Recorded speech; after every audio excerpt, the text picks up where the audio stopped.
I look and see it's not just me. Jack, why do you insist on doing this dumb internet shit on TV? I look and see it's not just me. This place is a fucking joke, man. You're a clown. I quit. So many of us have stood where we stand. We are the young, so raise your hand. So many of us have stood where we stand. We are the young, so raise your hand. They call us problem child. We spend our lives on trial. We walk an endless mile. We are the youth gone wild. We stand and we won't fall. We're one and one for all. The writing's on the wall. We are the youth gone wild. No. It doesn't make logical sense. But it makes yes, of course. But it makes wrestling booking sense. Of course, this makes no sense. Of course, okay, it makes no sense. However, in pro wrestling booking, which often makes no sense, you would do that. It's about making money. It's not about anything else. Wrestling's always been about making money first and foremost. That's it. Yes! I look and see it's not just me. Last weekend was the greatest weekend in AEW history. This is the greatest week. I look and see it's not just me. Security, my safety, my life was in danger at a wrestling show. So many of us have stood where we stand. We are the young, so raise your hand. So many of us have stood where we stand. We are the young, so raise your hand. They call us problem child. We spend our lives on trial. We walk an endless mile. We are the youth gone wild. We stand and we won't fall. We're one and one for all. The writing's on the wall. We are the youth gone wild. They call us problem child. We spend our lives on trial. We walk an endless mile. We are the youth gone wild. We stand and we won't fall. We're one and one for all. The writing's on the wall. We are the youth gone wild. Living it wild. Yeah! If you're familiar with how we do things often here on these Wednesdays, it's a lot like one of my favorite movies, Time Cop. What? Fuck you. Fuck you. Yeah!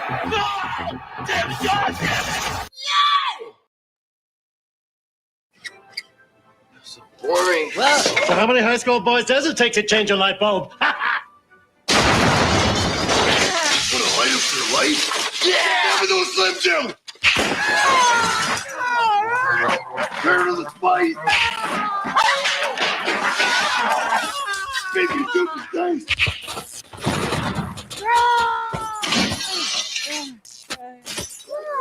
Need a little excitement? Never do a Slim Jim!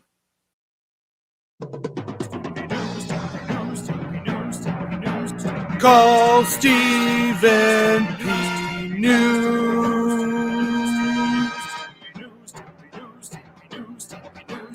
If you need to sue.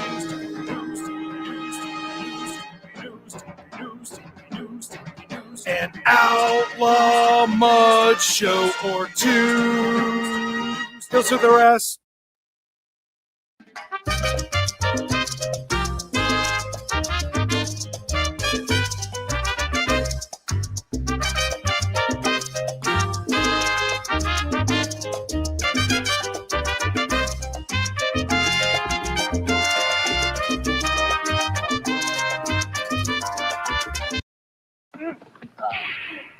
Mr. Savage, are you eating a Slim Jim in my gymnasium? Oh, yeah. That's just my style. Style? Why don't you show me your wrestling style? Macho boy. All right. Oh. Yeah.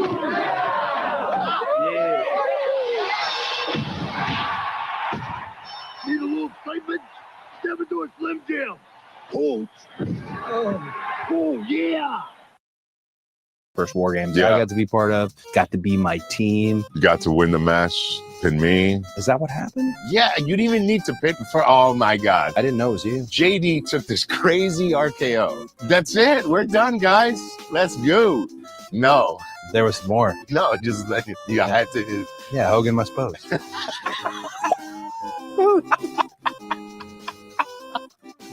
Oh man. Good match, good match. I just feel like We've seen this time and time again out of Jericho and Guevara. That's awesome. That was great.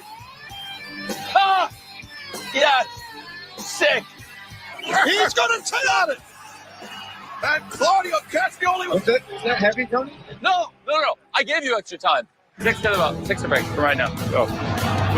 They're really flying through. Hey! That was great. That was perfect. Are you okay? That was great. Way to get him up at the end. You got him back. That was great. Pick him up. That was a great finish. Oh, yeah. Going into the card rundown. We'll feel out the ending, and then we'll go into the card rundown bumpers. with Ty Mello. Dr. Mike in her sights, and now Sky Blue goes down. My catcher. The team match right there. Jamie Hayter coming up right now. The Elite versus Death Triangle. No! Damn shot! Damn it!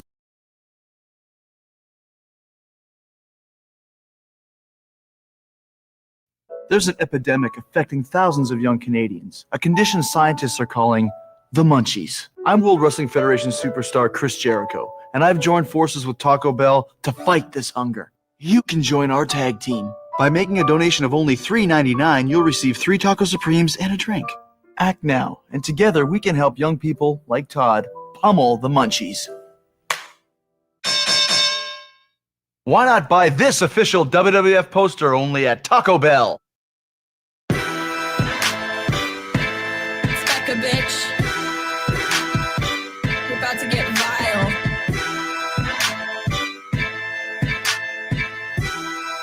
Yeah. I'm a prom queen, but I keep to myself. Stacking high green. You're in debt to your health. AARP. Ain't shit old but my wealth. And my oppie's getting dumber every day. Ha! Up in the gym, but I never need a witness. Tonic and gin when I'm working on my fitness. On Becca, on God, I'll make you wish you had this hot bod. On Becca, on God, I'll make you wish you had this hot bod. On Becca, yeah, on God, I'll make you wish you had this hot bod. On Becca, on God, I'll make you wish you had this hot bod.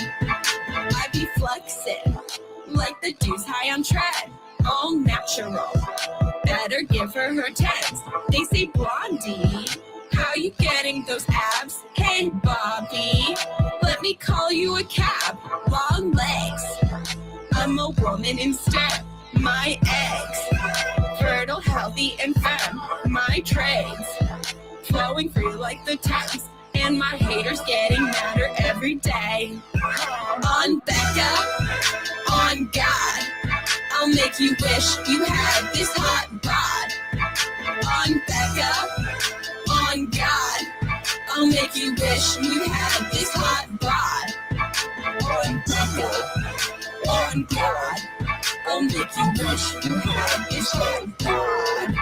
On Becca, on God, I'll make you wish you had this hot bod. Yeah.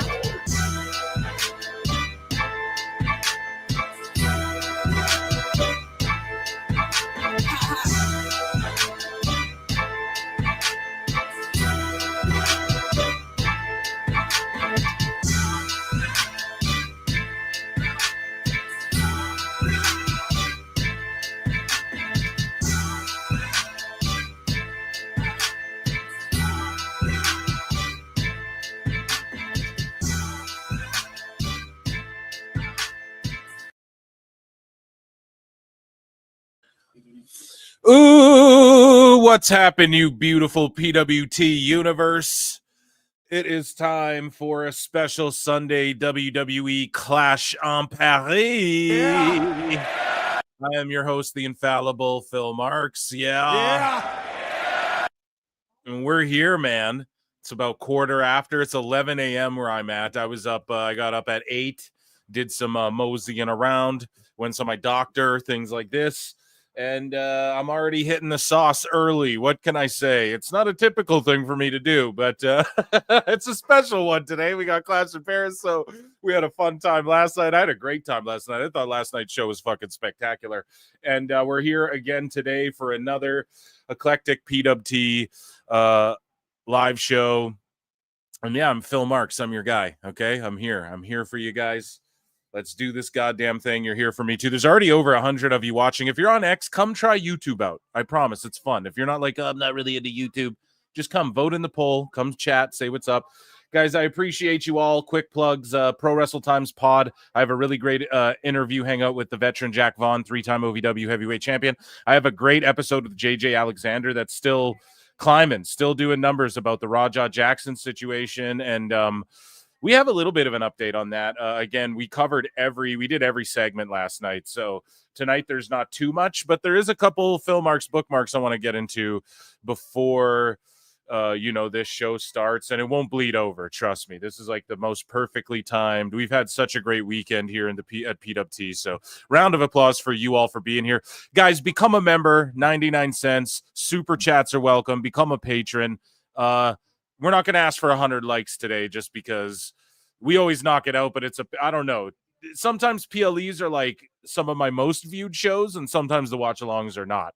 It just really depends. So I'm not sure how this one's going to play out, but either way, bon bé, as the French would say. Show support, hit like, hit subscribe, all that good shit. Blew past 7K subs. We're almost at 70. We're like 7,040, so we're like halfway to 7,100 type shit. So let's get there. And the other channel as well, we're at like 2,040, so let's get to 2,100 over there. If this all goes to shit, that's where I'll be at. And members are watching over on the Times channel. The replay will be there up there after. And yeah, I think I plugged everything. I think I covered all the bases, right? Am I missing anything, chat? You guys let me know. I played some Triple Cup. The problem with Triple Cup is after every stream, I have to edit it out right away, or else I get the flag and and it's monetized, the monetization aspect. So, but it's still cool, man. I love that so much, and I'm going to play it a shitload. And during the intros and outros, I've accepted, like, after every show, I'm just going to have to, like, chop some of those shits out sometimes, but it's worth it. So I hope you all enjoyed the Triple Cup at the beginning, and get in the Discord and let me know how everybody's doing. George can beg. George is like, but we're going to try. I don't want to hear Jericho, for fuck's sakes. Jericho is in Paris. He's also here. And yes, you're saying audio 626. Am I fucked up? Am I glitching? Am I testing? Are we all good? Did I mute myself? I didn't hit the cord. It's all set up better again. I don't know. Got my like in? Good. Okay. What's everyone saying? Starting off my pay-per-view at the laundromat. Oh man, remember you could feed 4 drunk people with $10, dude. Man, back in the day, I was just thinking about that earlier too. You go, I don't know. Just when McDonald's trips were $10, now it's like a whole. You're like, well, what the fuck? I might as well just go out to eat if I'm going to spend this much. Like, go out to eat. But yeah, is Becca a dude? Definitely not. You're fucking hating. You're fucking hating because you're a hater on Becca, dude. That's all it is. You're just hating because her eggs are fertile, healthy, and firm. What an abysmal card. What's up, bro? I don't feel like I've seen you in a grip. Although it's tough with the Saturday, Wednesday shows. Like, I'm just flying through the news. I'm not as locked in. Watch-alongs, member shows, typically more locked in with chat. I think this card's... Yeah, I mean, it's like a glorified... Though you have the 3 main fights, matches, whatever you want to call them, right? Sorry, I've been watching a lot of fights. We had Dirty Box. We had fucking that Misfits boxing event, and they had an MMA bout. You had Luke Rockhold get just slumped again. That guy's chin's gonzo. Like, he's just got to stop fighting. And he got slumped by Darren Till. Darren Till crushing it at pro boxing. Tony Ferguson won his pro boxing debut, which was awesome to see because, I mean, fuck, he really fell off in MMA. And then Dylan Dennis, that slimy little weasel, he fucking got a 15-second guillotine, mounted guillotine. Fucking pulled the ghillie, jumped the ghillie, dude, and it worked. It paid off, and he's a jiu-jitsu master, so of course that was what was going to happen. But yeah, just freak show fun fights, man. I'm here for all those. Speaking of freak shows, I didn't give my picks, like I didn't lock them in. Okay, Meltzer reported Drew versus Randy to be added to the card. Yeah, no, when did that happen? There's 6 matches. So Dave is fucking just full of shit as usual. And also, guys, Rhodes and Drew are like filming shit. And like Roman, I think, filmed his stuff for Street Fighter or is going to after. I'm not sure how they're doing it, but we have Rhodes doing his Guile stuff. McIntyre, like, it's not all over the fucking media, but he's doing some shit. He's in some big shit coming up, okay? I'm positive of it. And yeah, so I would just not, I would expect Rhodes and Drew to continue their feud like when they're both back frequently, But I have to give picks, guys. Oh, we got a super chat here. Wow, Sassy Girl, Sassy Gal, 8724. Yeah, Clash in Paris. Hey, PWT, I'll be missing the show today. Damn. That's okay, though, but I know y'all will have a fantabulous time. PWT community rocks. Thank you, Sassy Gal. You rock, and we will have a fantabulous time in your name. I got it's just a light little buzz, right? We're just buzzing a little bit here in the AM. That's fine. I'm sure it's... Is there anyone in the chat from Australia or something? I'm sure it's the evening time in Europe. So thank you so much, everyone. Round of applause. We will acknowledge Sassy Girl. Acknowledge me. And catch the replay, Sassy Girl. It'll be on the Pro Wrestle Times channel, not the Clips one, okay? Just letting y'all know. Round of applause. Thank you. And of course, 626 says, for 2 says, props on Melt's moment last night. Do a whole show. Dude, I saw your DM, right? I was in the docks. I was at the docks office early this morning, okay? And so I saw it, and I like what you're spitting. I've done it once before, and it was a raging success. It was a massive success. So I don't know, massive raging. I'm just putting myself over here. It was a semi... it was a solid showing for what we do here at PWT. And yeah, I like what you were spitting at me. I'll get back to you about that, and it could be really cool. Yeah, but thank you. I was cooking. I cooked, Dave. I just went off. If you guys didn't hear last night's show, make sure you check out the replay over on youtube.com/@prowrestletimes. Fucking amazing show, and that's what Sassy Girl is going to check out later. Thank you, 626. I appreciate you guys for all your support, guys. You can gift memberships or become a member. You want to get those bonus shows too, and just hit like or tell me fuck myself, tell me we rule, all that good shit. Appreciate you guys all for being here, man. I'm excited for. I got to tell you, I know people are like, the card's not that strong. I'm really excited for, though, 3 of these matches. I really am. Cena, Paul, Reed, Roman, because I just feel like they're going to go top guy speed and it's going to cook. And then we have Seth, like this 4-way. Now, you guys know I'm a hater a little bit on the 4-ways and the 3-ways when there's multiple on a card and shit.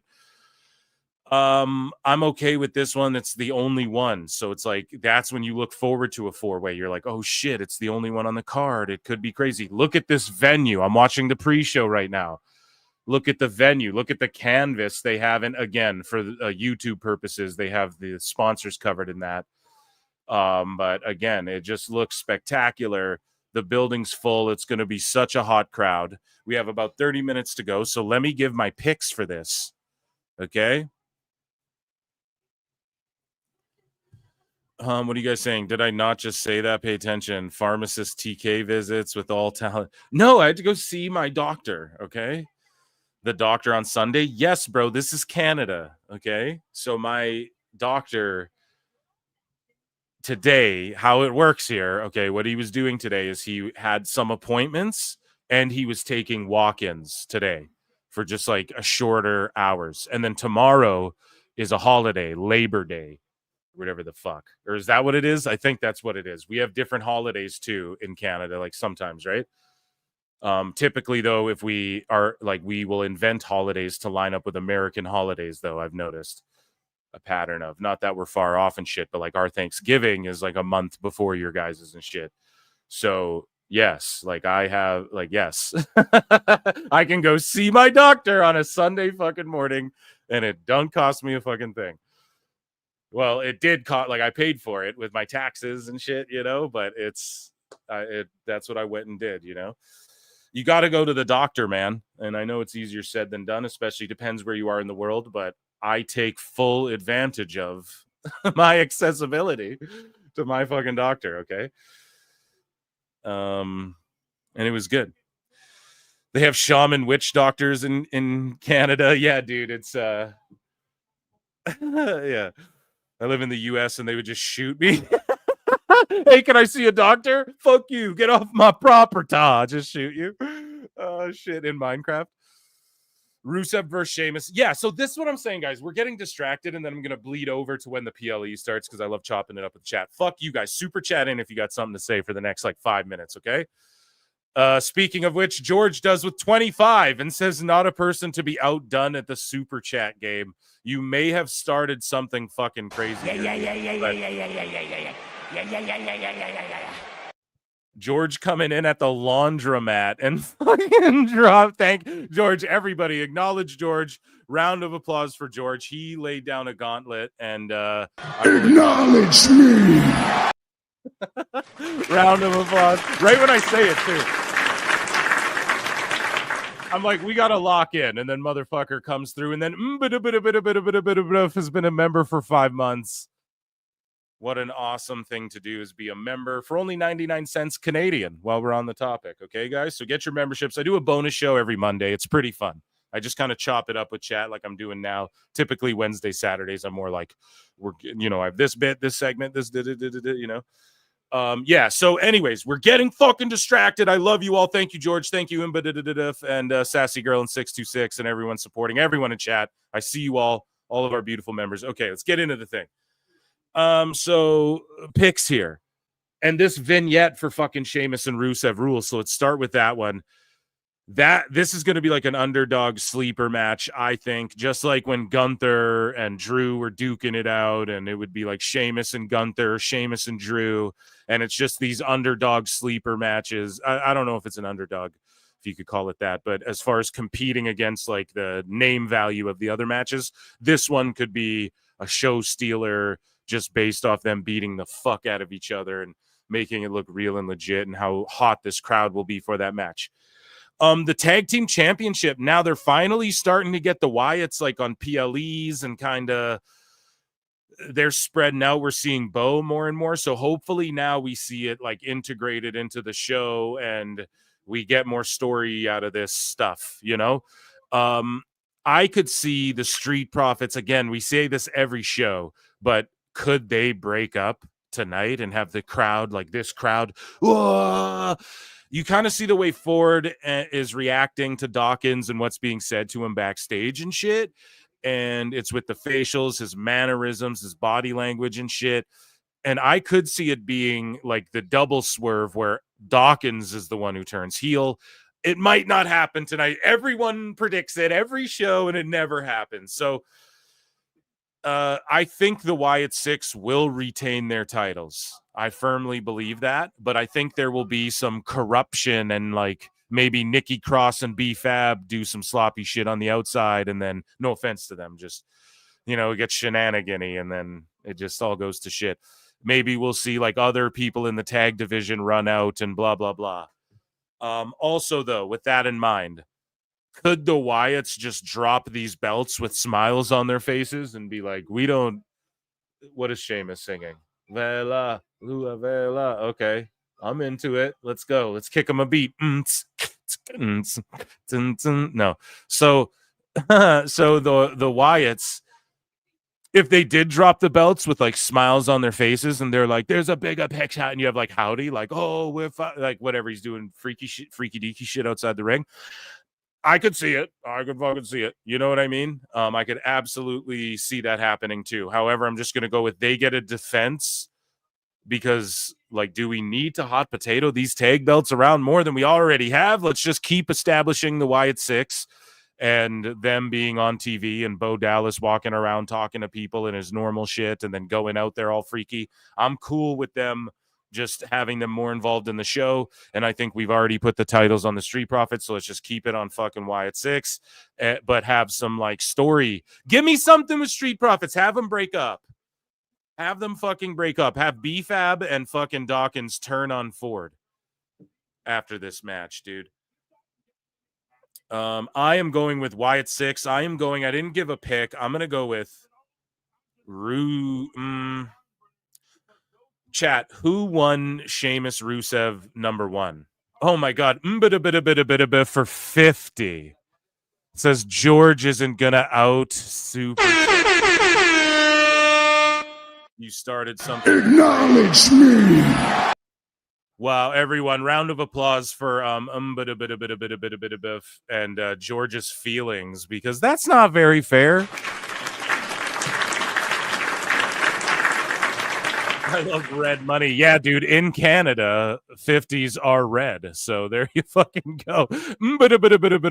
Thank you very much. And for your membership and for your contributions. I appreciate that. And everybody show some love. We got a great community over here. And I was in the middle of saying something. Oh, it's a Donnybrook match. Okay. A little hardcore. So I was asking, and maybe you can shed light. Bands to make Phil dance. Yeah. They need to break up the Profits. Agree. So I'll blow a puff of smoke into the chat. That's cool too. Okay. So I was asking, we were onto something. Oh yeah, did Rusev or Sheamus win their previous match? That's what I'm trying to figure out here. Thank you all so much. You guys fucking rule. I appreciate you all. Can someone inform me on that? I totally forget. I could probably Google it, but Google it. Who won Rusev and Sheamus last match? One victory each. Okay. So that makes me think Sheamus is gonna pull this shit off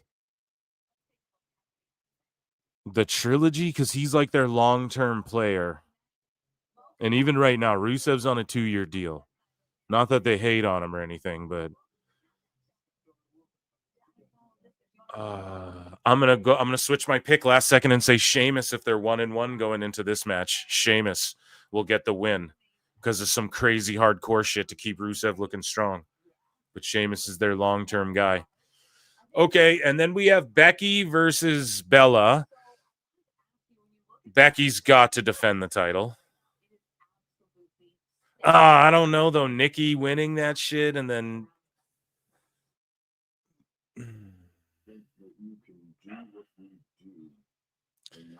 God damn it, Chad. I'm torn on this card.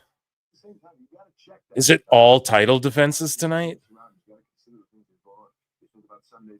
Is it all title defenses tonight? Just go with your gut, Phil. Go with your gut. So, and no Cody Rhodes on the card. Yeah, okay, sorry. So we're going Wyatt 6. We're going Sheamus. This is tough. We're going Street Profits, Sheamus, Becky Lynch.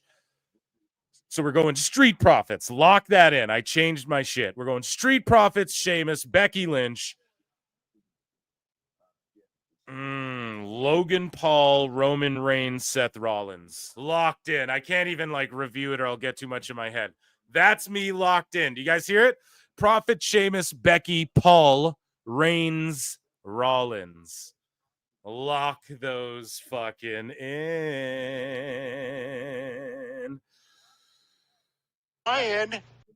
Okay. You guys like those picks? I had to just go with the gut. You have to just go with what your gut is telling you at that moment in time.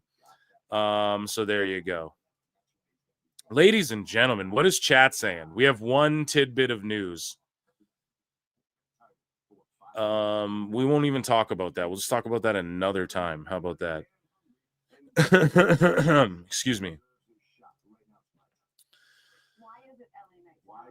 Here we go. So, ladies and gentlemen, let's let me see, what is chat saying? Lock and Key, the greatest thing I've ever seen. 6, Becky, Rusev, Paul, LA Knight. 2 mil. No Paul and Cena's no title. I know. And that's why Paul's going to put Cena over. Well, I'm sure, Michael, you're talking to someone else in chat, but we're hashing it out. How much did it cost to get Roman to fight in Paris? Everyone's getting a bump tonight for sure with a house like that. You're not drunk enough to think Nikki is gonna win, are you? Yeah, that was the thing, dude. I almost got in my own head. I was over analyzing shit too much, and I was like, no, just go with what earlier when I look at the card, it's just what I think. Okay, yeah, I read that before. Shout out Phil Marks Out. Yeah, that's a good channel too. And more shit's coming on there, I swear. And Travis Heckle and I are gonna do some shit over on Phil Marks Out. And Husey today, I'm like, hey man, you want to come on for the first hour before Clash starts? And he's like, fuck that, I'm going to get drunk and do this. It's like, oh man, no one wants to chat wrestling with me anymore, so it's fine. But we're building over there. Go and check out that channel too. I ask so much of you guys, and you're great. And yes, you guys don't have to compete for super chats, okay? You guys can just fucking don't worry about all that. That's between fucking George and Buff, okay? Let those guys hash that shit out. Why it's Rusev, Nikki, Logan, Seth, Bronson, Reed are my picks. Damn, so you're like Nikki, Rusev, Bronson. I think Roman's gonna beat Bronson one-on-one, unless like Breaker comes out and spears him and da-da-da. But I locked in my picks. That's just what I think we're gonna get at this show. So, ladies and gentlemen, let's get into some miscellaneous news. We got like 20 minutes before the show starts, so. Ladies and gentlemen, I'm afraid I've got some bad news. So, UFC Hall of Famer Tito Ortiz came out during this RAF show and challenged Chael Sonnen to a match at RAF 2. So Chael Sonnen famously stepped up last minute to challenge Craig Jones after Gable Steveson pulled out in Brazilian Jiu-Jitsu. Last minute, Uncle Chael's like, yeah, I'll fucking fight Craig Jones in a Jiu-Jitsu match. Like, just a gangster through and through.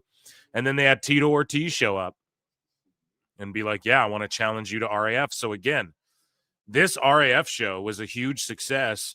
They got like 4,000 people in there.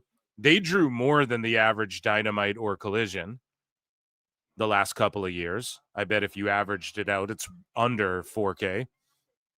I don't know what the ratings did, but everyone's talking about this. They had Holly Holm step up on 1 day's notice. Holly Holm is a champion kickboxer. I don't know if she's a champion boxer. I think she's like a multiple-time champion boxer, though, if I'm not mistaken. She's a champion UFC fighter, MMA fighter. And then she stepped up on like a day's notice to wrestle. Here, we have the footage right here of Holly Holm, dude. And she put up a great fucking match, or like a challenge against Kennedy Blades, I believe. Or no, Alejandra Rivera is who she fought. And she fucking put up a good fight, and it was like 4-6 or something like that. She lost, but like, you could argue Holly Holm might be one of the, like, not man or woman, just one of the greatest combat sport athletes of all time. I think you could make that argument without question. But yeah, dude, let's look at this. They had like Chael Sonnen on commentary. They had fucking, I don't know, man. It's just cool. I didn't see the entire event, but they really have something here. And the vibe of it, they are trying to like sports entertainment up amateur wrestling. And if they can get some international guys to be like, yeah, we'll come over, and is the money there? Let's do this. And they're doing houses like 4,000 and shit. I don't know if they'll keep that up for every show, But if they, with the next match, Chael versus Tito in a wrestling match, if they market that correctly, it'll be bigger than this one for sure. So watch out for the roll through. The roll through. Holly Holmes. That's going to be what the headlock, though. Holly Holmes punches that underhook real heavy, but that headlock is big. And she got hit with that headlock that I was saying. And you know Hulk Hogan's smiling down from the heavens, dude. If it was me, this match would be over, brother. I dropped the leg 1, 2, 3, dude. Hit the boot. He wouldn't even know what's coming, Jack. But for real, you know, and it was just a big success. And just shout out Eric Bischoff. I didn't bookmark absolutely everything about the show because you've all seen it. And yeah, I mean, it drew 4K and there was some great matchups. Bo Nickel, who's a UFC fighter, was on the card and he got a win. And there was just a lot happen. And I'm really fucking proud of Bischoff. And what I love so much about that shit, okay, is that Dave Meltzer fucking said that Conan and Bischoff have the chance to prove Tony Khan wrong. And let's see you draw a bigger house. Let's see you do a blah, blah, blah, blah, blah. He even fantasy mark book Conan getting fired from AAA when they were inducting him in the Hall of Fame. The complete opposite of getting fired. And Dave Meltzer talked all that shit. And this year alone, Conan destroyed AEW and CMLL with his AAA shows. And fucking Bischoff destroyed Dynamite and Collision from like a day ago with an amateur wrestling show. Oh my God, it's the greatest thing I've ever seen. It's fucking the best guy is Tony Khan. Dave is just a jinx on everybody and everything he encounters. Speaking of jinxed, this guy might have got his balls popped. Let's see this. I don't know why we're watching this. This isn't even wrestling. It's like Jackass or whatever. But he pogoed on the guy's dick. So I don't know.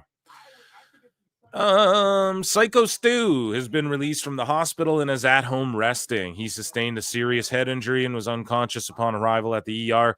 His injuries include trauma to both the upper and lower jaws, a laceration to his upper lip, and a fracture to the maxilla bone, which unfortunately resulted in the loss of several teeth.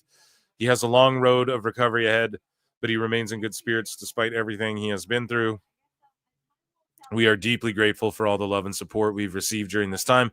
Thank you to everyone who has contributed in any way, whether through monetary donations, food, flowers, or gifts. Your kindness means more than words can express. From the bottom of my heart, thank you. Psycho Stu. Psycho Stu. He kicked out. He kicked out. Raja. We coming for you, Raja. We coming for you. I heard like Raja turned himself in. Is that true? Or did he not do that? That's the right thing to do though, man, is turn yourself in. I don't know if there's, or like, did they want to even arrest him? I don't fucking know. Turn himself in for what? That's why I didn't go out of my way to really bookmark or bring it up in any serious form or fashion, because I didn't hear any of that, or other than just what I think someone, maybe they were joking. I don't know. I think I read it in passing. But either way, justice will be served. I don't know. I don't know what the fuck I'm saying. But I don't know what I'm saying. Rampage's son in jail? No, he's not in jail, dude. Okay, so speaking of jailbirds, WWE Hall of Famer Teddy Long recently provided a detailed firsthand account of Vince McMahon's private 80th birthday party, a 2-night event held at Gotham Hall in New York City. Gotham, with the rest of the Rogues Gallery. That Batman better not show up, pal, or you're fired. Bruce, sorry, Vince, I don't even work for you. Long shared specific details, blah, blah. When asked about McMahon's appearance, Teddy said, he didn't look bad to me. I understand what people are talking about. His face looked like it might have been a little swole or something like that, but he looked nice to me. Had on a nice suit both nights. He was getting around, moving around. He looked great to me. McMahon wearing a production headset. He noted that he observed McMahon wearing a production headset during the party. Added, it just reminded me of him at TVs, walking around doing his thing. He was like back to work, and I think that did a lot for him. Wait, Vince McMahon producing Clash in Paris confirmed.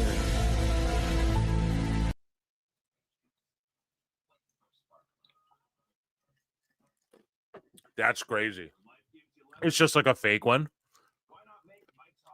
He has dementia. Sorry, I'm chewing ice. He has dementia.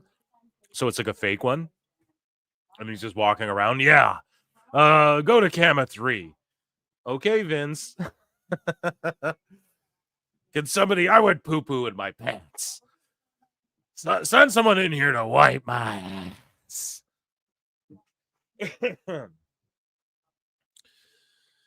I just go sit down at the table and they come and get me. The lady says, "You Teddy Long?" I say, "Yeah." She said, "Well, you're at Vince's table."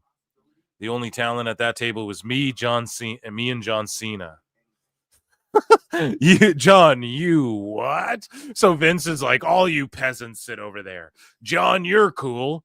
You're famous right now. You and Teddy sit with me.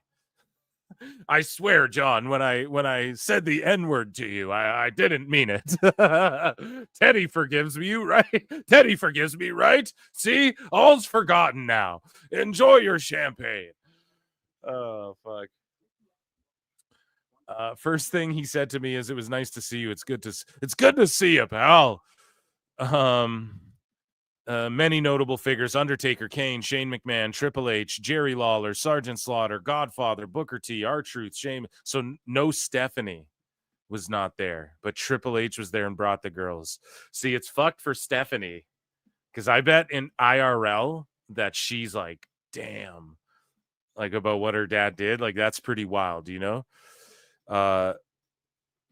He added that McMahon's granddaughter sang happy birthday to him. There was musical acts. The entertainment was Jelly Roll. Jelly Roll came out. So he corrected online rumors about, there's rumors about the musical acts that were there. No, it was just Jelly Roll. There must be something in the water. I don't even know any of the words to his songs, but it's just like, it must be something in my heart. Yeah. It's just that generic fucking, no hate on Jelly Roll, I guess, but I'm not like overly sipping whiskey out the bottle. It's just like generic country shit. I knew him when he was a rapper, McMahon's resignation followed a lawsuit, blah, blah, blah. We already know. So yeah, that's the details, the ins and outs of what went down at Vince McMahon's no poo play. We didn't ask about poop or kittens, huh? Shills. Ladies and gentlemen, miscellaneous news. Ladies and gentlemen, I'm afraid I've got some bad news. So, yeah, they're popping for Alicia Taylor. Who's back there?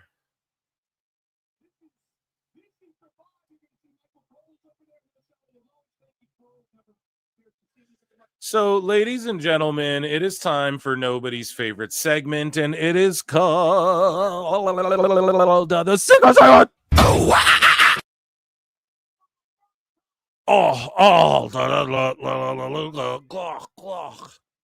So Rhea Ripley calls out fans that mobbed her like a pack of rabid zombies, is what she called them, okay? And she says, "Remember, we are people. Do not swarm me or anyone like a pack of rabid zombies. No one should ever be pushed up against an Uber driver's door and completely mobbed like I experienced. Use common courtesy and humanity. No means no. What the fuck?" Yeah, for real. That's fucked. I got to repost that. You goddamn wackos, you French wackos. I know you all have orgies and nude beaches and don't shave your pits. Doesn't mean we're all disgusting fucking heathens like you. No. Je peux parler en français, okay? We're all good here. But let's take a look. They just swarm her. All dudes, too. Like, I think one girl in sight. Who doesn't swarm, by the way.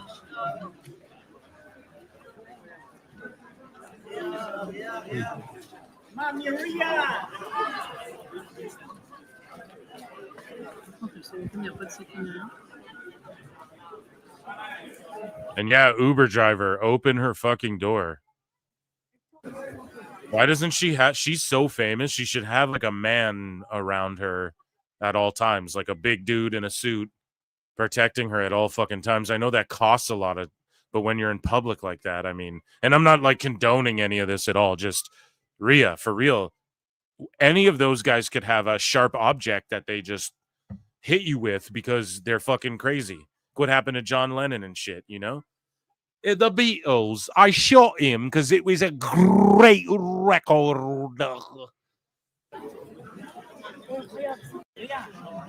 Rhea, you fucking bitch. Take picture with me. I'm Pepe Le Pew. I'm Vincent Le Pew. Take picture with me. Please, mon chéri.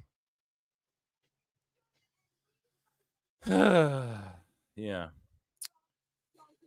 So, and then Kingpin Ricochet goes, disgusting maggots. And then I just I'm like, sucks when it doesn't happen to you, I bet. Just because he called me a loser. You're going to get it. You're going to get it, Ricochet. I put you over last night's show, so today we bury. So speaking of sick fucking freaks, remember, folks, Rob Feinstein at a WWE event. No one bats an eyelash. No one gives a shit. Rob Feinstein at an AEW show. Where's all the sickos melting down? I mean, everyone bats eyelashes. Sorry, I fucked up the saying. I've been drinking early, okay? A tea too many martinis. A tea many martinis, as they say. I don't know. Listen, and shout out Drew. He's not guilty or anything because this asshole runs up in the hotel and goes, hey, I snap a flick, man. I used to book ROH or whatever the fuck. And then he's here at AEW, though. No one gives a fuck. No one says shit. None of these sickos say a goddamn thing. But when it's in WWE, remember everyone melting down? And then Punk posted it, though. Real picture, LOL, sending this goof back to the minor leagues. It's fucking hilarious. And then, yeah, shout out AEW Disciplinary Committee. And Bix and Span, man, is this a real picture of Bix and Span? He looks like one of the Beatles. No. He looks like John Lennon now. No. I heard this is what you look like. What beast is this? Responding to, I'm not sure, but it's a picture of Bix. That's all I know. And then this guy, S88JKG Wrestling, says, Grok, what beast is this? And then Grok says, this appears to be Chris Chan, Christine Weston Chandler, known for creating the Sonny Chu webcomic and various internet memes. The image seems to be from around her legal proceedings. Oh my God, dude. So I'll show you guys Chris Chan. Oh my God. And this isn't even me making fun of Christine Chandler, Chris Chan. So it's hard to explain, but here is, I'll just show you. Right. So, and it called, that's who Bix was.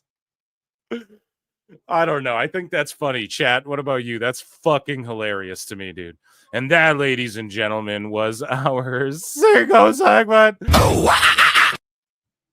Perfect timing for Clash. And we have one here. We'll talk about it. One WWE news. You guys ready for it? You guys ready for a break?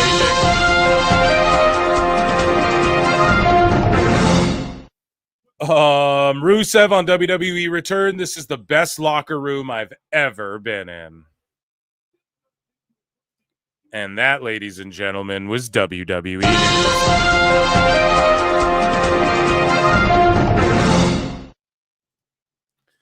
Let's see. I don't think I have anything else.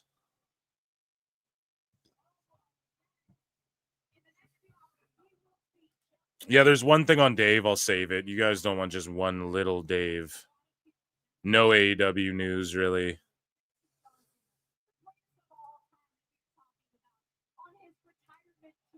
Well, fuck it. Let's do it. What do we got? 5 minutes? Let's do it. I can fit it in. That's what she said. Oh, I'm funny, guys. I'm so funny. Okay, let's do it. Fuck it. Let's just run with it. So, ladies and gentlemen, everyone in the chat together now. Ichi Nissan Da. For AEW news.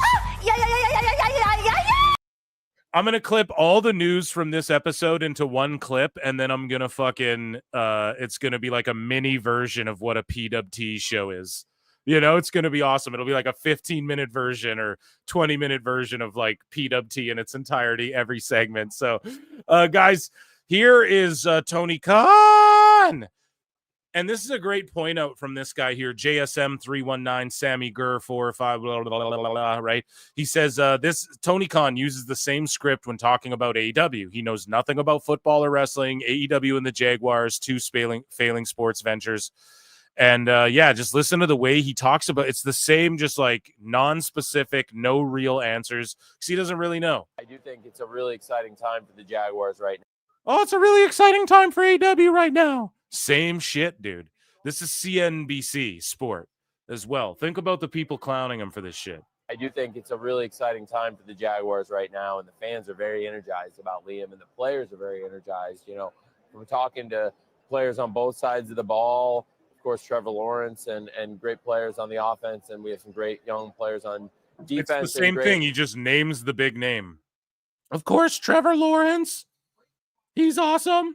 They're like, Tony, he's injured again. Oh, but he's still great, though. Leaders like Josh Hines-Allen, Trayvon Walker, and players that I think any coach would be excited to work with. And I know Liam Cohen and our staff are really excited to work with. The coaching staff is really young. Is that purposeful? I think that's what Liam is trying to build, a staff of a lot of experience. There are some really experienced coaches on the staff, too, but there are young coaches. Liam's a young coach. He's got a lot of energy. He's Not as much as me, though. I drink lots of Starbucks, lots of soda waters. I sleep all day. Well, I mean, I don't mean that part, but just some people say that about me, but it's not really true. Scribe from the Sean McVay tree of coaching. Sean McVay came in as a very young coach himself in Los Angeles with a lot of experience for a young guy. And Liam has worked under Sean, with Sean twice. And Liam is a very experienced guy all over football with a great football mind from a great football family. His dad is tremendous. And, you know, Liam's learned a lot about the sport from a young age. And I've really enjoyed connecting with him and getting to spend time and talking with him and learning from him already. And I think he's going to be a great leader for the Jags. I do think. Oh, he'll be a great leader. And then we had a clone activated. What does this mean for hologram? So I called this. Go back in PWT history, and I told you guys what's going to happen with hologram is there's going to be like an evil version of him. So see, there's like an evil hologram, and it's like, okay, hologram's undefeated. They wasted this on Collision. Tony Khan owns this IP. He could have pushed this on Dynamite. Oh, that's for little kids and shit. Like, no, that would have got. I'm sorry, this hologram shit gets you viewers, man. Gets you kid viewers and shit like that on Dynamite. Wasted it. All for naught. And I called this. I told you guys there was going to be a Sin Cara Negro situation here. And that's what there is with holograms. I fucking smelled it. I could smell what Tony was cooking a mile away. And that, ladies and gentlemen, was AEW news. Ichi ni Sanda.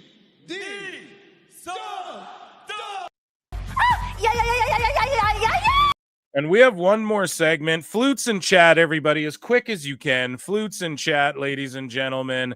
I need to see a billion flutes in chat. 500,000, including Max. Flutes, flutes, flutes, flutes, flutes. Because it is time for everybody's favorite segment, and it is called Dave Meltzer, and this may be the shortest one ever. Dumb moment of the week. The 5-star match is the gold standard among subredditors. The hardcore wrestling designation, often awarded to underground matches and renegade promotions, is meaningless and completely subjective. If you wrestle in AEW, New Japan Pro Wrestling, or you're a 5-star merchant like Will Ospreay or Kenny Omega, 5-star rating is all but guaranteed. Star ratings are championed by Dave Meltzer, who turns 200 this year. Like Dave, they've been around forever, so they've cultivated an underground following. Also, like Dave, the star rating system has overstayed its welcome, leaving a trail of internet darlings in its wake, broken, injured, paralyzed, and in some cases, deceased.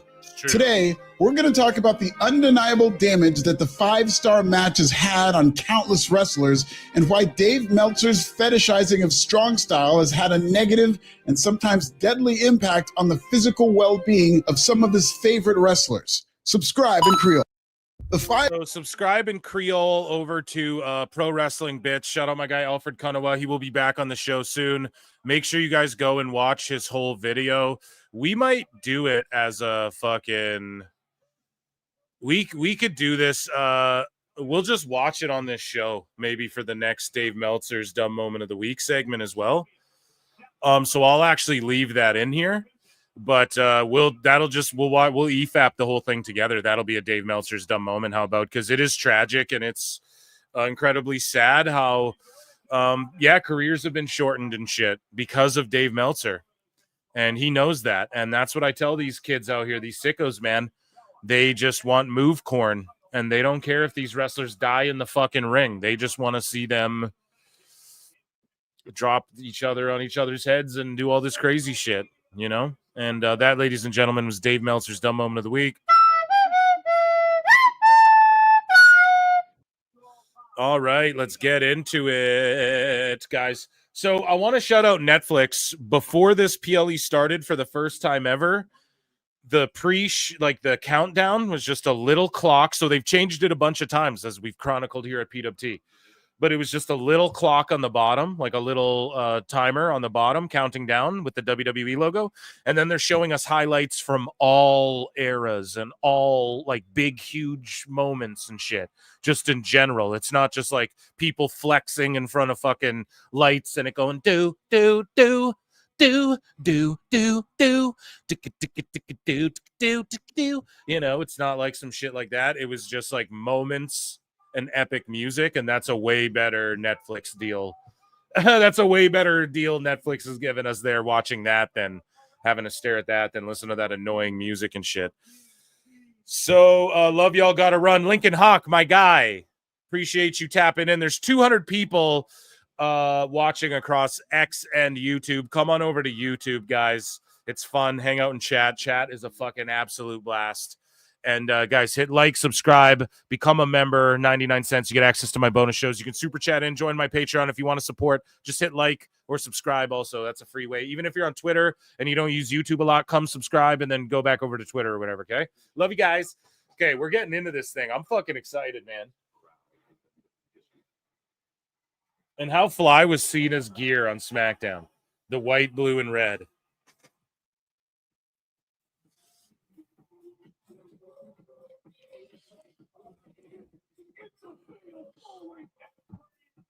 $45 likes. George wants 69 likes on the Clips channel. Yeah, so guys, run them up. And let's, get it in. Guys, isn't that awesome? I'm going to clip that into like a 20-minute. We're going to have no news for tomorrow. No, there'll be all the fallout of Clash. And Dave melting down about it.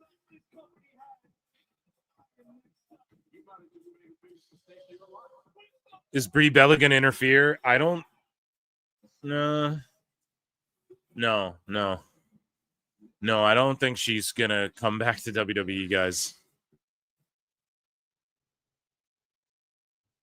Listen, I won't front. Like, I hyped it up because, like, obviously they were talking. Nikki stooged that. So, obviously, when I was hyping it up so much, it's because, and again, I don't try and play dirt sheet. That's why I'm not like, I heard they were fired.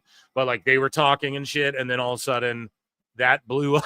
Did not go well. Let me just put it that way. So, look at this fucking stage. Oh, my God. This stage and this fucking, these graphics are spectacular. Oh, my goodness.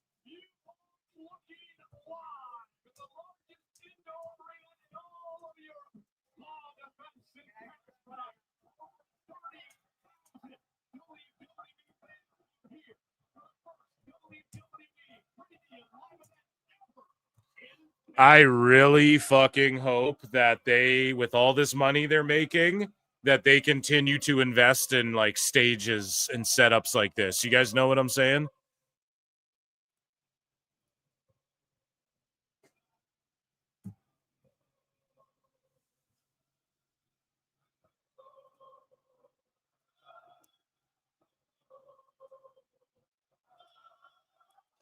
Oh.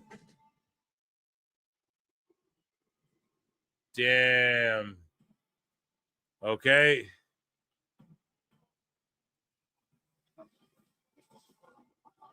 Damn, we're kicking things off with Reed. Okay, poll in the chat, guys. YouTube.com/Pro Wrestle Clips. Come and vote in our poll.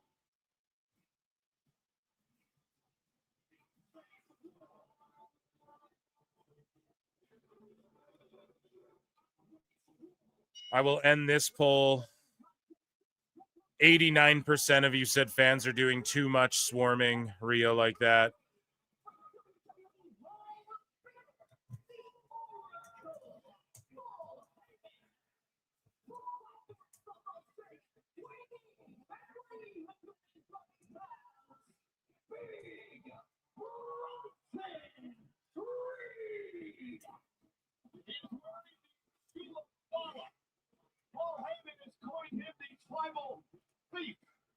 I just call him Godzilla.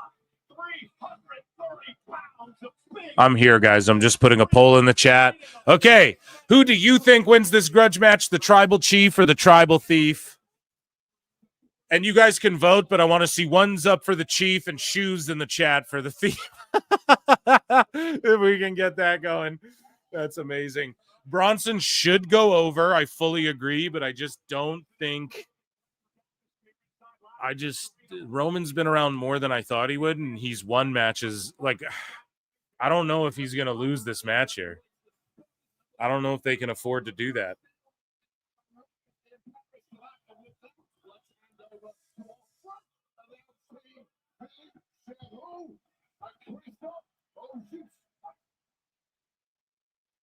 We can't hear the French dudes. Christophe Aujoux, we can't hear him. Christophe Agir and Philippe Chéreau.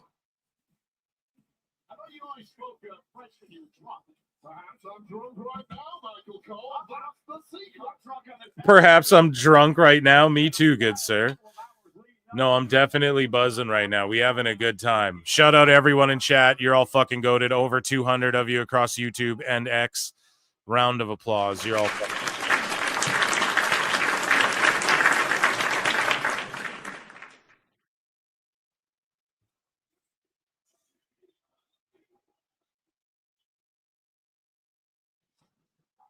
But listen, they are. I see you guys in chat debating the Brie Bella.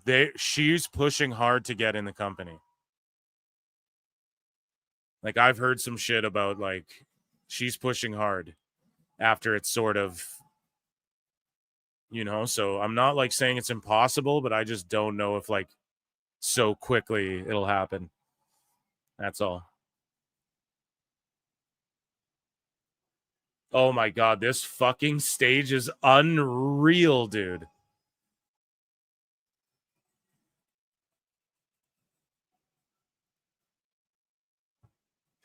This stage is unreal.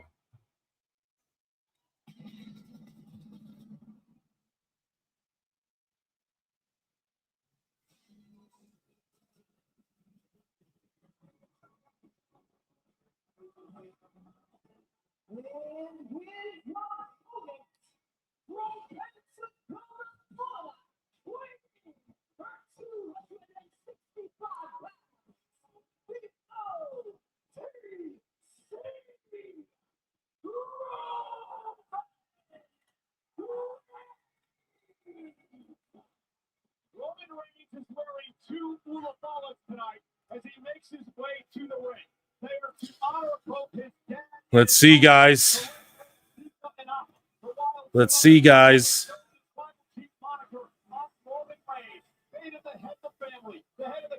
They're going crazy for Roman. Every hand is in the air. He's in incredible shape. His father and his uncle and complete honor to them.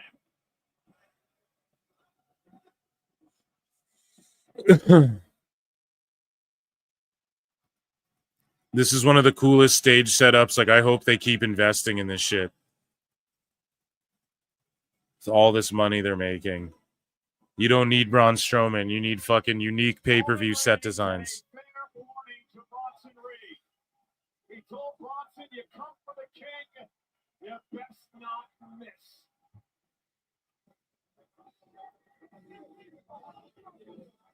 We don't have money left chance broke out.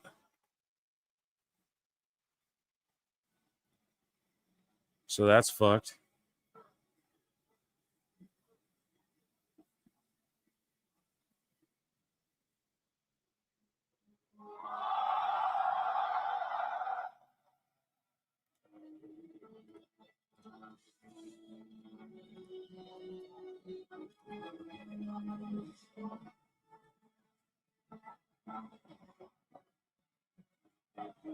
Damn, more of the French fans mobbing people and shit.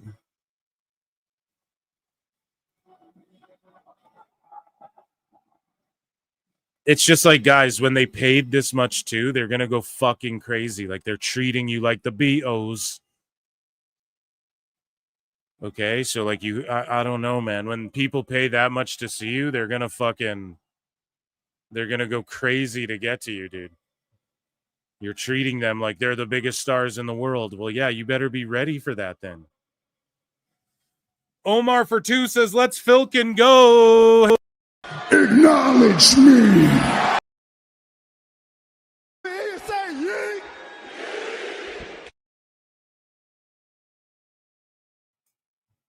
Okay, that time I did mute myself. We're turning up too. Yeah, let's go. Thank you, Omar. Appreciate you guys. Thank you all for being here. You guys are awesome. I was just doom scrolling a bit there and watching this gorgeous entrance brought to you by Riyadh Season, of course, and Papa John's. Might order one of those laters. Yeah. Grok taking over the show. Laters-ons. Hi, they aren't French. The French are used to mobbing people. Ever watch the Tour de France? The people are right next to the cyclists. Look at this far from a sellout crowd, Brian. He got extra baby oil tonight. Pause. Ordering Papa John's. What are you, a savage? I don't know, but maybe laters.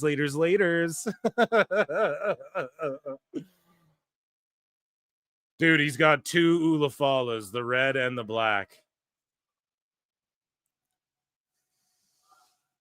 No, Papa John's is nuts. I don't even remember the last time I ordered it. But it is good, just like their garlic buttery dip sauce. Roman Reigns. And then Dave's like, wow, that feeling of like old school Philadelphia in West Philadelphia, born and raised, Brian. The feeling of Tony Khan's AEW was restored. This feeling when he was a kid at the ECW arena, Brian. It's The back. best guy is Tony Khan. He's like sitting there at 9 in front of 900 people. And Dave's just melting down. Oh, the feeling's back, I promise. He just knows this para show's crazy. Go to this para show and see fucking hear the fucking crowd, see how many people are there just mobbing wrestlers, and it's just like, yeah, there's levels to this shit, dude. Dude, I like Papa's as well. It's just savagely expensive in this economy.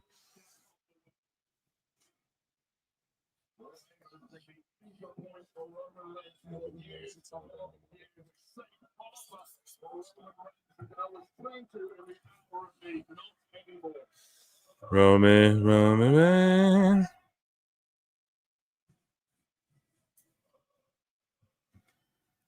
Meltzer's on their blacklist. Yeah, for sure. And you know he's terrified of that list. Not that list, Brian. No. Roman Reigns. Roman Reigns. People forget too, like Roman is a huge part of why the business is this hot too. It's not like the 4 years of his run as champion is forgotten just because Cena and everything. Like, he elevated shit so much. He's so fucking over. Such a big star. Dave is like, oh, I was in a theater and nobody recognized Roman Reigns, but Mystico's much more famous. And then he's out here going, that feeling. I mean, these Philly shows. Meanwhile, this fucking show's going on. And he knows, like, the feeling and the vibe of this show is just big money matchup, big fight feel. And AEW doesn't have that at all. And he tries to say it's even close. All you have to do is watch this one match and you know it's not close.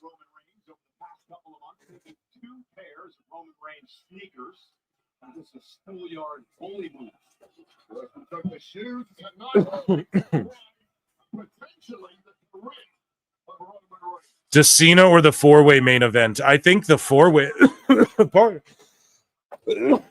Oh, jeepers creepers, man. That's. I think the four-way will. Fuck you, Bronson. Roman Reigns, who has the fourth longest championship reign in WWE history. Man, once in 4.5 years. Roman needs to incorporate some of Akuma's moves into his matches. Yeah, dude, which one? See, top guy speed, shoulder tackles. Now Dave, because Will Ospreay's a 5-star merchant, bruv, and loves Dave. His body's fucked up, and now what is Dave saying?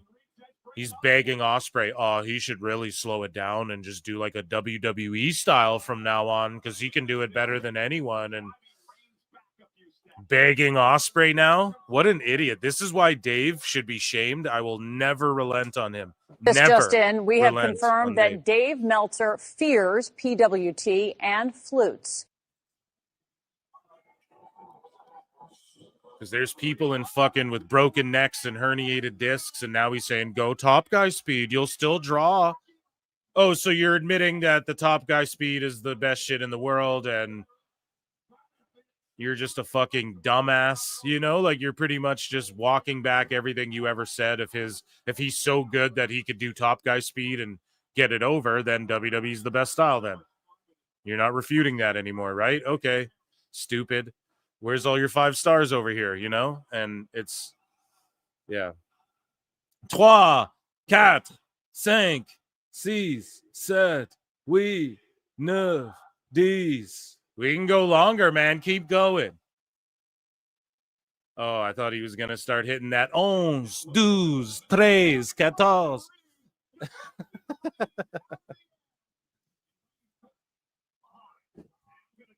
Yeah, this is top guy speed. Just slow, steady. Everything matters. I'm not going to throw my back out lifting your big ass up unless it's for a reaction like we just heard. You know? 2 big heavyweights, the ring shaking. 2 guys who look like they could beat your ass. And Dave's like, oh, they really... I can't get over that, man. They really restored the feeling. He was praying, like, oh, they're going to have these ECW-type rabid fan crowds. They're just like average crowds. They're not even selling out. It's not even that lit. And then WWE's doing this huge show where these fans are fucking nuts in every European show.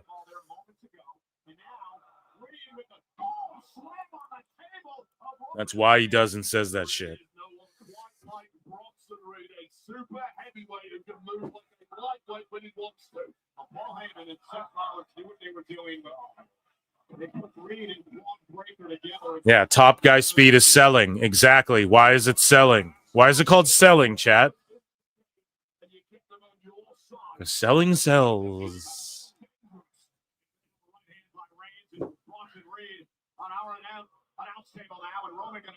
Every move. Listen to this crowd. I almost got to like crank this up because it's so special, you know? I'm cranking it way up because it's so special. Just bouncing his dome off the fucking chrome, dude. Taking him to the Chrome Depot. Yeah, Ospreay could be a top guy, and he has size. Like, he's not a little guy. He could do this. He could be like Seth. And even Seth, what's wrong with him? he can work a fucking injury because we're all expect people doing backflips to get injured and shit, you know? The hydration station.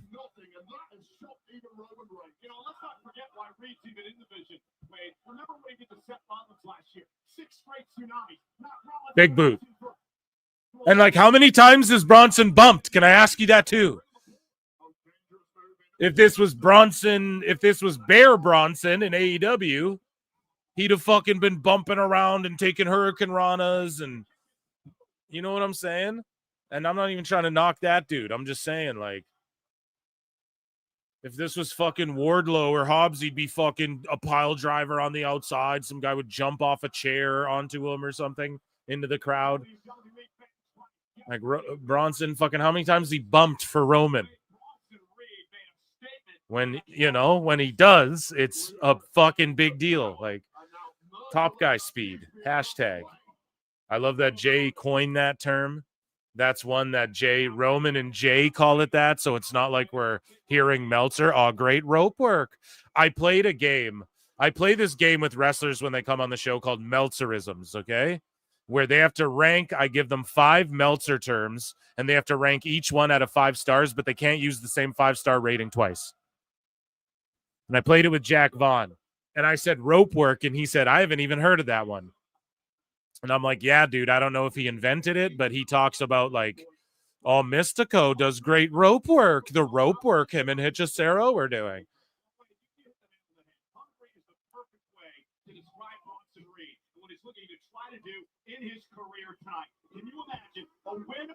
Thanks to that Gym Tan Laundry GTL. Rhea, I was delayed. If only she had a jacked husband who's also a wrestler, WWE could bring in. Yeah, exactly. Shouldn't be out there alone. Pure Elegance by George, yeah. Heading home from the laundromat. Yeah, here we go. So we're chronicling George's journey as well. From the laundromat to his homestead. Everything Roman has thrown at him has just bounced off, and this is Roman Reigns, the man who has beaten everyone over the past 10 years. Come on, Roman! Boo! Let's go, Roman! Let's go, Roman! Yeah, Roman just reminds me of Hulk Hogan. That's all it is. Like, he just goes top guy speed. It's his facials. It's the way it's just punches and then his couple big moves, you know? And his big moves is a fucking spear. Like, it's nothing. This is a clash in my pants. Yeah, dude. Let's go, guys. Hit like, hit subscribe. Thank you all so much. There's like over, I think, 230 in here, fluctuating between X and YouTube. YouTube.com/@ProWrestleClips. Become a member, super chat in. Hit like, hit dislike, leave a comment, tell me fuck myself, whatever. Appreciate you guys. Come join chat, though. Chat's the best. You guys are the fucking goated. Come tell us this show rules. Come tell us this show sucks. I'm blowing it to death. This is my favorite type of wrestling. This is the best way they could have started the show as well. 2 just super over guys.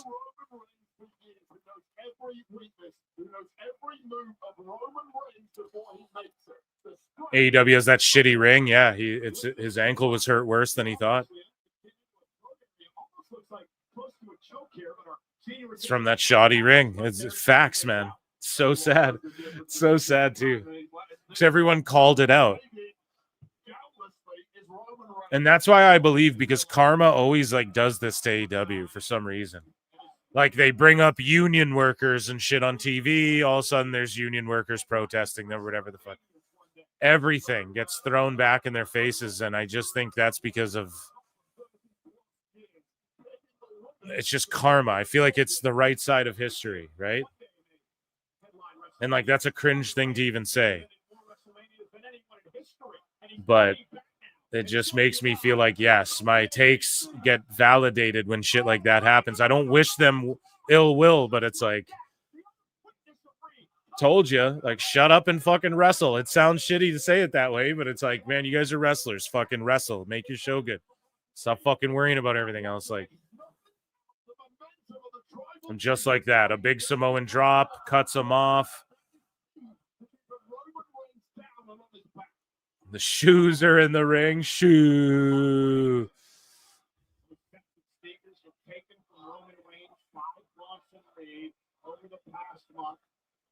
Reed carries him around like a trophy. Like a scout. Am I wrong, or does Roman just remind you of Hogan?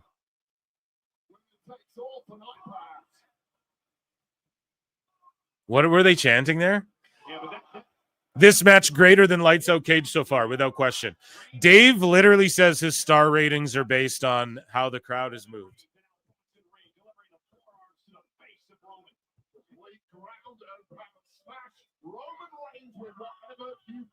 You know what else impresses me about Reed?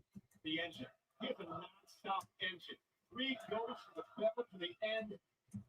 Great stamina, little slowing down. Wonderful in the career of Bronson Reed ever since his days in NXT 5 years ago. He was a smash and grab kind of guy. If he couldn't end it quick, he probably wasn't winning. That's the biggest change in Bronson Reed's makeup since then. The fact that it's Yeah, I just tweeted out. Dave Meltzer claims his 5-star ratings are based on how the crowd has moved. So I expect 6 stars for this one.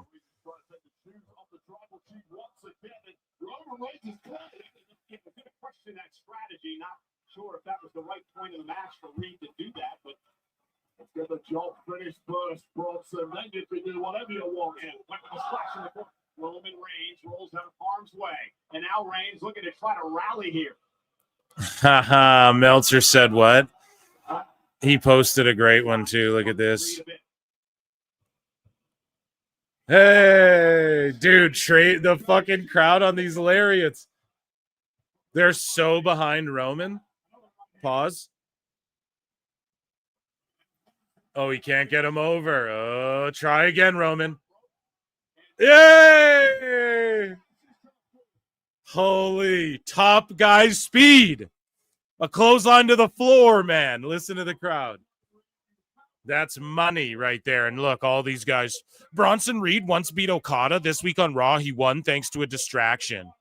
Bronson Reed really went from wrestling Okada in New Japan to being just another guy in the Fed. Wait, just remembered Bronson Reed beat Okada, so I'm okay with Jay beating him next week. Now look at this fucking money match he's in this moment, dude. Already beginning to look like a war zone. That's going to be one of those nights, I think. As Reed is sent back into the ring. Roman Reigns. Roman Reigns. Roman Reigns. Oh, yeah. Oh, no. Choke slam. Oh, oh, squished him. Oh. Sacamable. Yeah, he like hit him with a, what is that? Like a Samoan Uranagi they do, or what was that, a choke slam?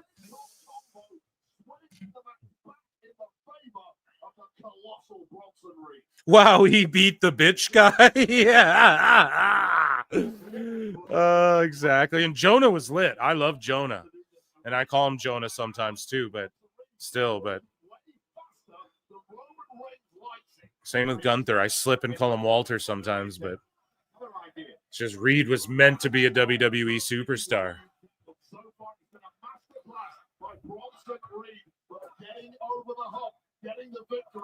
Every strike he lands, the crowd is behind. Oh, a crucifix. Oh.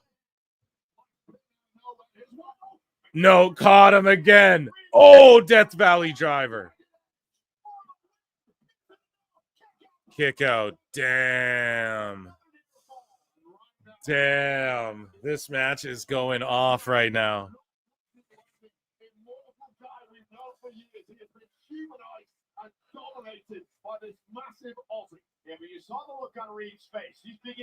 Oh, hell yeah. Chad, what a way to fucking kick this card off. This is exactly what Bronson Reed is in.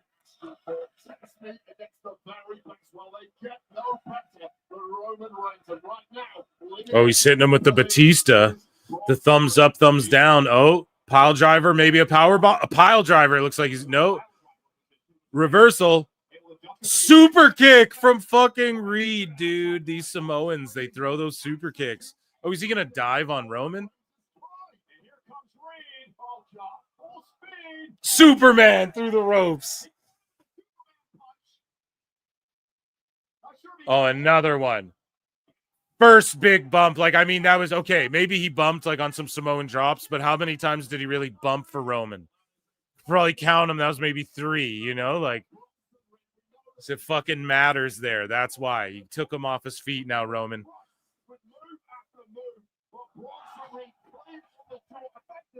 Two Superman punches in a row there, and Reed is still cooking. Here's our first match of the night. The Clash in Paris. Over 30,000 strong, firmly in the corner of Roman. This fucking arena is going to be so dope to play in 2K26. Maybe someone will make it on 2K25. 85%. Bronson Reed, but awakening now seems to be the tribal chief.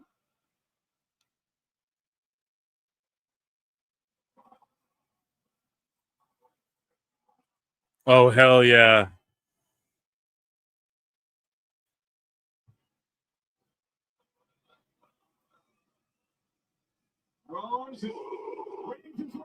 Listen to that building. Oh, shotgun drop kick. Oh, my God. Clothesline over the top. Are we getting that dive? We're getting it. A Jonah dive. Oh. Oh, my God. Julius Caesar's been a member for 13 months. That is amazing. Over a year of membership. Thank you for your support, Julius Caesar. Guys, become a member. You get access to member shows, which I do every Monday. Tomorrow, we'll be watching Raw together, guys. The fallout, the aftermath of Clash. This right here was worth it. They could end this whole show after this match, and I'd be like, what a night, guys. Amazing. What a day, rather. It's lunchtime. I'm just fucking buzzing hard. Tsunami time. Oh, he missed it. You got that scouted. You got that shit scouted.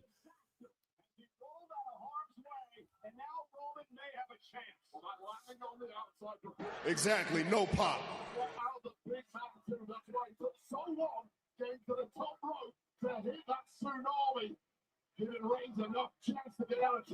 Here we go. Another one. Ooh, nope. Oh, he caught it. He just like deflected it. Pile driver. Nope. Liger bomb. Oh!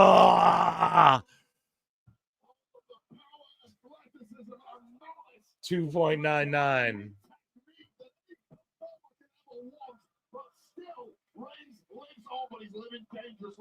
Oh, wait, I don't think I've ever seen anyone neutralize Roman Reigns. I'm drinking the 4 Loco I had purchased for AAA. Did Cole just call him Rhodes? Meltzer, the plague of frogs. I think my pirate feed is 10 seconds off there.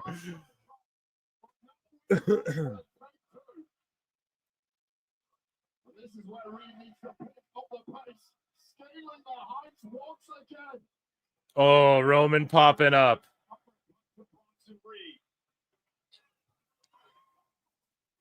Yo ho ho, brother. Army mateys.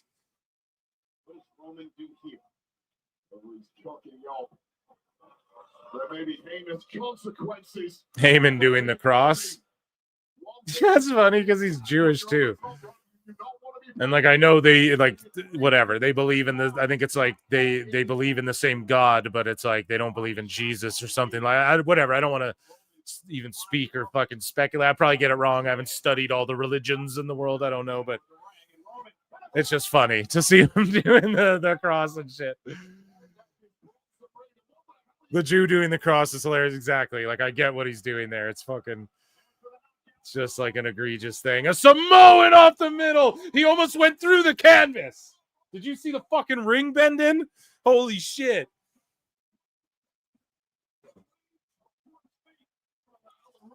Amazing. I can't believe the ring didn't fucking break, like Barrett just said. Big spear. Uno, dos, tres. I'm 1-0 tonight. And yeah, what a fucking banger. What a fucking banger to open the show. Sweating. Maybe it's from the fucking heat wave and the vodka, but holy man, we're having a great time. 62% of y'all agreed with Phil Marks, and yeah, said that the tribal chief would beat the tribal thief.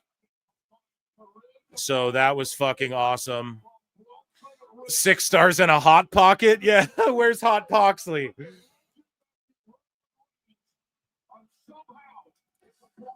I love it. George by Elegance with the L. Good match to start. Same in Islam. Jesus is a prophet, but not the son of God. Giving this match 4 flutes. There you go. 4 flutes. A banger. Yeah, so 1-0 thus far. Jelly Roll's there in the front row in Paris. And that's Post Malone there, too. And is that... No, that's not Guy Fieri. So that's Jelly Roll and Post Malone sitting right next to each other behind commentary.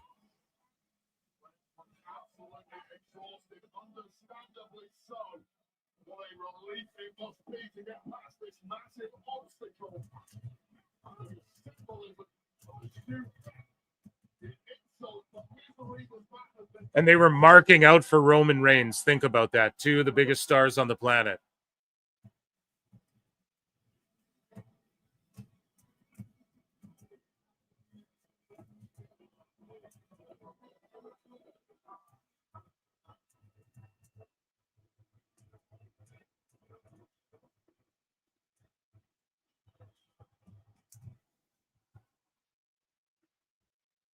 That's our tribal chief, man.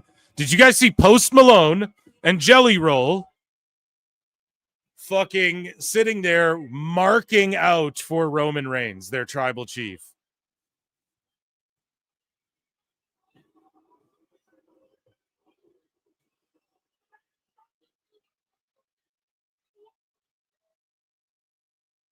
Two of the biggest stars in the fucking world marking out over Roman Reigns. Yeah, it's time to get security for fucking Rhea Ripley and them, you know?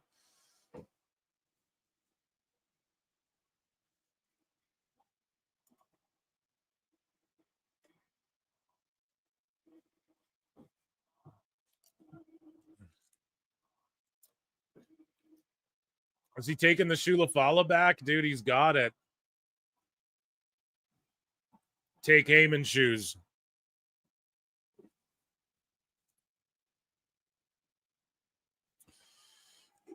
This is a guillotine, dude. He hasn't pulled a ghillie in a while. Hey, he hasn't jumped the ghillie.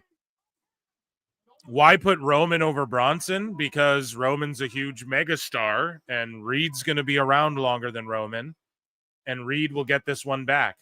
And I think they're setting up to Seth versus Roman.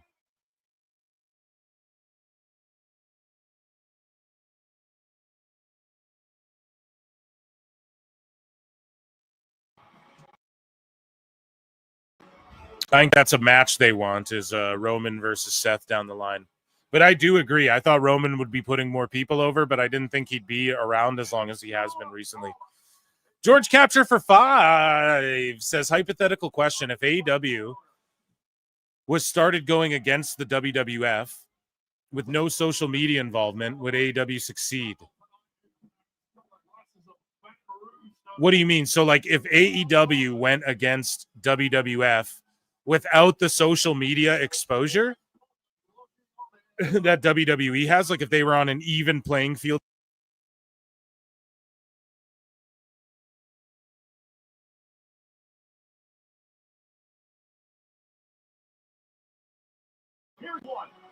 Sorry, I was fucking coughing there for a second.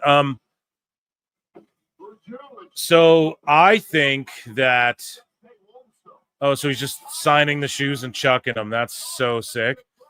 I think that, yeah, because they would still be able to create virality. You know what I'm saying? Why is there no Braun? I agree. Why is there no Braun? But George, great question. I think, yeah, there's Braun. There's Braun.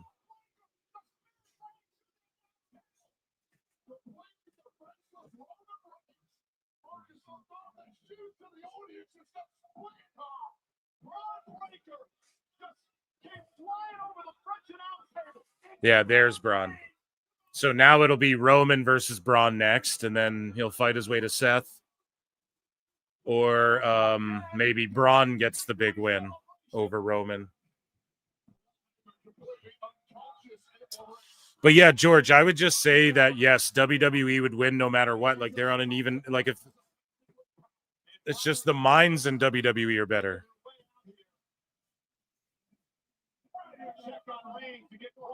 Hurricane, who got RKO'd last SmackDown.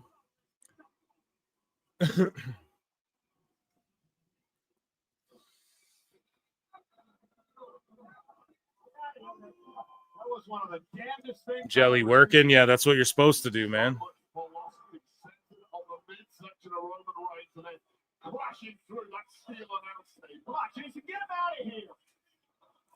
Oh, WWF versus AEW before WCW? Yeah, WWF would crush them. Like, no social media. Yeah, because then you had Vince, bro. Vince was a ruthless, like, Tony's booking then. It would be, everyone would, let's be honest. We grew up and we're like, oh, the cruiserweights and shit like that. But a lot of us, and some of you in chat probably thought that shit was lame. My dad would always be like, oh, yeah, the little fucking guys, the lucha guys or whatever. Like, he didn't really give a fuck about that stuff. So, like, I get it, you know? Like Eddie and Benoit. He always liked Benoit and the guys who could technically wrestle. He liked Eddie and shit. But when it came to, like, Ray and Psychosis, he was always like, oh, yeah, the midgets are wrestling and shit. That's what he would say, right? Hey, another time is what he said. And so, yeah, I just, like, I loved it. But, you know, I had people around me who hated on that shit. So I don't think it would have got us over if your whole show was like luchas basically the whole time, is like if you have the where the big boys play, as they say, right? I loved cruiserweights. Fuck y'all. I'm with you, Cash. Like, I did too. I love them so fucking much. But like, those are some of the matches I'd lock in for. But that's the marky mark shit. Like, when you get older, you realize. And I advocate for, we need to bring back cruiserweight divisions. And everyone's like, no one wants to be a cruiserweight. I would just say, go fuck yourself. This is my Fed. Like, I think weight divisions can work in pro wrestling. Japan's done it for a long time pretty successfully.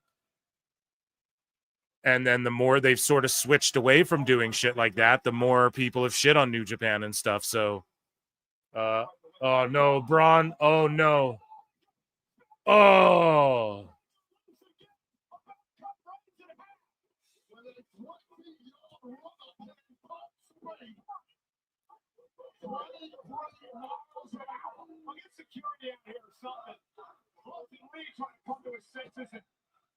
Yeah, it's just who's listening to Meltzer. Whoever listens to Meltzer, you're going to lose. It's just that simple. That spear was crazy, dude. He like glowed. I don't know the word. He flew through the air. Learn, baby, learn. Meltzer Inferno. Yeah, I guess Street Fighter's starting for Roman on Monday. Exactly. And I figured there'd be a beatdown of sorts on this, which I did call on my other show. I was like, you know, it'll probably be a beatdown of some sort. I don't know. But yeah, so Monday he's filming his shit. Obviously. A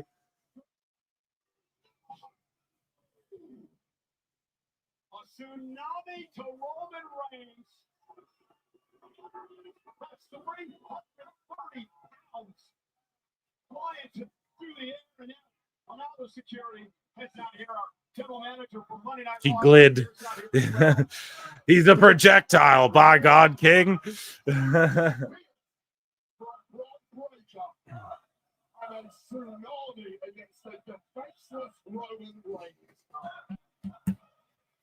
Fuck you, Bronson, they're saying.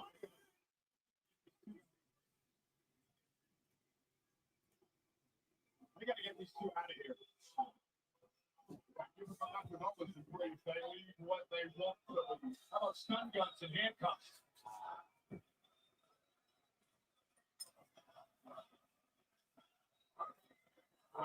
We have a situation here. The EMTs have been called with stretching the backboard. The Vision is their name. That's such a lame name, too. For all the toughness of Roman Reigns, and he showed us all of that tonight, when the body breaks, it simply does not cooperate anymore. And the medical personnel in the ring obviously attending to Roman, and who knows, you could have internal injuries after that couple of spears and then the tsunami. Through the table, too. This steel table is almost impervious to being broken. It don't break for that. The challenge would appear and use the body of Roman Reigns to destroy.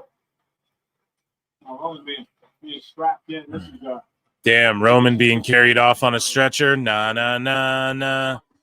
Nah, nah, nah, nah. Hey. No, I'm just kidding. We love Roman. Oh, no, and Bronson's going to fucking... Yeah, so he's doing a Street Fighter bit here on Monday.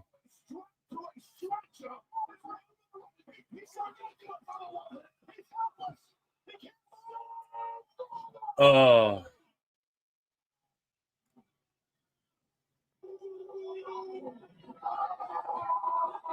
Damn.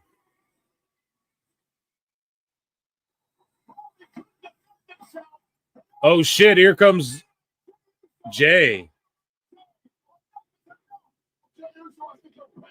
Super kick.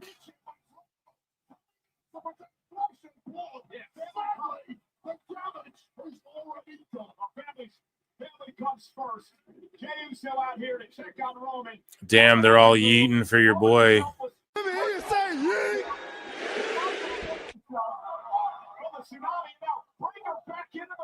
Somebody's got to get the damn cops out here.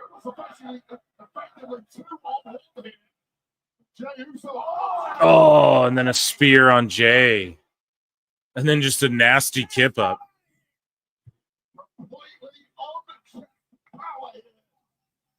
Opening match and clashing powers that has now descended into a shit.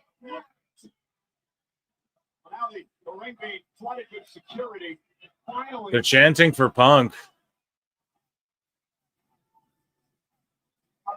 At this point, like, Triple H should be out there and shit, though.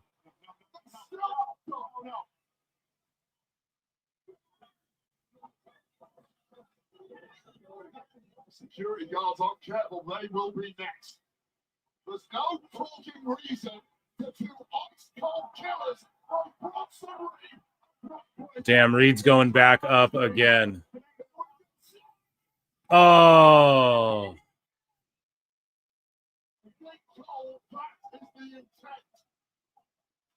And he's just yelling, fuck off, right on camera.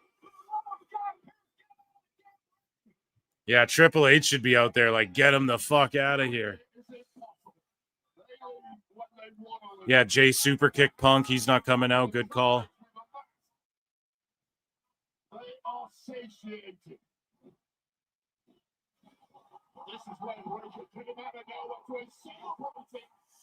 Jesus, that was a brutal beatdown there. Clearly writing Roman off for a bit. And just craziness.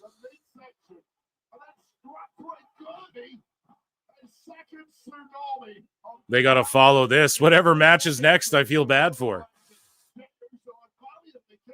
Because we're just locked in. I don't know, man. I'm just here for the drama. I'm like, holy fuck, man. This is intense. Statement made. You can swear on PLEs because this doesn't make the main event predictable or anything. So Roman Reigns, Rhodes, and Hiroki Goto are doing Street Fighter. Yep. And someone else. I forget. Drew's doing a movie too, though. It's not. They're announcing all the casting one by one because it's all big-ass names, but his name will get attached to it soon, I promise you. And you guys will see. He's in a big-ass movie coming up. Spoiler! No, that's all I'll say. But bring out Sheamus and Rusev so they can beat the shit out of each other. Yeah. Guys, Let's go over here. I need to get some ice for my drink, so let's check on in with Becca. I'll play some music. Let's just have a quick break. The following promo contains clips by artists strange and unfamiliar to some, but not after TV's next big thing. Hot summer fun.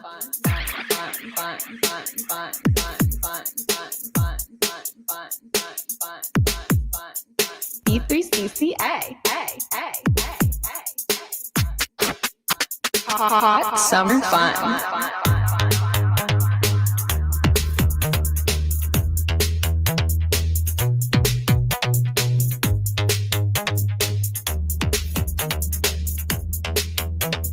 Hot summer fun. Coming back in just a minute.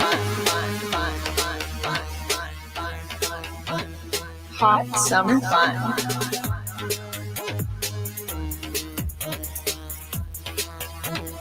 Hot summer fun.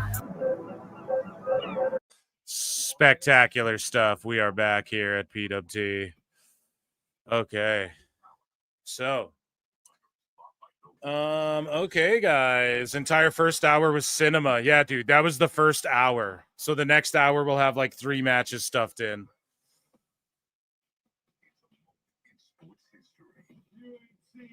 We'll see what match is next. I'm 1-0 thus far.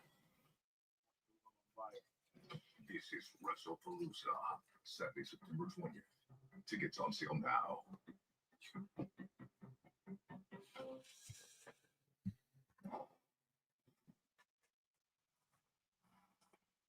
Seeing ads for Crawford and all that shit.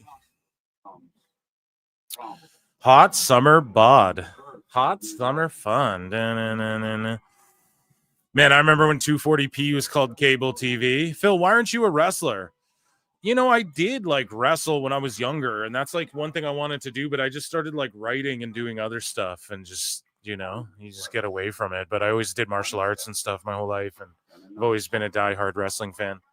And like I backyard wrestled a little bit, you know, but it was just not, yeah. WrestlePalooza was the worst name for a pay-per-view. Yeah, it's pretty bad. I don't like having any other PLEs be called Wrestle anything other than WrestleMania. And for some redax on X, they go, Pro Wrestle Times isn't grammatically correct. And I was harping on that last night. It's like, yeah, so it should be called Wrestling Mania. You know, what are you, a fucking redact? So, yeah, Wrestling Mania, the WWF Wrestling Mania is what it's referred to now here at PWT. Put that in the lore section on Discord. But, yeah, WrestlePalooza's like, I don't like any other events having Wrestle anything in them unless it's WrestleMania.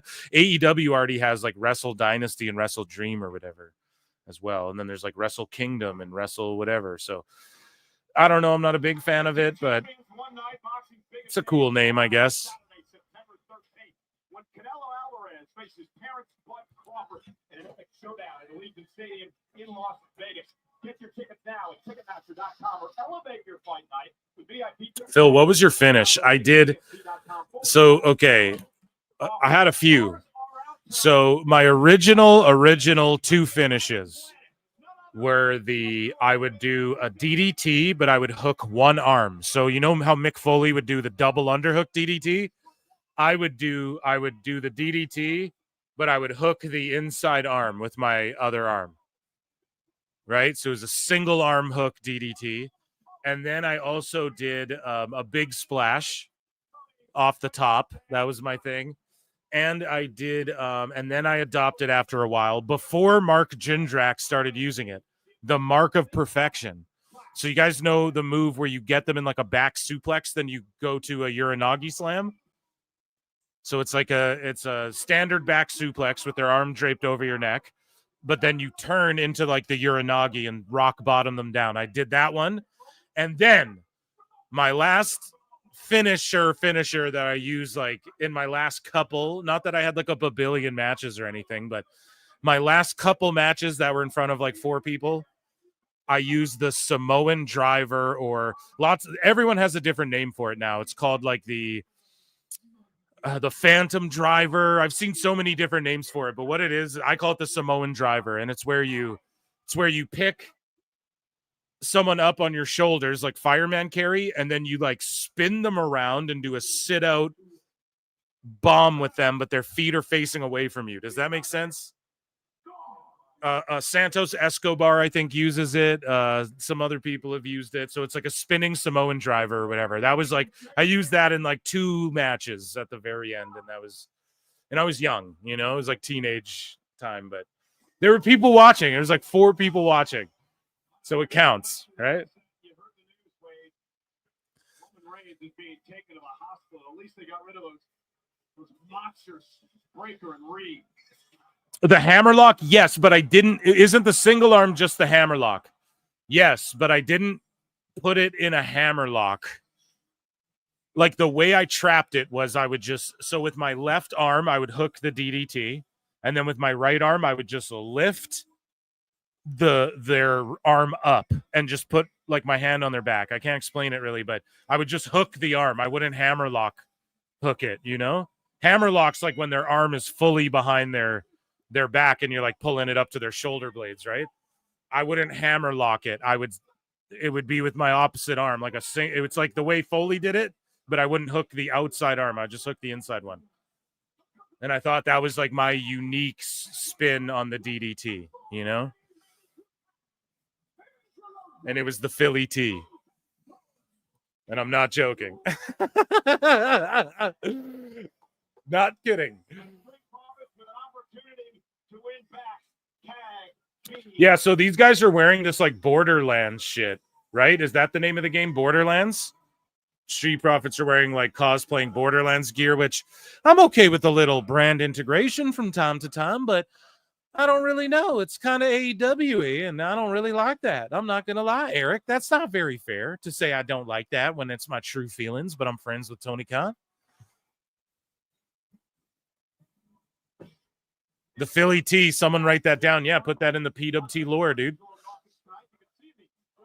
No one kicked out of it, brother. Yeah, so that's what it was the DDT was like, because I had younger like relatives and shit, so no one did. And when I allowed someone to do it, like even back then I was smart. When I allowed, like, okay, this DDT maneuver can get kicked out of, that's when I started doing the mark of perfection, is what he would call it. You guys can Google that move. I didn't really have a name for it. I just called it back suplex Uranagi. You know, I didn't have a name for it or anything, but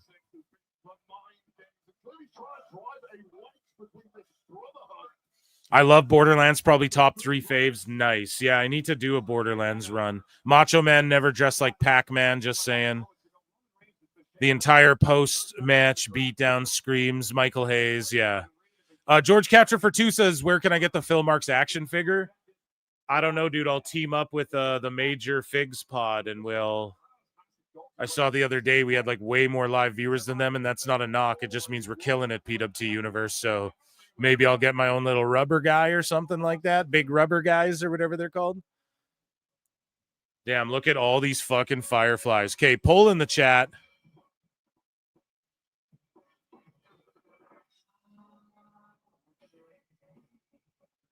Let's see here. Yeah, so I'm going to poll in the chat here. I'm going to update it. Who do you think?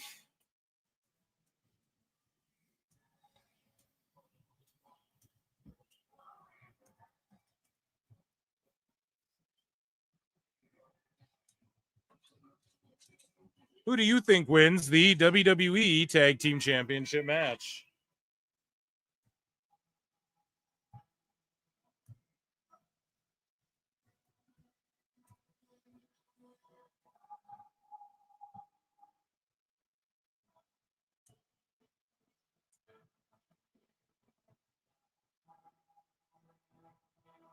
Okay, so we put the Street Porterlands or the Wyatt Six.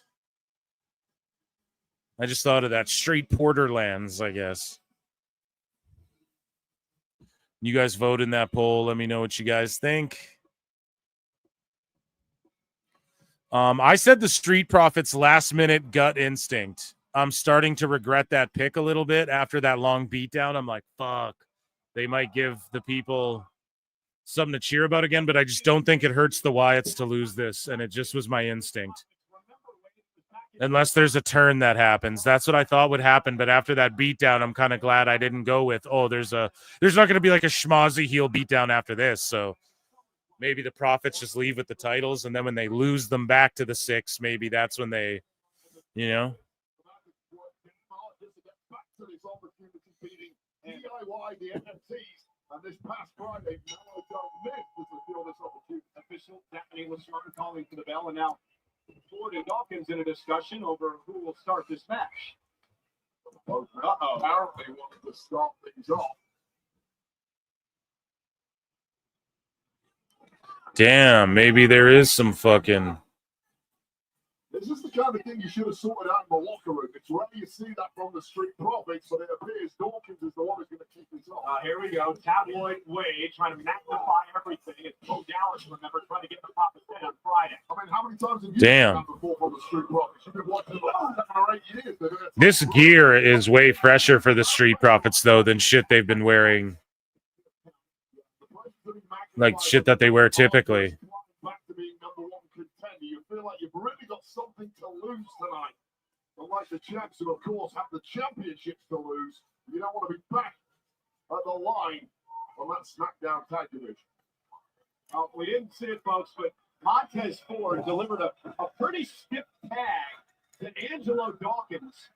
And that didn't sit too well with Dawkins. So maybe we are onto something with him. From tabloid journalism from Wade Barrett to Pulitzer Prize-winning journalism from Wade Barrett. Thank you very much, Mr. Thomas. Street Profits better get that together pretty damn soon. I can hear B-Fab on the outside trying to yell instructions to get him on the same page. And Dexter Lewis, who fancies himself. This is storytelling right here. Profits are breaking up. Possibly. Dawkins always reminds me of D'Lo Brown. I think everybody sees Ford going heel, but I think Dawkins could be the one who does it.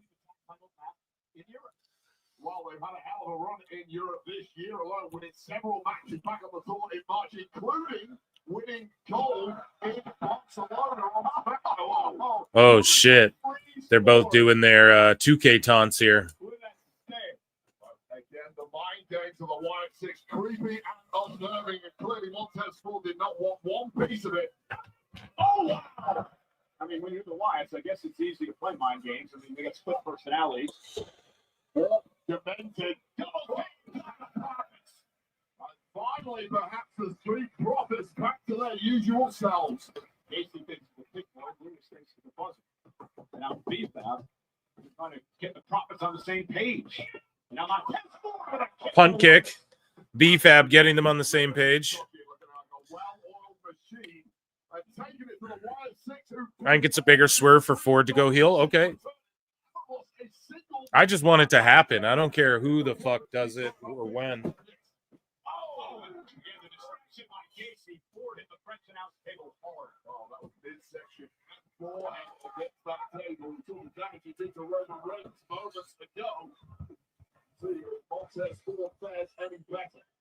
We see Uncle Pouty / What are they chanting? Looking on, surrounded, of course, by Nikki Cross and fancy himself happy. Big shots to the back. Yeah, this is the fucking match to send out after the tag match. It's like that Rusev Sheamus match is gonna have like tons of heat on it.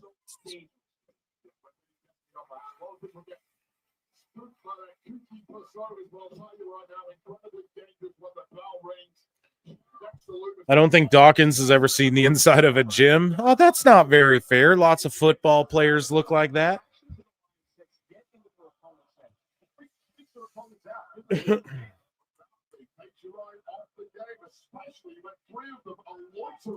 Yeah, that's the thing. Like, they can become each other's greatest rivals and then, like, team up again later down the road, you know? That story's always there. You're my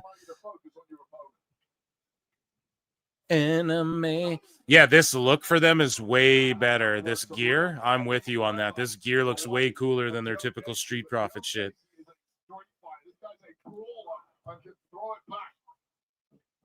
And can throw it back, is what Wade just said. He says, yo, this guy's a street fighter, Gacy is, and he can throw it back. You what? You mean throw down, you sick freak? No.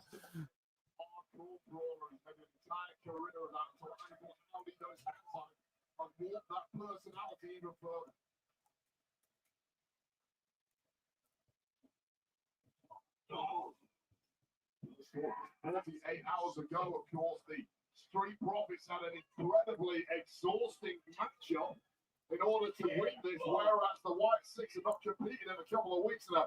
Fresh and bases. It's really showing in the early Taking back shots and throwing it back. Yeah, like what was he talking about?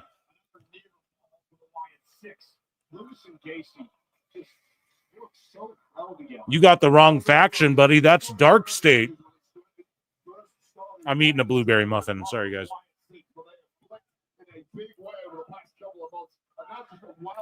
Actually, I'm the best person at throwing it back is Tony Khan. Great.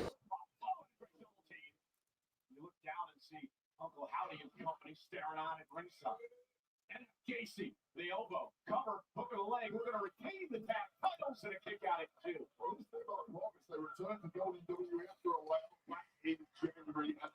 It's crazy because green shirt guy and flag shirt guy, Trinidad flag guy, are both in the front row sitting next to each other. They traveled to Paris for this thing. I wonder how they have all that fucking money.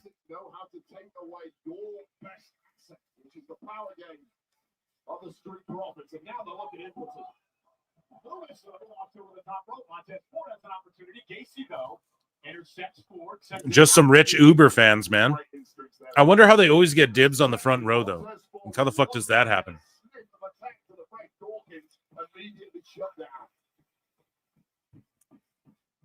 Now Gacy with Ford on the apron. Perhaps looking for a suplex there. Blocked a couple of times now by Montez. And Ford with Gacy. You know, get caught up in the rope there is the best thing for Gacy because it wasn't full impact when he hit the apron. Well, it's two things. It does reduce the impact on the apron, but you can easily tear a tendon or a ligament in that knee or ankle on the way down. That was ugly for Gacy. He's not moving well on the floor now. Good for BFAB being out there for this, too.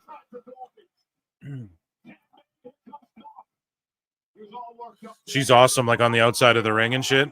She's improved a lot in ring, too.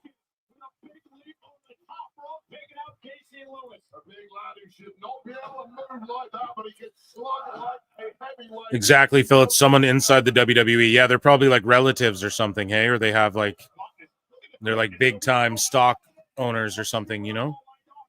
Like maybe they bought a bunch of the stock or something. Who fucking knows? But that green shirt guy isn't the guy Punk smacked out. That's been debunked.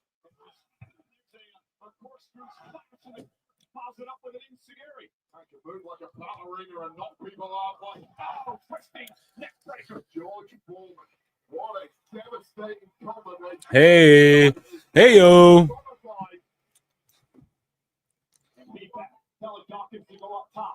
Oh, we're getting a big bullfrog splash.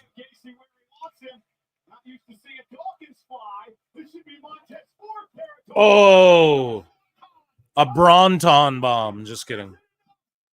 Trying to think of what a big guy Swanton would be.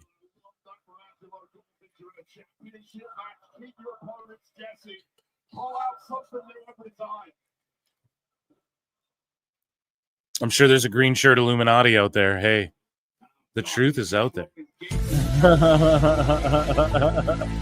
The truth is out there. Swanton bomb. Yeah, that's a good one. That's a great one.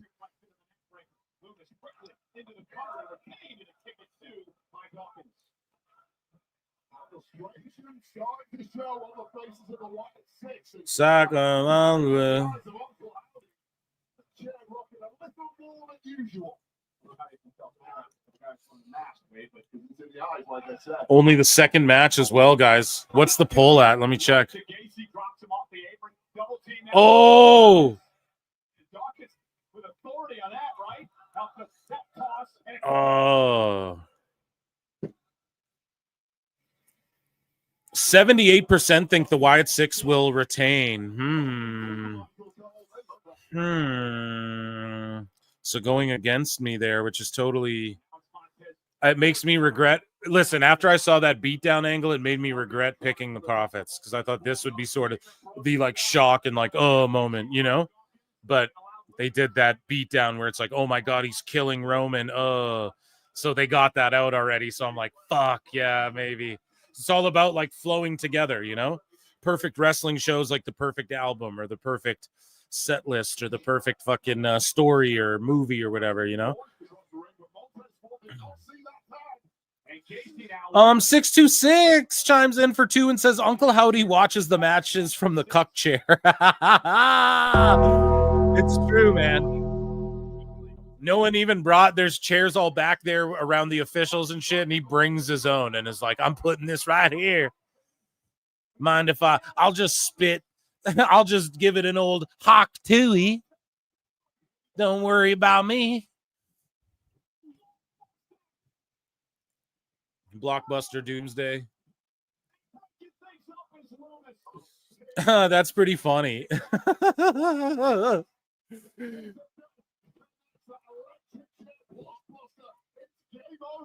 They're like, we have chairs over here. Nah, I got a better view from this angle.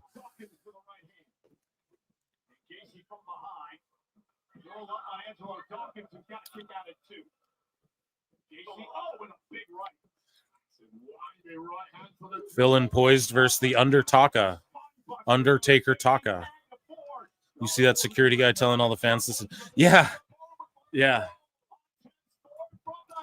I mean, and the thing is, right, is they're just trying to do, like, if it were up to those fans, they'd be standing and just, like, standing up against the barricade. You know, like the whole, it could be a fire hazard and shit. So he's just doing his job, but it's because they're so nuts. He has to be like, sit down, guys. You can't be up the whole show. I know it's the Beatles, but it's not really the Beatles. They have to like tame down how big of a star WWE superstars are becoming. For real. Look at Rhea. Like, yeah, she's a huge mega star, dude. Look at Post Malone and Jelly Roll marking out for Roman and shit. That image I'll never get out of my brain. Because they're so famous. Like, imagine meeting them. Some of these wrestlers are probably like, what the fuck? And they're just marking out for them. It's like, yeah, Roman's a star, dude. People are paying 70 grand for tickets and shit. Yeah. Pounce into the barricade. I don't even think the Beatles could get. Could a Beatles hologram show get 70K per ticket for the front row? I don't even think so. But with what's his face on the drums? No, who's still living? Oh, Montez Ford.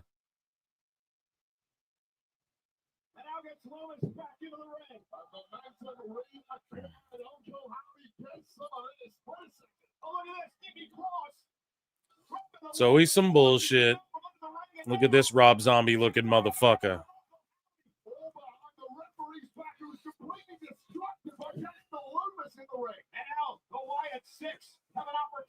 Damn. Yeah, I went with the Profits. I should have stuck with the fucking 6, which were my original pick, but solid match, solid finish. Not my favorite things thus far. We'll just put it that way, but I mean, all good. Round of applause, a smattering of applause. I think,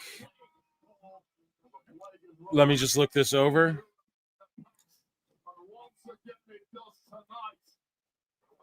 And I went Sheamus, Becky, Paul, and Seth. Yeah, I think the rest of my picks are still going to be correct. Because I thought this match would give us a moment of, and like maybe some schmaz, because it was like just a last minute addition that like if they put this match on SmackDown, no one would bat an eyelash, right? And so I was thinking in my head, like, oh, there's going to be something important that they want to be seen on this thing. But no, just the Wyatt Six defending and continuing to establish them and shit. And we got that moment I was talking about out with the Roman fucking his big beat down on the stretcher and all that. I didn't anticipate all that coming. So good shit so far.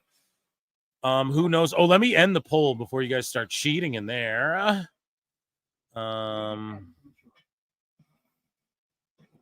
Yeah, so now a Borderlands ad. But you just beat the Borderlands guys. Brand integration.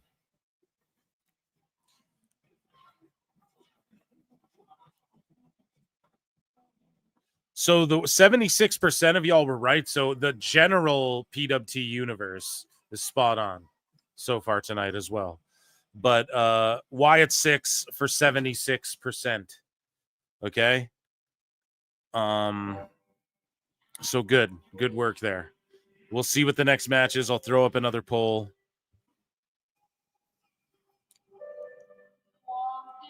There's a WWE shop fucking ad right now, guys. If you're going to go buy some merch, use my promo code below. You can just click it. It's in the description. And it's like, no, you don't have to type anything in. You just use that link, and then it supports WWE and PWT and Fanatics. Shout them out.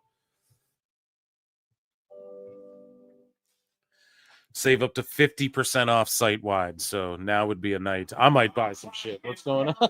I might click my link. What's going on? Babe, it's 50% off.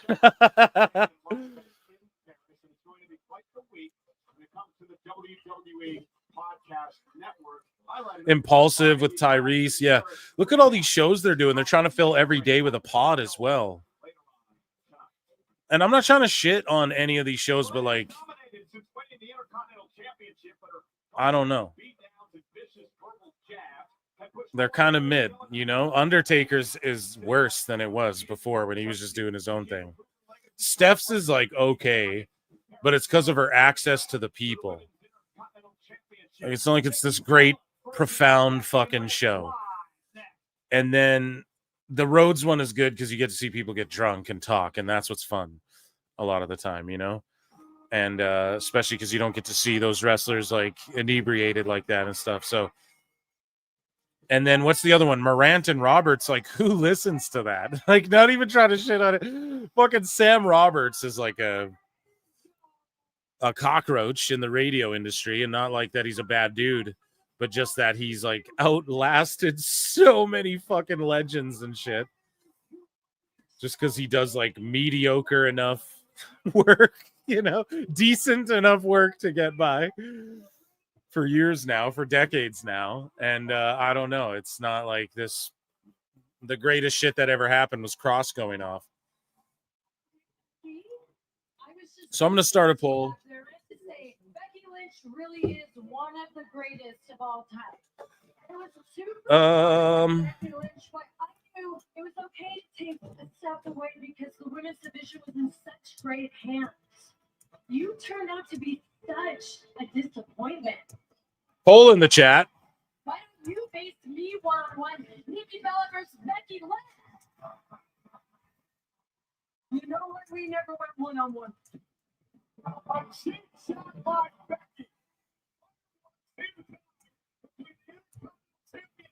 Becky Lynch or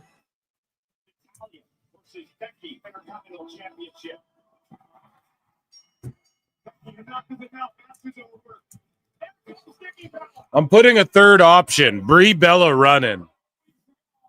There you go. So who do you think will win this match? Becky Lynch, Nikki Bella, or a Brie Bella running? Choose wisely, chat.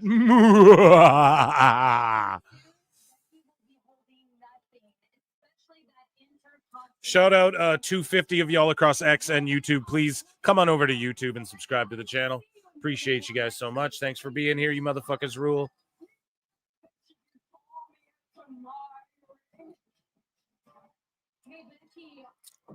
Why are you acting like a little bitch? Oh. If you're not one, Becky, then there should be no problem facing me for that title. Cross must be regretting not taking the offer. Yeah, I think he was confused. I think he worked himself into a shoot, brother. What the man has become? Has the man lost her ball?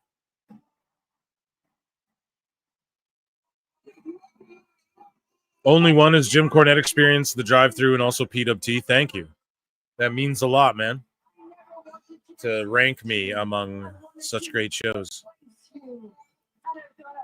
Pretty good job. Yeah, so I'm 1-1. I'm going Becky is going to defend.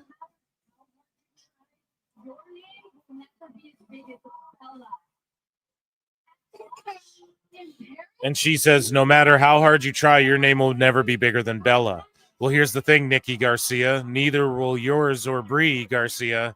That's the thing. It's a shared name, you know, where you could argue that Jey Uso is more famous than the Usos. Interesting, to say the least, no? One of the Pretty Deadly is injured, yes.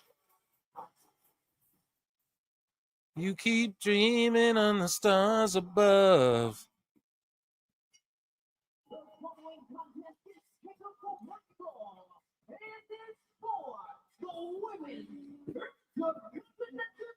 Yeah, so 2K like added Nikki Bella's shirt or something, and I'm like, fuck, now I gotta go. I gotta just like put that on my Nikki Bella that I downloaded and delete the delete the images taking up space on my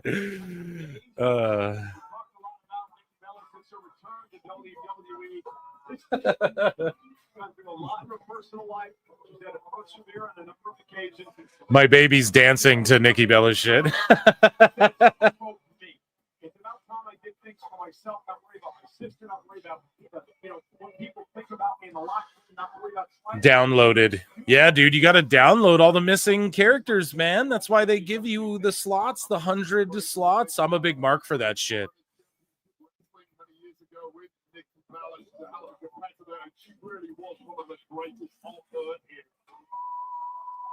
Nikki's in amazing shape. She is, dude. She's ring ready, too. She was there getting in shape with Natty and Kid, Tyson Kidd.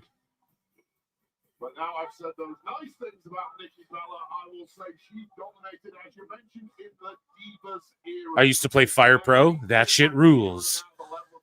That shit rules. I literally have stopped myself from purchasing Fire Pro World. That's the latest one, right? I've had to stop physically, like, tell myself, like a drug addict, no, do not buy it, because I will download and create every wrestler that's ever existed ever. If 2K allowed you to do it, you wouldn't be able to stop me. I would just be downloading. I wouldn't even play the game. I would just be like downloading cool old wrestlers I like. I'm not even joking.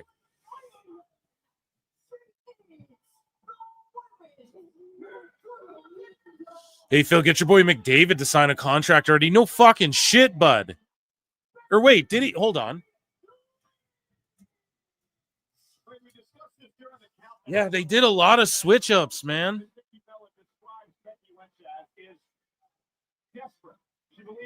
Let me just look. Yeah, no updates on that, hey?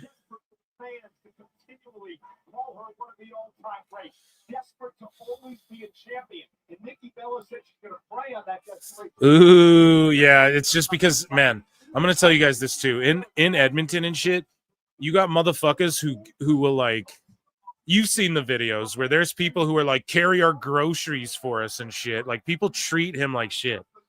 And he spurged out on the team last season, like behind the scenes. They had cameras in the locker room and he's just crying like a little bitch. And it's like, you're supposed to be the GOAT. Like, they compare you to Gretzky and Crosby. You're the greatest. You're a LeBron, bro. You choke in the playoffs. You're the greatest season player ever.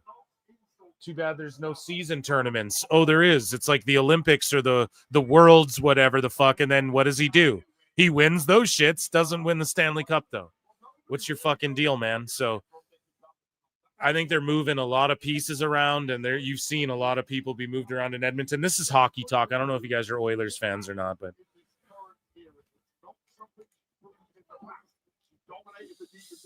Phil, you play any of the Aki wrestling games on N64? Yeah, I got an emulator right on my computer right here. I fucking play all the shits you're naming right there.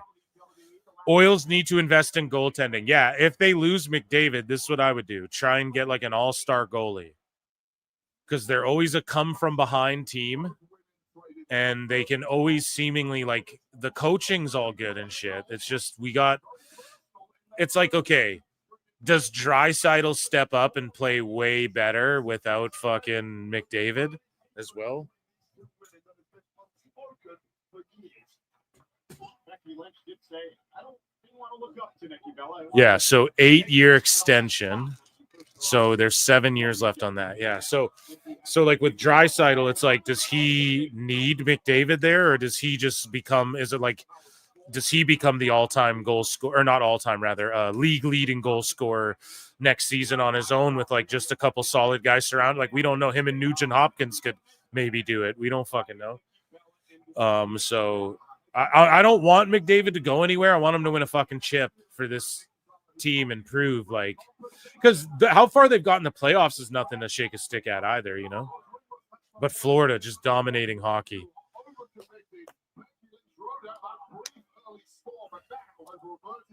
McDavid to the Panthers, I would fucking quit watching hockey. That would be it. I would be disgusted if that happened. Interesting conversation with her earlier today. Becky now heads up to the top rope. Nikki Bella in trouble. Connor to Buffalo, George. Get the fuck out of here. Get the fuck. Boo this man. No, I'm just kidding.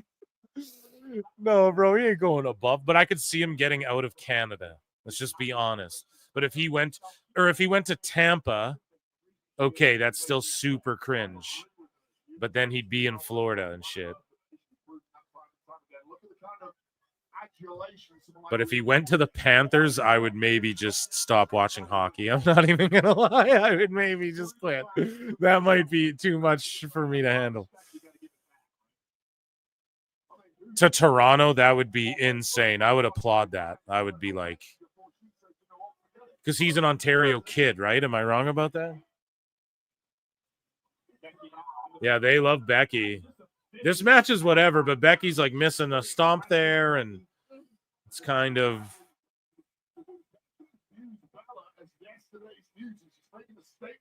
In the ring to prove that Bella cannot hang at a level that Becky Lynch has dragged women's wrestling to over the past few years. Exploder delivered to Nikki Bella, Or McDavid on the Pens with is Crosby? Did he retire or what? How many? Right, like Crosby, old man Crosby, and McDavid. Just like on a last hurrah on like a one run or something. That'd be crazy. If he went to the Panthers, though, I would cry. If he left the team and they got like an all-star, like a goalie where we're all just like, who's the best goalie in the league right now? Name him, right? Like, let's say we'll trade McDavid for this guy or so, you know?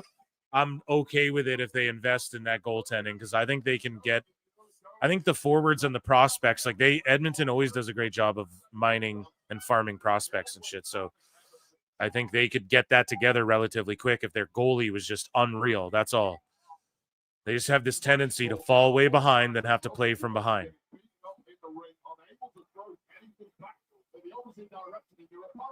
Newmarket, Ontario. Yeah, so he ends up on the Sens. Oh, that sucks. No. Crosby sticking around long enough to train up whoever the first, the way Lemieux did with him, right? Because did Lemieux and Crosby get 1 year together, or was Lemieux out the year right before Crosby signed up, or how did that work out? What's the timeline on that? So is Malkin? Fuck, that was such a deadly era of like Ovechkin, Dion Phaneuf was a big prospect. We had Crosby, fucking Malkin. Sorry, we're doing hockey talk. This match is going on, but. Oh, jumping kick, caught.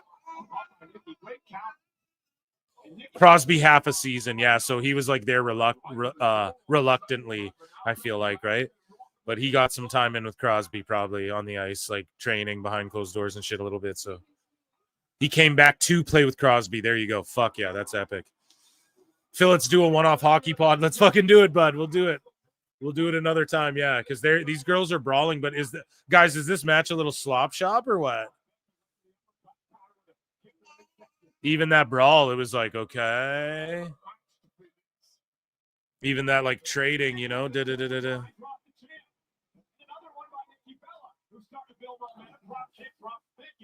Nikki Bella finally remembering exactly who she is, finally finding that competitor that took her to the top of the pass. Oh! Yeah, we could do that on Phil Marks Out. We could do a hockey pod. Could do a draft or something too. Let's fucking do it. Phil Marks Out about everything. Remember, TM.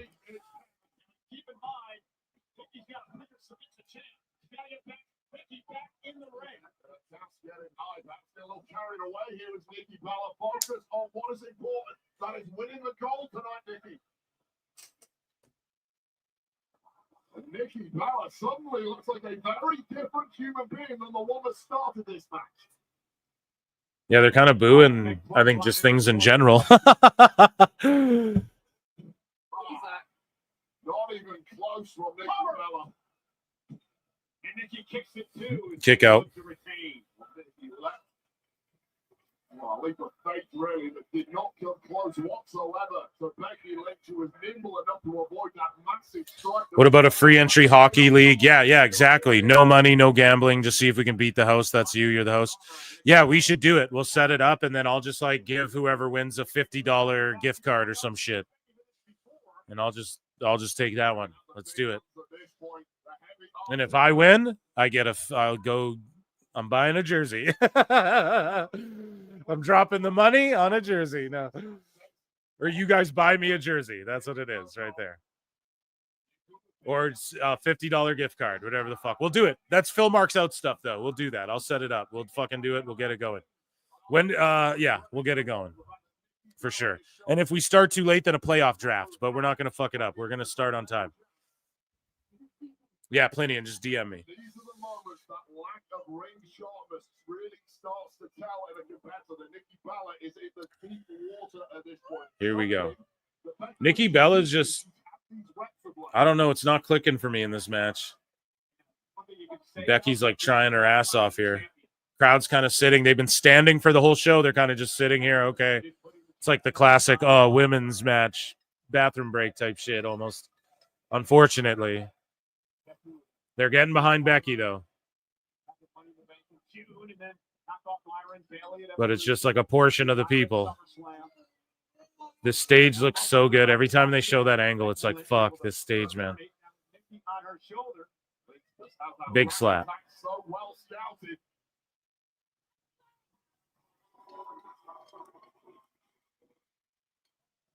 Now, Nikki took a little too much time. Becky able to send her out to the apron. Taking the shoulder now to the champion.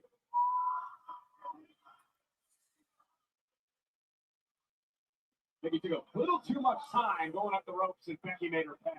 Most women have absorbed a ton of punishment at this point in the matchup. You feel like one big shot at any point could end this one. It is hanging in the balance. A brawl right up there on the turnbuckles. It's too late to really retrain Nikki. Retrain her. It's just she's not as active as fucking she used to be, you know?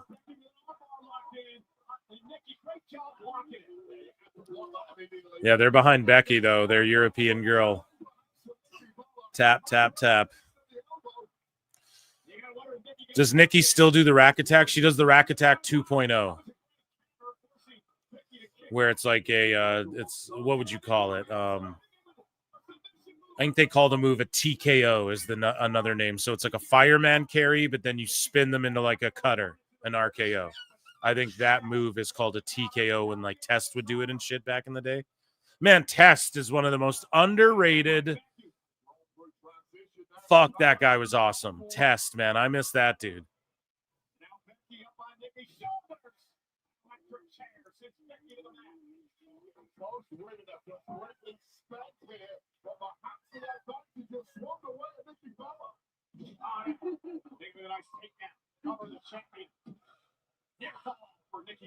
Un, deux, sacre bleu.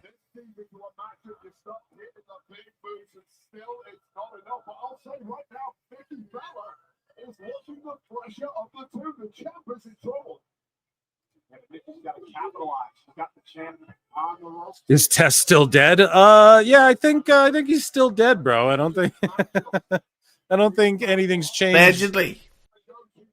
On that front.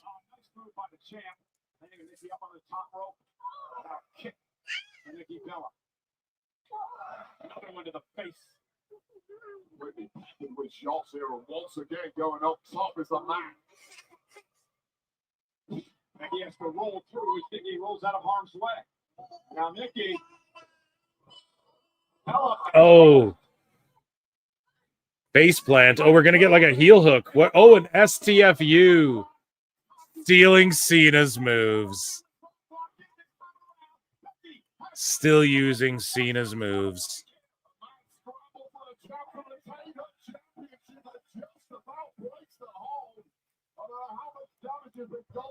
Gave her no time in that hold. What is it with Nikki where just something about... Yeah, you saw a bit of frustration on Nikki's face. She thought she had Becky there. She looks dehydrated or something. What's going on? Testicles in the chat, yeah.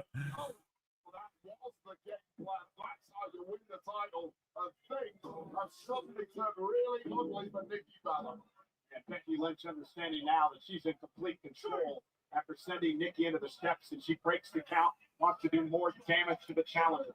There's something about Nikki. She doesn't look like she's in it. She looks dehydrated too. The way she keeps like cotton mouth licking her lips and shit. It's like someone give her some water.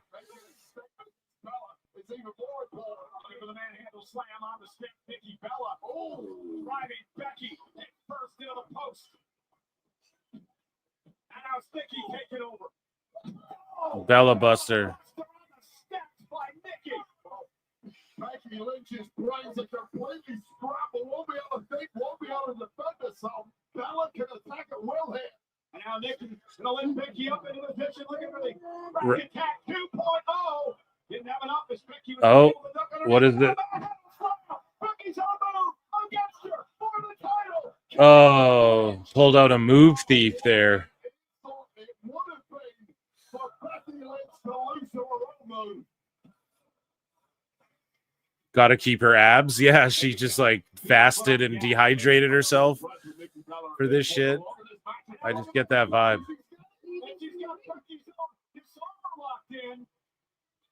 Or at least attempting to.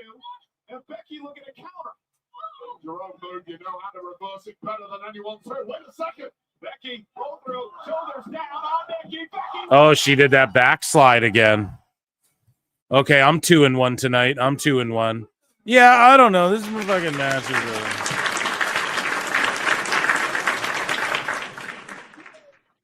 Was what it was. I'm 2-1 thus far.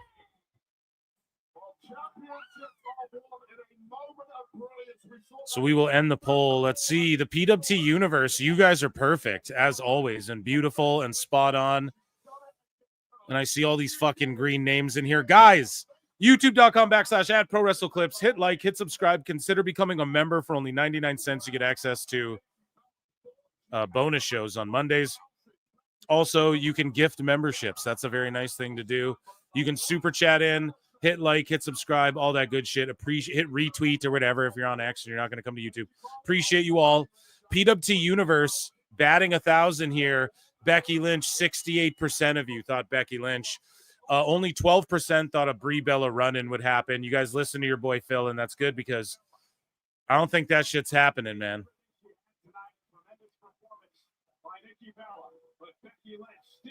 Like, I wouldn't be shocked if they don't even take Brie at all. I'm not saying it won't happen, but it could very well happen where they don't take her at all. So I'll put another poll in the chat when the next fucking match is announced or we get a graphic or vignette for it. They're showing AAA stuff here, which we're always going to stream AAA. These big AAA shows, they're fucking amazing. Every time we've watched 2 so far, and they've been so good that we have to continue to do so. Worlds Collide September 12th. Okay, chat? We're going to watch that shit. We study the business, Brian. We study. Learn, baby, learn. Meltzer Inferno. Wrestling's for dirtbags and lily pickers. What do we have going on here? We ripped through all the news and everything. I'm taking Rusev next. Go 4-0. Clean pin. Sick roll up. Nikki defeated by a basic wrestling maneuver. Yeah, dude. So they're advertising the FIFA World Cup. Their hospitality packages. Of course, are in Paris, the city of lights. Later on, our main event, the fatal four-way for the World Championship. Remember, CM Punk, who will be in the matchup later tonight, was at the main event. So I wonder what match is next. Yeah, Rusev Sheamus has to be next. The award-winning documentary series on Netflix, WWE Unreal. Phil studies the Wagyu beef. Wagyu beef, Brian. AAA adopted the WWE ring. Yeah, dude, they used the ropes and the 20x20. I think for some of their shows, they do what they've always done, though, like the ones that aren't televised and like aren't promoted by WWE. That's cool. Come back here, everybody's saying congratulations. Poor Sheamus. Sheamus is gonna wake everybody up. Sacrificed to get here. You know, the question was everything worth it? Feeling like it was. 100%. What? Good. You. Boom, boom, boom, boom, boom, boom. Let's see. There's a comfort that comes with, okay, it's here. You know? Did I do enough? So Death Before Dishonor, there was a fucking technical difficulties with their pay-per-view, the ROH pay-per-view. So in the middle of it, Tony Khan just made it free. So imagine you paid for that shit. I would just ask for a refund. And it did 180,000 views on the nose, 180K views on the nose for Death. And I'm not trying to hate on Death Before Dishonor. I mean, that's a good amount of views, but like, come on, man.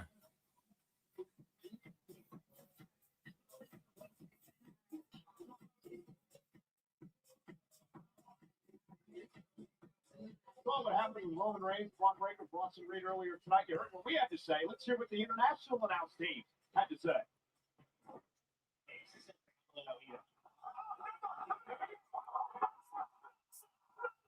Let's see. I'm trying to see if there's any news or anything we are missing or not seeing or not covering.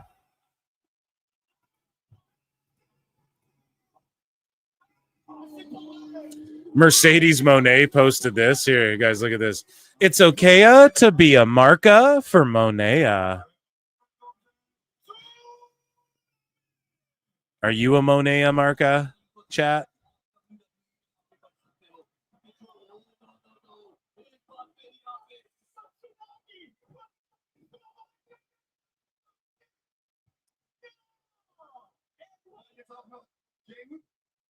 And then they honored Ben Askren at RAF as well. That's amazing.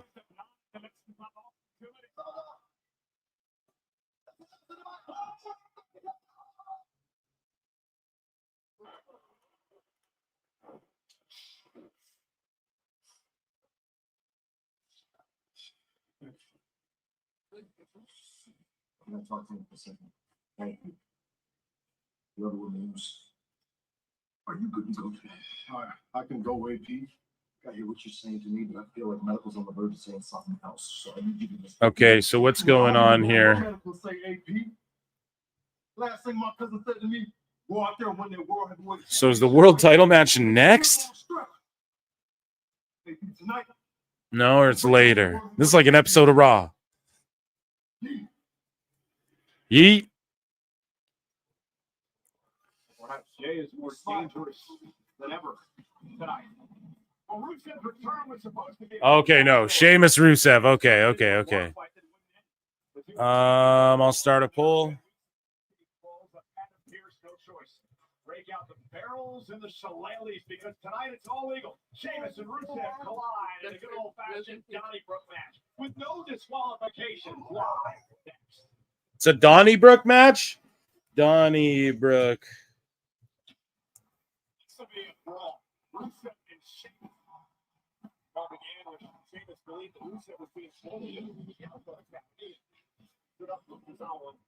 Rusev or Sheamus? Who do you think wins this Donnybrook match? Rusev or Sheamus? Let me know. Vote in the poll. If you're on X, come on over to YouTube, youtube.com/at Pro Wrestle Clips. Become a member, super chat in, hit like, all that good shit. I've been enjoying this event so far.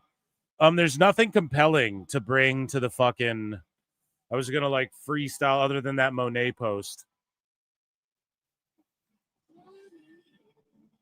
It's literally just no DQ. Yeah, exactly. Especially when there's fucking commercials. Rusev Day agreed. Pixel, she sucks. Is this injury angle to cover for Jay's incredibly shitty cardio? No, I just think they want to make it like they don't want him to lose momentum. You guys know what I'm saying? They don't want him to lose fucking momentum. So it's like he's going to lose in this match, but it's because he was beat up. He didn't get the world title back, you know, because some people think he hasn't been shit since he lost it. So I think that's what it more is. So guess what? Ladies and gentlemen, someone with World Heavyweight Championship experience who's here to tell us what he thinks about everything, Chris Jericho. I look and see it's not just me. So many others have stood where I stand. We are the young, so raise your hand.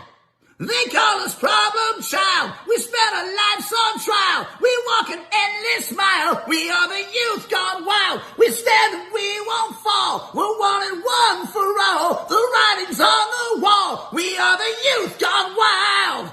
Let me get wild. Yay!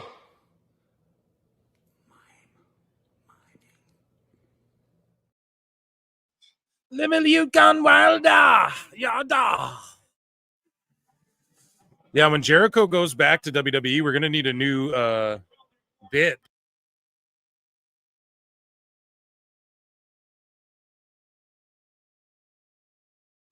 He will be the youth gone wild once again. Muted my mic by accident.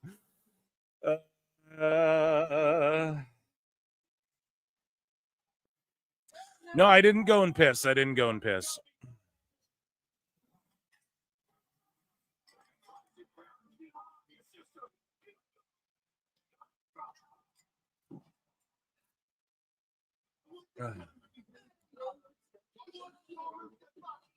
No, we can still bet. Yeah, I'm not going to say stop it or anything. You guys do what you want. Say what you want. Dun, dun. So say what you want. Dun, dun. Say what you want. You picked your own poison, so my touch is clear at the bottom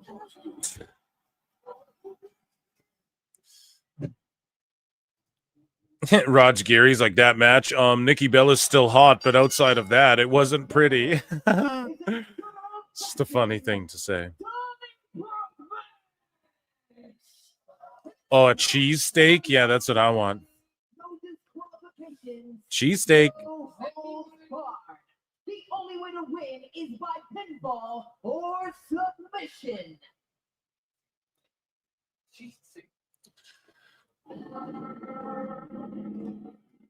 We have more Mercedes cringe if you guys want it. Just kidding. I don't know if it's even cringe.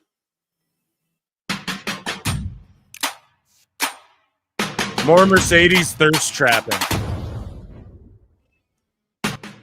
With her 9 belts that no one can name any of them.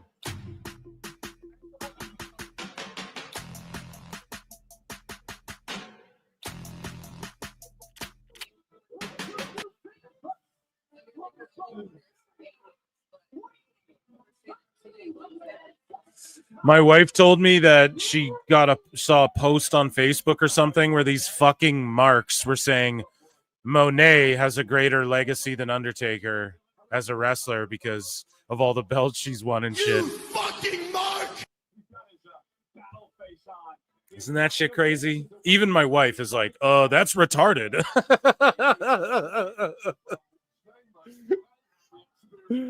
Oh, shit.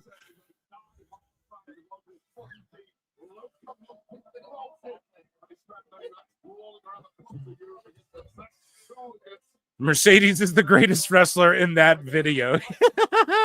Here we go, Rusev. Let's fucking go. And who's this? Let's go, Morgan Charrier.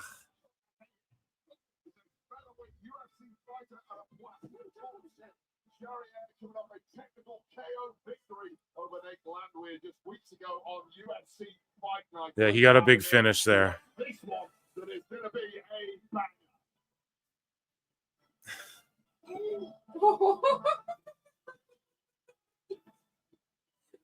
One is the WWC champion, World Wig Council Championship. Yeah, I always ask my wife, like, everyone we see on TV, I'm like, her hair's fake, right? Her hair's fake, right? Like every celebrity, any pro wrestler, I'm like, she's wearing shit in her hair, right? Like, just so I know which ones are and aren't, you know? It's like everyone does it. You can spot it, you know? If you have an eye, I can't tell.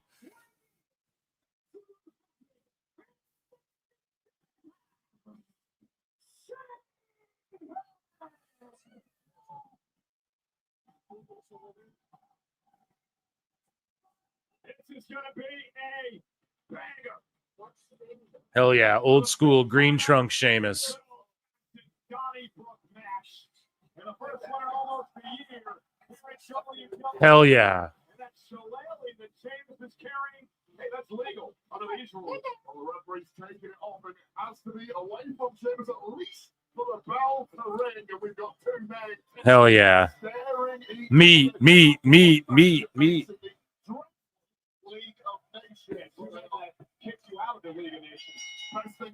They're talking about the League of Nations. I didn't like hate on that faction so much.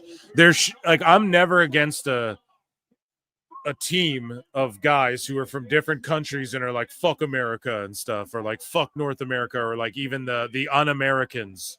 And like when it's like Team Canada and shit, I'm all for that, you know? Because like it's an American-based company. So if people come out like on some fuck America shit, it works, you know? Like I don't get triggered by that shit. It's just funny to see. However, the league, like that time of WWE was so bad. And it was literally like you have all these guys who could be top guys and you're just sticking them together because you can't fucking think of anything good to do with them and shit. Look at the look on these fucking women's faces as Sheamus walks by. And him beating the shit out of Rusev.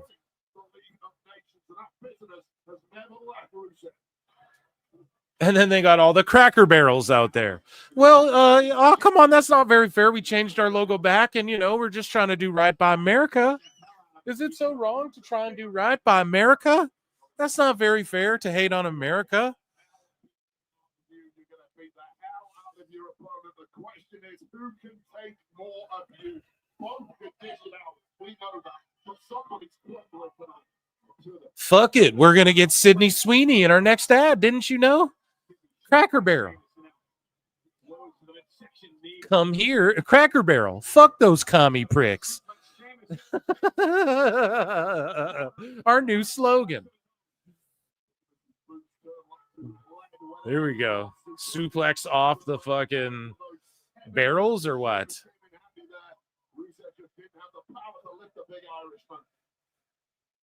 Now Rusev tripping into the barricade by Sheamus, the Celtic Warrior, a four-time world champion. Has a Hall of Fame resume for the United States titles and tag team titles, a Rumble victory, Money in the Bank, once King of the Ring. Oh, yeah. They're so into this. And he's got his shillelagh.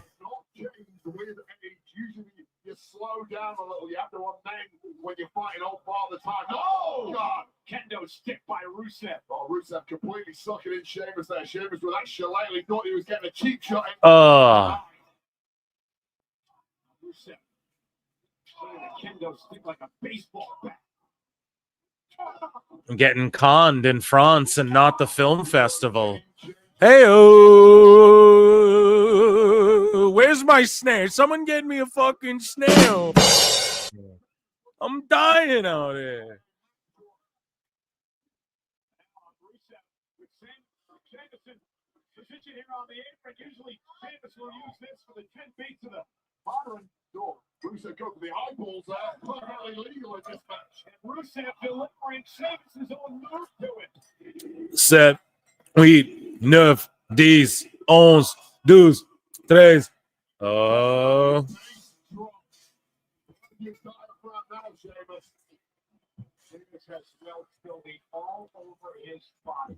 How can a human being take as much punishment as Sheamus had like this over 15, 20 years? Cumulative punishment. Every match Sheamus is a war. It doesn't matter who he's taking on. You have to bring your heaviest artillery with this man. There's no light days in there. No light work with Sheamus. Rusev exposing the turnbuckle. Oh. Oh, Irish curse got him that time.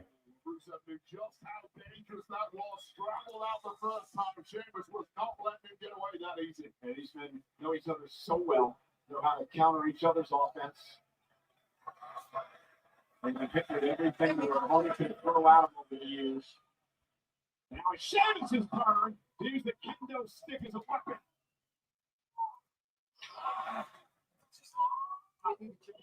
Oh, beating him down. Oh.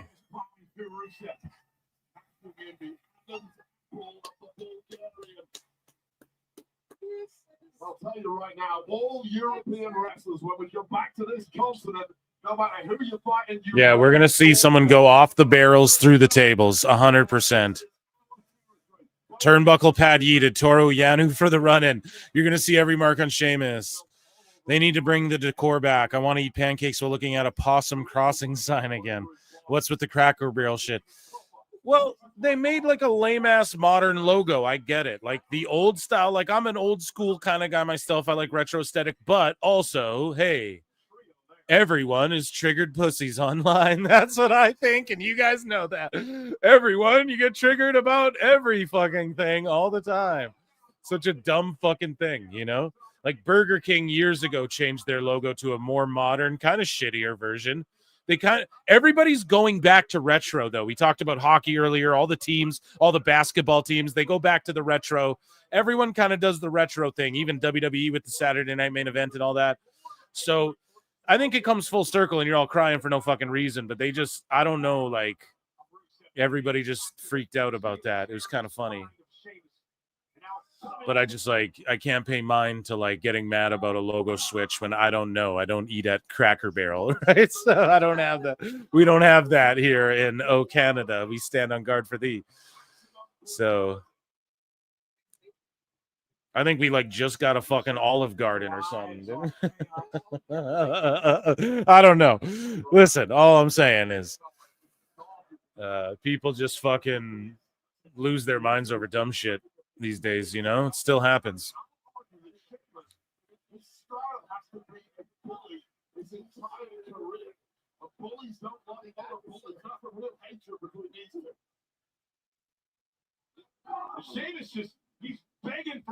And the food went to shit. Yeah, see, that's the big one. So if they get rid of their old retro decor and then they modernize it and then they fucking have shitty food, guess what? People are going to cancel your ass. And rightfully so, honestly. You can't have mid-food. There's too much restaurants. There's too many entrepreneurs out there. There's so much. Everything's so saturated where it's like restaurants can come and go in a day. If you ain't bringing that shit, the fuck out of here. You know what I mean? And then everybody has like a modern aesthetic. Have the old school aesthetic because it's different. So there's like a place. There's a, I don't know. There's like a retros 50s style diner that I love going to, okay? I don't frequent it all the fucking time, but I like going there, the music they play, the vibe of the place, the food, the service, all that shit. It's top-notch, and it's an old 50s-style diner where you get a milkshake and a cheeseburger. I love that. Stay like that. Not everything has to look like a Fat Burger or a Wingstop or a fucking, what's one of these places you just, like, quickly grab food and you can just sit at, like just one of these spots, you know, like they're all modernized, like old school McDonald's aesthetically as a mark for that shit. I like the way that shit looks better. I don't give a fuck what anybody has to say. Ronald McDonald and all those creepy ass characters and the, you know, just it was way nicer than like the modern looking shit. But am I trying to cancel Mickey D's because of it. No, it's just such a crazy thing to get. But if the food's going to shit, then yeah, call that out. That's like the main thing you should be mad at, in my opinion, you know? Then yeah, fuck the logo, fuck the tables, fuck the decor. If the food was banging, but the decor was shitty, it's like, okay, suck it up, you know? Like,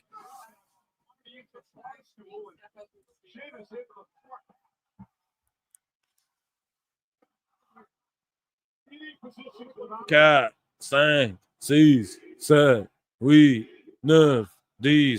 And by God, he's banging him out over the bar of the Cracker Barrel. Are there bars in Cracker Barrels? That's because Commie Canada doesn't deserve the most Cracker of Barrels.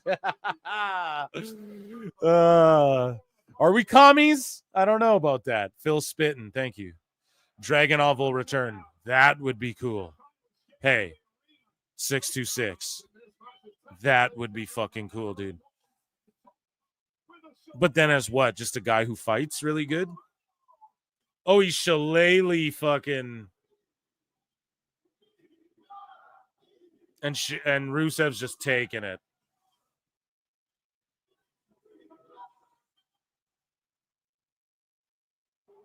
Hugging the fans. Sheamus is so over.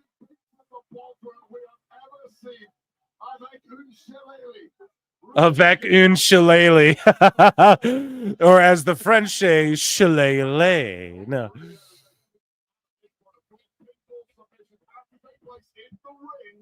Which is why Sheamus didn't effectively win the match right there and then.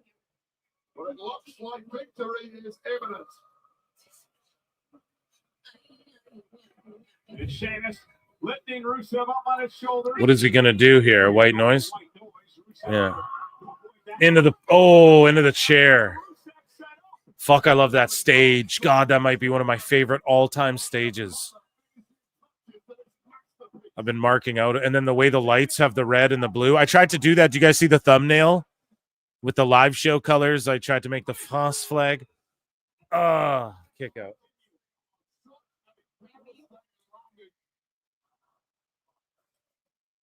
Sacramento. Sheamus will not like the sound of that. After that high cross landing on the neck of Rusev, but we know what's coming next, Michael Cole. Here we go. This crowd's so hot. Ooh. Oh. Oh. Oh. Oh. It's about to go down right here. It's about to go down right here. Oh, he powders out there. Fucking gone. Brilliant. And then Sheamus is going to do the shit he doesn't need to do, but he does now. Where he dives to the outside. Macho Man. Oh! And you get kicked. That's why you don't do that shit, Sheamus. I'm trying to tell you.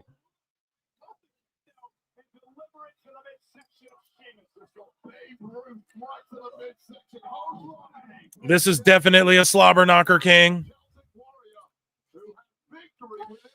Oh, come on now, fellas. Grimace played a role during the Mets' run last season, LOL.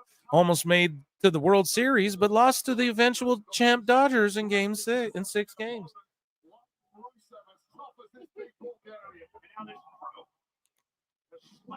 Just hit him in the fucking head with a stairs. Stairs match. Ring made of stairs.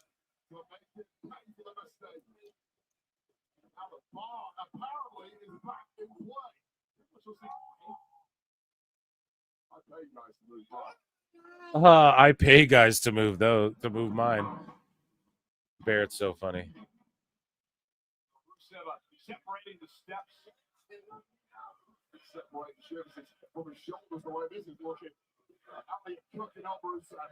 So are there people singing for Rusev? They are. Oh, man. Oh. That could be last call for Sheamus. Oh, my God. The back of Sheamus' head catching the edge of that bar that simply did not break. That could be a KO to Sheamus. Effectively a rabbit punch Oh, he's cooked. He's cooked. A folding chair wrapped in stairs. A folding chair wrapped in stairs is hilarious. Rusev, the accolade, the submission move, locked into Sheamus. Sheamus is incapable of trapping it at times, but the pain may be overwhelming the spirit of this boy. This is how Rusev beat Sheamus in the United States champion 11 years ago. Last call, yeah. Oh, he's picking him up. Chekhov's table's incoming. Oh, slammed on the stairs. Or on the chairs. My bad. The stairs, chairs. Who cares? Am I right, guys? I'm dying over here.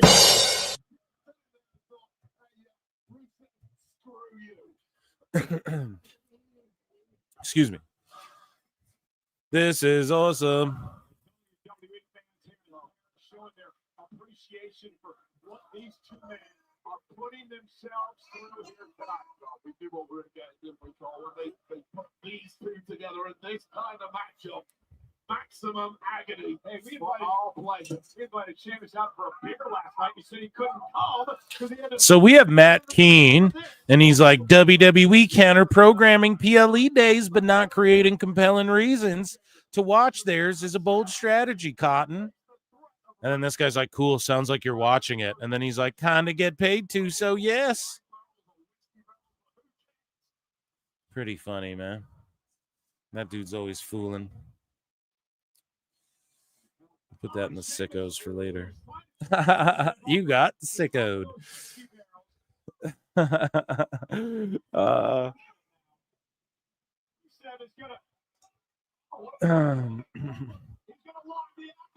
What an iconic moment, Barrett says. Jesus Christ.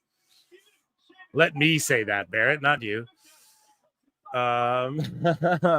They're on top of the barrels in the Accolade. They're going to go through those tables. It's going to be like a white noise through the table. Sheamus 1, 2, 3. I go 3 and 1.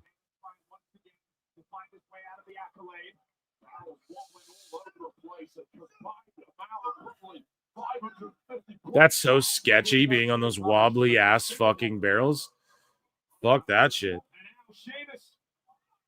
Oh.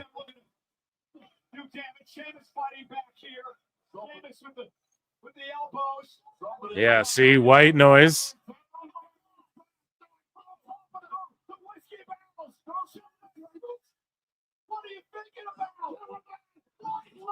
Oh my God. Does the pin have to be in the ring? That was crazy. I called that shit a mile away. They were so clean with it. They were, dude. And look at Michael Cole freaking out. Thank God they're not dead. Holy shit. Holy shit. Phil don't miss. That's goddamn right. Just in from Phil Marks of PWT. He says, I told you so. The pause makes that my favorite noise. I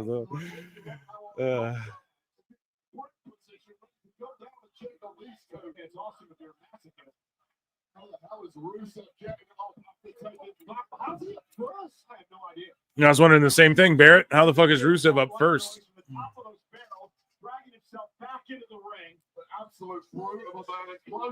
We get it. They're whiskey barrels. We get it. This is full sicko mode. Yeah, this shit rules, dude.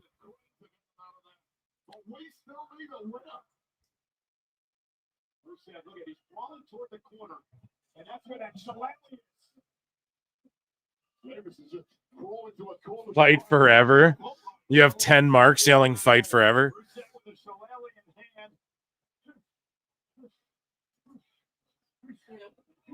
Look at what these two men put themselves through. They can barely stand.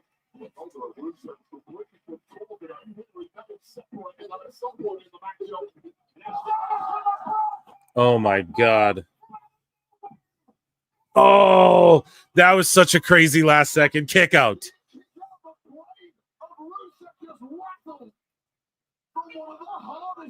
kicks I've ever seen. The lights are on, but no one's home. Take another look at his impact on the ball kick.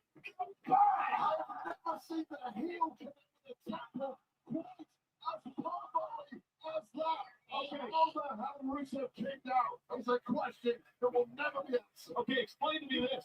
How the hell Rusev kicked out of that? The question that can't be answered, Cole. It's not human. Fuck yeah. PWT Universe, you guys fucking rule, man.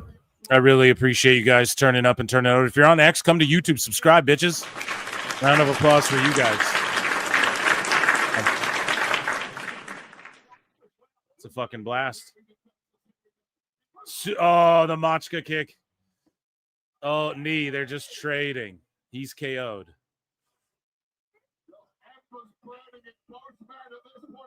European bar fights don't go like this. Oh, there's a shoulder tackle.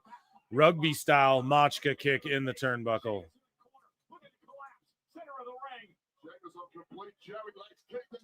That was sick how he just like tackled him out of the air. Then Machka. Oh. The Shillelagh's a KO blow. Rusev. Should have went. Oh! Oh! They had me. They had me. Hook, line, and sinker. I was like, fuck, I should have went with my... Because I switched a couple up. Like, I was going Rusev and Wyatt's, and then I switched them. Sheamus just kicked out of that. There's no way he doesn't get the win. They got me right there.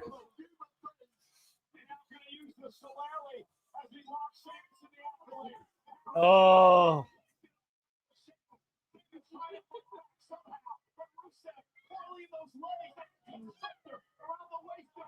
Oh, he tapped. Oh, no. Damn. 2-2 tonight. That was an awesome match. Round of applause. Oh, damn. Damn. Interesting.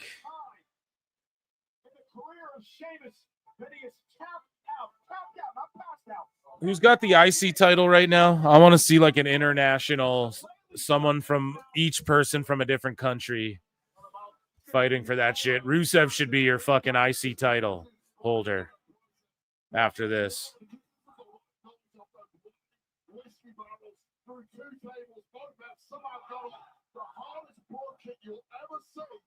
Rusev instinctively equal to it.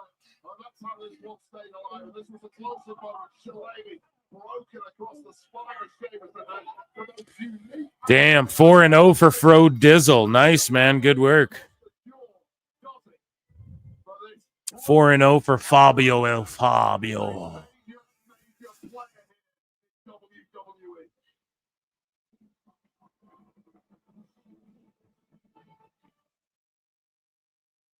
What a brawl.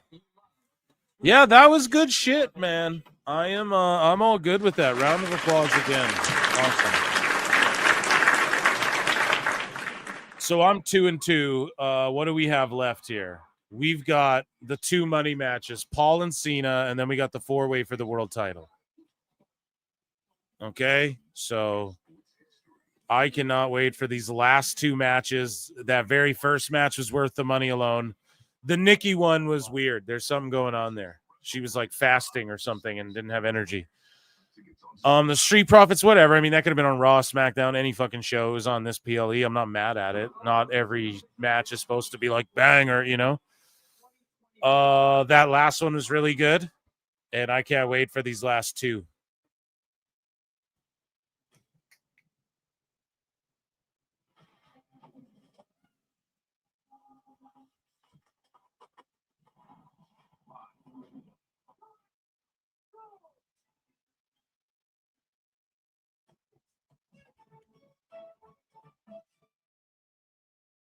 This January, WWE Live kicks off the Royal Rumble season.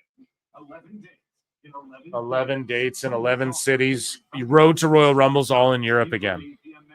So before these big shows, they're just showing you like crazy hot fucking crowds. So get ready to join the action.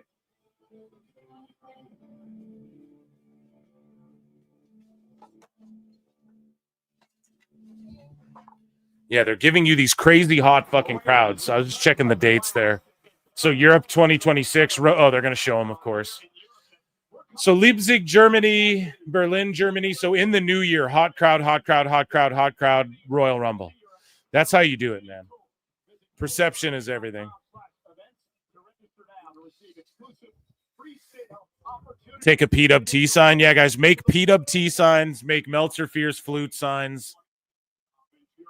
And Meltzer Fears PWT. Georgie Farmer from Wednesday.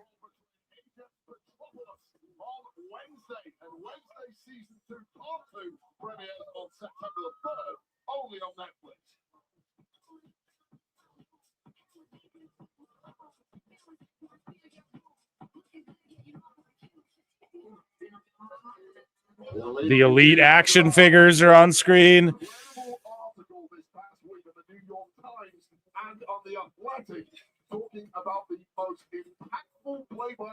One of the titles needs to start traveling. Yeah, I'm with you there, man. Bring back the European Championship as well. Fuck it. There should just be one title for every show, for all the shows. One World Heavyweight WWE title. Or you could even have the WWE and the World Heavyweight, but champions go to every show. And then you have the US, the IC, the European, the tag team. See, okay? The tag team, the the tag team, sorry, I was talking to my wife. The tag team, what else? The women's tag, and then that way it's not like so oversaturated. And then let's look at this. Most PLE wins in history. The Undertaker has 107. Holy fuck, Mercedes Mo. Who? What the fuck? John Cena 98. That's crazy. Triple H has a bunch as well. Here we go. The never seen 17. Cena versus Paul. Oh yeah, I gotta end the poll. You sons of bitches.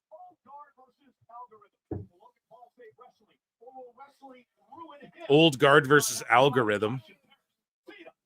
62% of you guys picked Rusev, but I bet you all cheated. No, PWT Universe doesn't miss.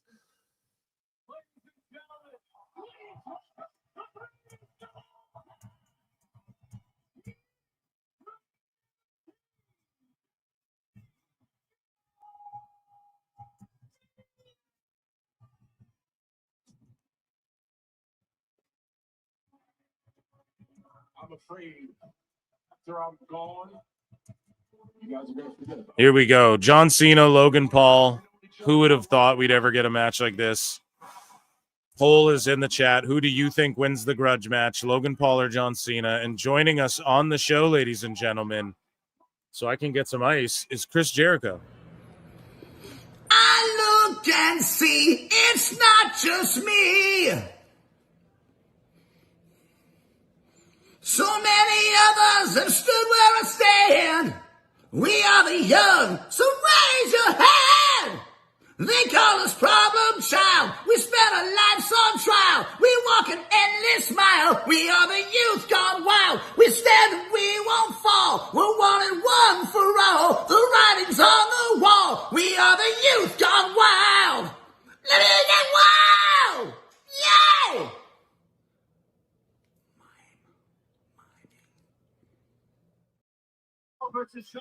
Amazing stuff. I mean, that's box office. That's headline. You might Trigger warning.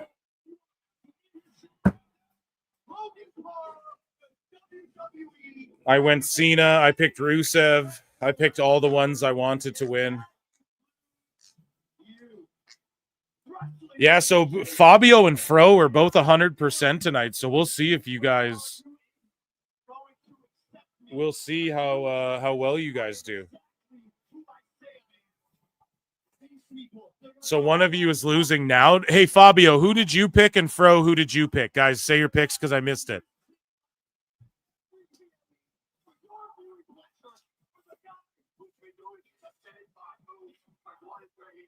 I think the only move is putting Paul over. Me personally, if I was booking this shit, it's the only move. But Cena's that fucking never seen 17. Fro with Logan, me with Cena. Okay. So right here, someone's O has got to go. Amazing, guys. Amazing. Round of applause for Fabio and Fro banging it out. Pause in the chat. Someone's O is going to go. Round of applause for them.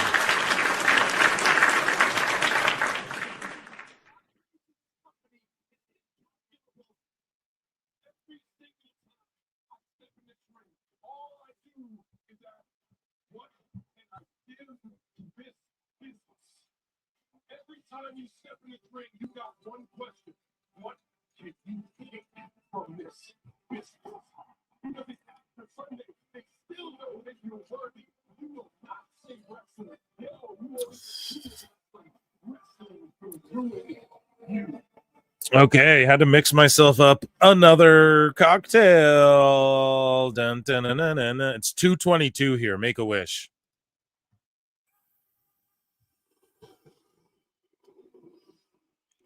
It's like when Jim Carrey and Matthew Broderick battled in Cable Guy.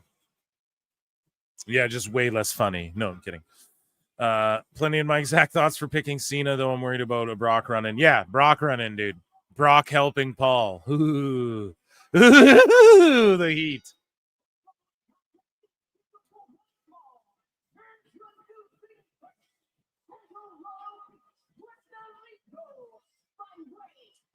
I'm rooting for Cena, though. He's defending wrestling. He's defending us and what we believe in. Joining us on the show again is Chris Jericho. I'm just kidding. One day he will come do the show, and it will be fucking hilarious. 23.6 million subscribers on his YouTube channel, over 6 billion views. And John Cena said that Logan Paul would put that much effort into the WWE ring on a consistent basis, he would be up there in the conversation. Yeah, Brock could hit both with an F5, cover Cena with Paul. Like drape Paul over Cena just to fuck with him. But to be like, I don't fuck with any of y'all. That's the move. Probably happen.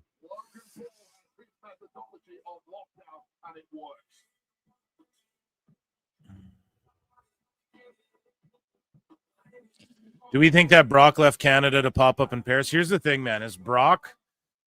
So I know the thing or two about this, okay? And where he lives at, if he just pulls, like, if you wanted to, you could fucking just pick him up and from his land and fly him, you know, but he just pulls up to private spots where private people have get access to private planes and shit, and he flies where he needs to go, and he gets taken care of, man. He's accommodated, man. You know, he doesn't have to worry about any of that shit. You like might catch him at an airport, but it's rare. He just hates people, you know, it's not that he even fucking hates people. It's just he doesn't like people marking out over wrestling to him and shit, you know. So, but where he's at, it's just flat plains, man. You just fucking fly and pick him up. That's all you do.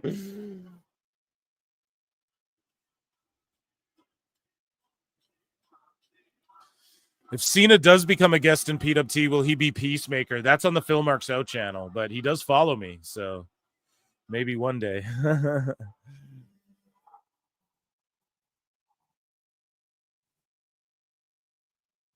I wonder what his gear is going to look like for tonight.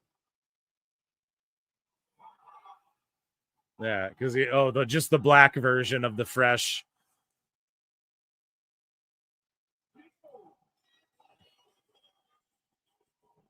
Shit, AEW, you can't do this, dude. Oh, yeah.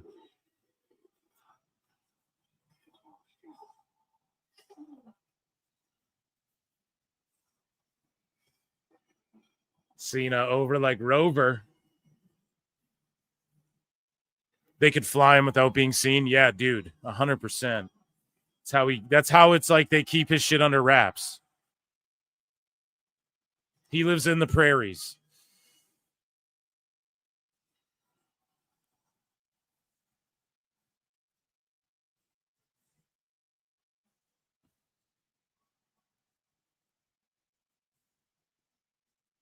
Oh, damn, look at that huge thank you Cena banner in the crowd. Holy shit. Look at every single fucking arm in the air.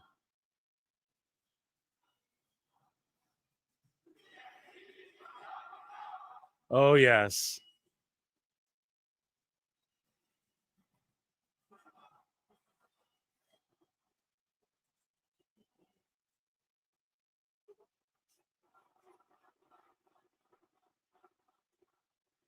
What a fucking reaction. Holy shit.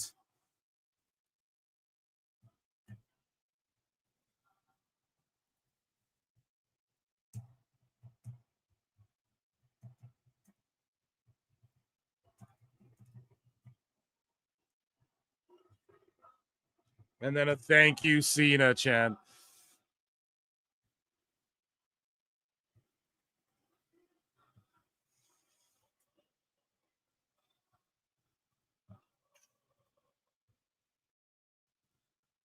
And then they just start fucking singing.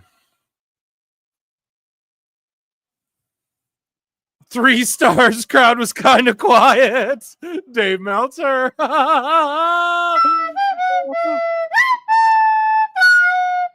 3 stars. It was kind of quiet, Brian. I actually don't know. I might change how I give my stars, Brian.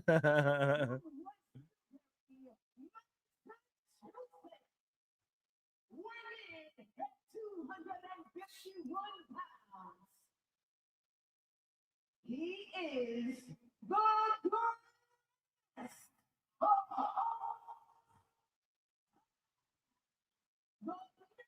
The GOAT. Celebrating with each and every one of you tonight in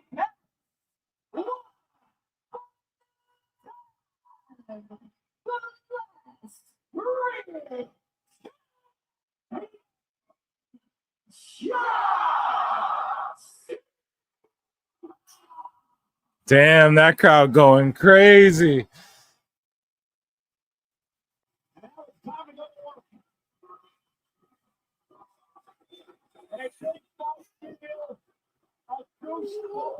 God, and Peacemaker's been fucking awesome too. The first 2 episodes, or how many, babe? Is it 2 or 3? 2 episodes of Peacemaker that have been out so far. Both awesome. Yeah, just the intro song should go back to the old one. But James Gunn's music selection is always top notch, though. I'll give him that. John fucking Cena, dude. And you know what's interesting about this week? This rivalry. They're just booing in the headlock. And let's see Paul go top guy speed, too. Remember, this is like his 20th match. Like, how many wrestling matches has he even had?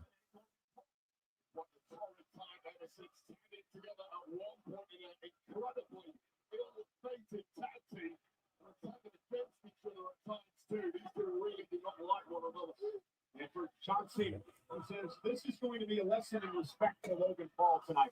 Teach Logan about respect in the WWE ring. Clean break. Here we go. Some headlocks. Clean break there after the sleeper taker's 107. Yeah, I think he was 107. But yeah, Cena's 98. And then Trips was like, what, 97 or what was it? Yeah, I think it was 107, Cash. I think he fucking is up there, dude. It's crazy.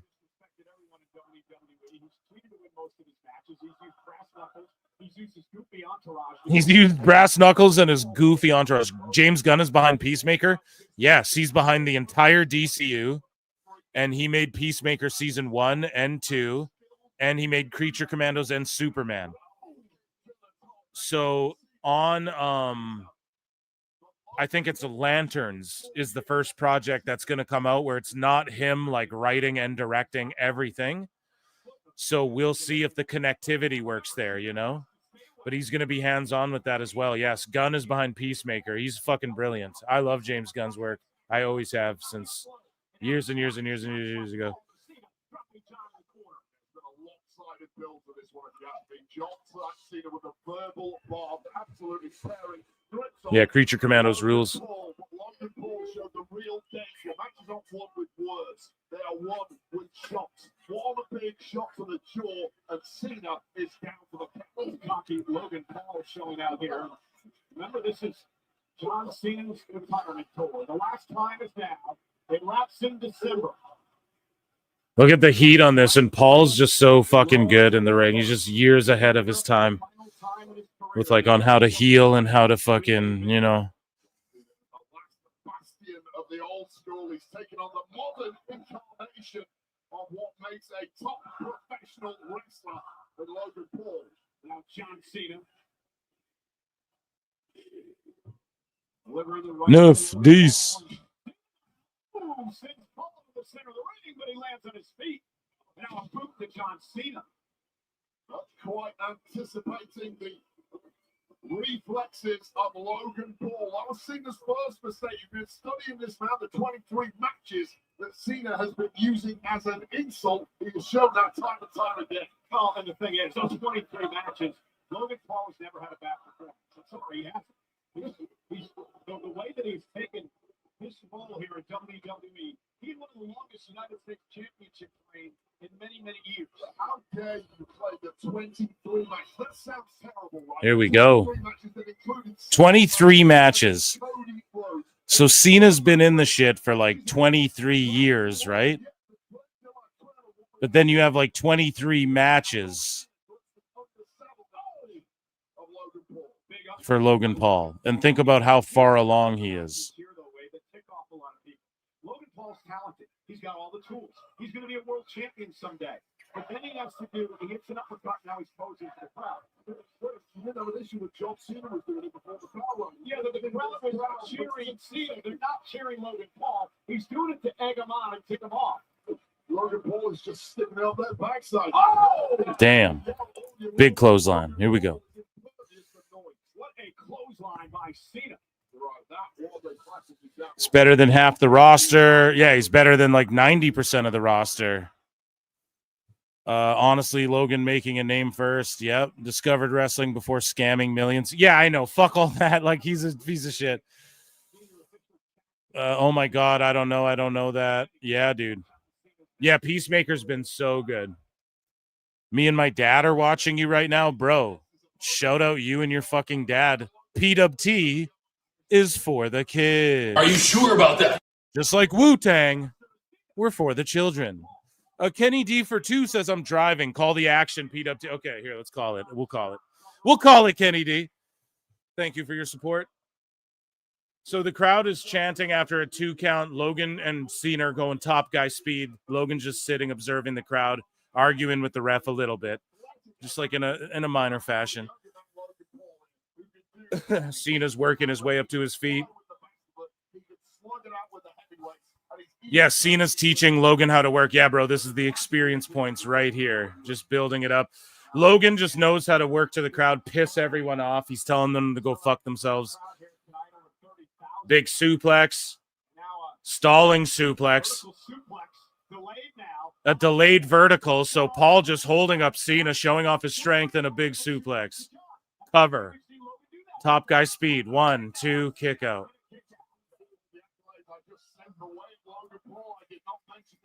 And then Paul's playing it off really well. Like, oh, I ain't phased. I'm not worried. You know, and that's going to come bite him in the ass. Because Cena's going to turn up and start whooping on him. Just watch while driving. Yeah, that's the safest thing to do. For sure.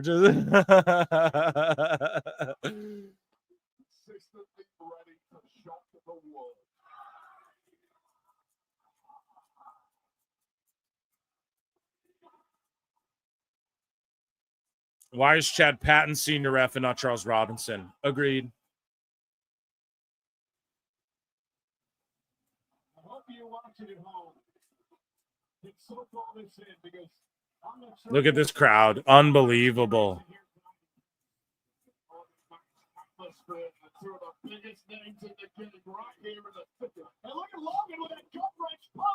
Gut wrench. Gut wrench suplex there, Michael Cole.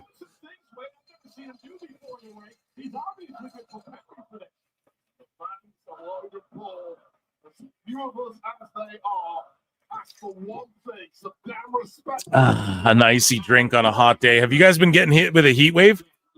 Rained a little bit. It was kind of cold. I was like, okay, here in Canada, summer's done. Like, my vacation was colder than than this weekend has been.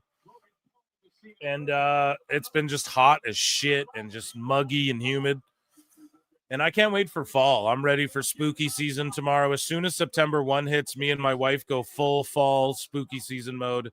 Fucking horror movies, pumpkin spice, pumpkin pie, all that shit. November hits, we go full Christmas mode through till the new year. November's like half. You can watch like the horror Jack Frost. It's like half horror, half Christmassy, you know?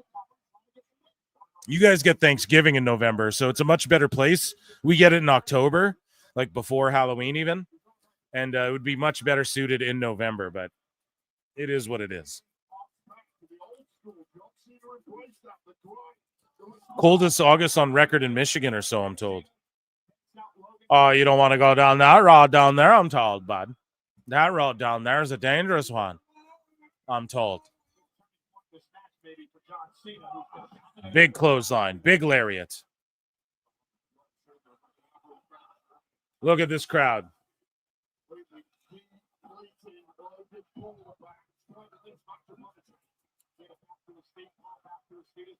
Oh, clothesline, duck under, tackle. Hey. Hey. Oh, shit. Put 5 in the sky.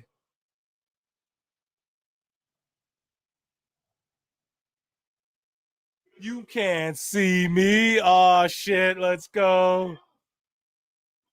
Boom.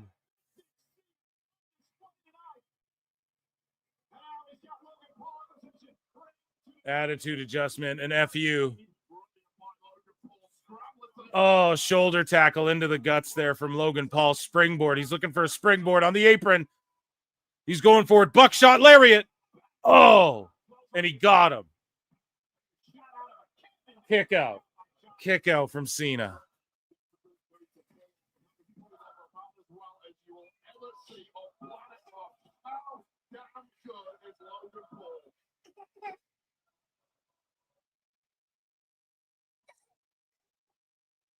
And Logan now back to his feet. Logan in tremendous shape. Cena.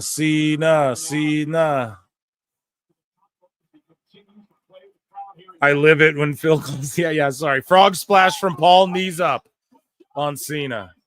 We're just locked in. Attitude adjustment. He hit him with it. It's over.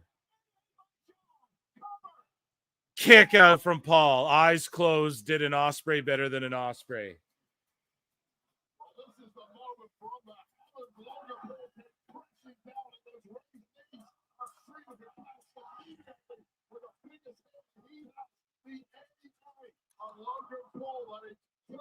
Damn, the fans couldn't believe it. What a kick out.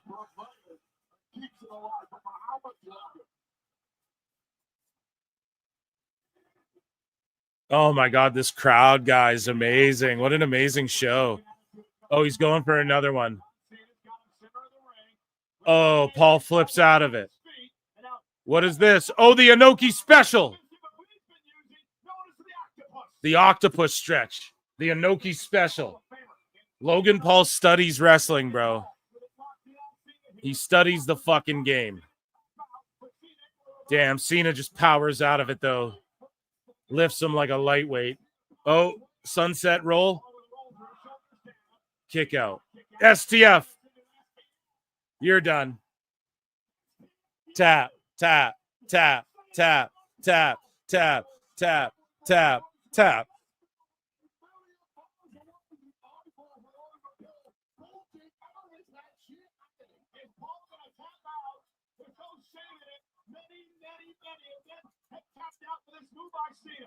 And makes it to the rope, but John Cena going to drag him back toward the center of the ring. And Paul will send Cena to the corner. Oh, double boots to the chin. Dive. DDT tornado. A diving tornado. Tornado DDT. Yeah, you guys are debating in the chat over Paul. Here's the thing, right? And I'm going to call it out. Paul, there's something about art in general, certain art and different art. It's different for everyone, but there's a thing called like an it factor or just someone who gets it. Logan Paul gets it. There's something in him that he understands. Now, would he be here if he didn't have the resources? Would he have boxed Floyd Mayweather if he couldn't just use his fucking YouTube money to up and train and get a full-blown one of the best boxing camps in the world and nutritionists and all this shit? No, he couldn't have facilitated this without those means. However, there's something innate in him that makes him great at this. He's just good at it, man. You know, like I don't by hook or by crook, he's good at this shit. It's something about him where he just gets it, and you can identify that in people. He's light years beyond people who put decades into this. You know, he's just the facials, everything, the way he sells it, the way he understands the pacing of things. Goldberg 23 matches in wasn't this fucking, you know, and he had a lot of resources as well, tons of them. So the thing, and he was treated like a golden fucking goose as well. So the thing with it is there's something innate. There's something in Logan Paul that makes him great. On top of, yes, though, do other people maybe have that, but they don't have the means to facilitate becoming a fucking pro wrestler at the highest level out of nowhere 20 matches in? Yes, there's tons of people who probably could pick this up like fucking nothing as well, who just have that thing, but like who couldn't facilitate it. So both things can be true, you know, but yes, he does have that thing. You can't teach what he has. That's the key thing about him. Otherwise, I wouldn't put him over so good. A zigzag. Hit him with Nick Nemeth shit. Kick out. Hit him with Nick Nemeth shit right there. Like he's studying the game. Not everyone studies the game. There's probably people in the game on the main roster for decades don't study the game the way he does clearly, you know? It's just little things like that, so. He gets how to fake be an asshole for clout and shit. He did that on YouTube for years. He just gets how to do that in WWE. It's just a lot of things that you know. But yes, his resources are not normal to the normal average person either. Same with Jake Paul. Okay? Jake Paul is like, he was able to fund like a training camp. It's not like he's, you know, and he discovered like he's got some good knockout power. He's not a really good boxer, though. Imagine how many guys you could take off the street who got good knockout power but don't have the resources to fucking fight these big names like Jake Paul, you know? So both things can be true. And the Baron Corp, Cena just hit him with the end of days. Oh my God, Cena just hit a fucking end of days. Are you sure about that? Did you guys see that?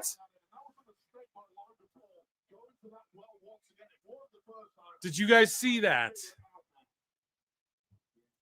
An end of days, guys.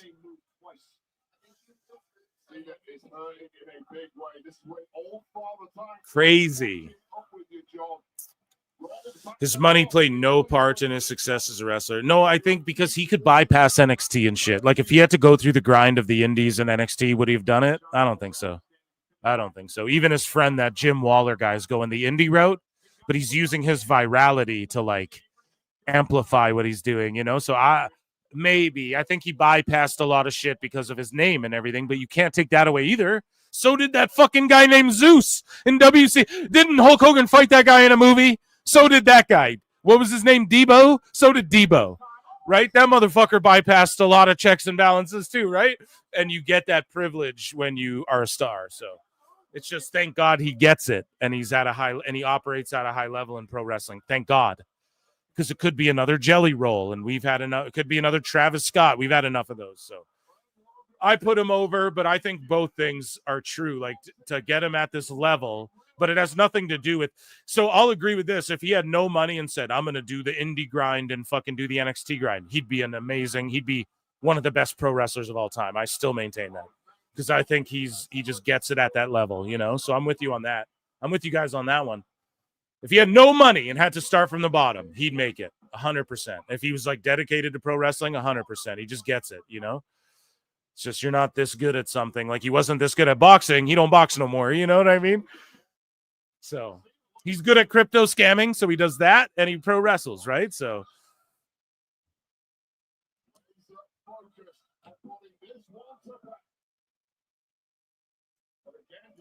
by this audience. That's a mistake for Logan Paul.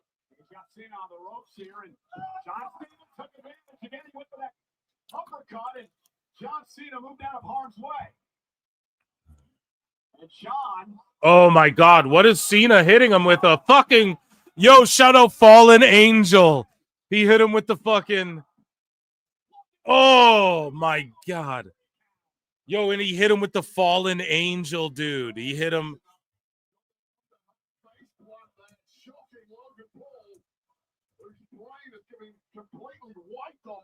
Angel's wings, man. Well, I don't know if Cena has enough left in the tank to make anything of it. And Logan Paul's hit Cena with everything he can. Not been able to put John away. Both men have thrown their backs to the both men have taken their opponent's backs, and they're somehow still taking just about. So Chris Daniels fucking helped get Cena ready for WWE and OVW and shit down in Cali when he was a young lion. So that was sick to see him pay homage there.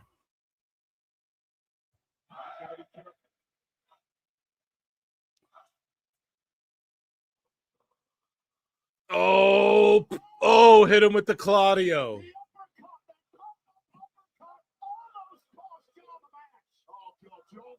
And George says, little things that I noticed. Paul doesn't look at the ref making the counts. Instincts. Yes, as I pointed out earlier, you guys can rewind the tape. I said eyes closed. I went, 2 count on Paul. His eyes are closed. That's the shit I'm trying to point out, right? He's just on another fucking level. He can just feel it. Some people can't do that. Some people made it to the tippy top of the business, couldn't do it, I think, as buttery smooth as him. I'm just being honest. I wouldn't even say this if I didn't believe it. Oh, now he's hitting Cena with Cena shit. And we got color.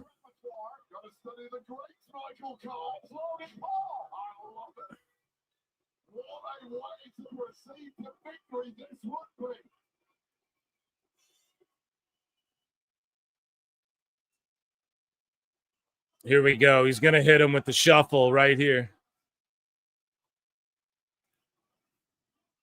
You can't see me, except for we can, and we can see your busted up nose. He's got a busted up ass nose. I think it's his nose that just spread to under his eye. Yeah.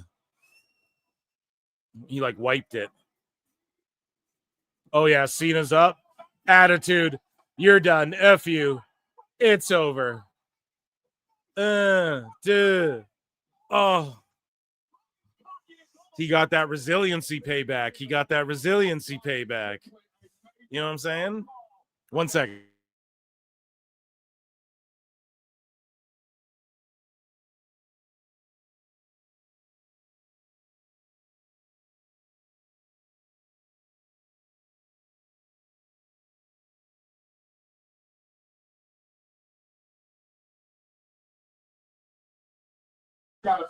Excellente. You really still the greatest of all time, or are those moments fading fast? Boo. Yay. Yay. Yay. Oh, headbutts like Shibata pop up. Hurricane Rana. Cena just going deep in his bag, dude. Oh, shit, the code red. Oh, my God. Oh, Cena's fucking wrestling like a luchador, dude.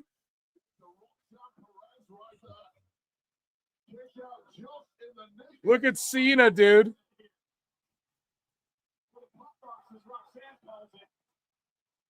Going deep in his fucking bag, man. Can still go, dude. Cena can go, man.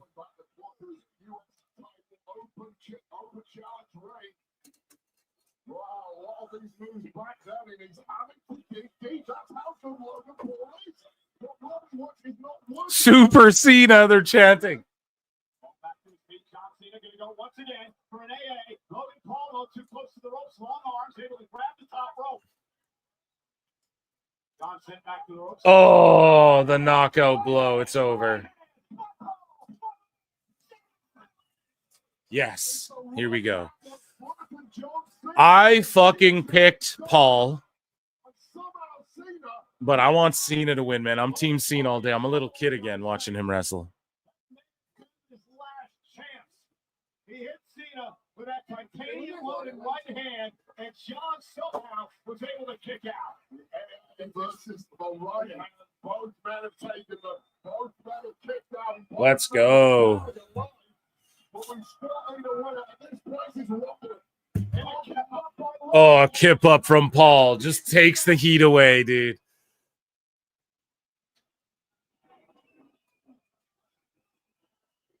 And Logan out of Cena. Could be taking off the middle of the ring. Paul now back to the top rope. And the Paul for place. This time connects. Frog splash. Now what is he doing? You've got the man down. You've got the man beaten. Make sure finish the job, Logan. And a second Paul for Grace to knock off the great John Cena. Oh, John Cena with the kick out, dude. Let's fucking go. Let's fucking go. This is a John Cena household here at the Marks household. God damn it.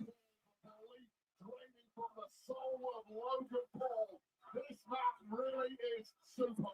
Well, Logan Paul, now he understands why John Super Cena. Said years ago about John Cena. He dubbed him Big Match John, and there's a reason. The never say die attitude of a 17-time world champion.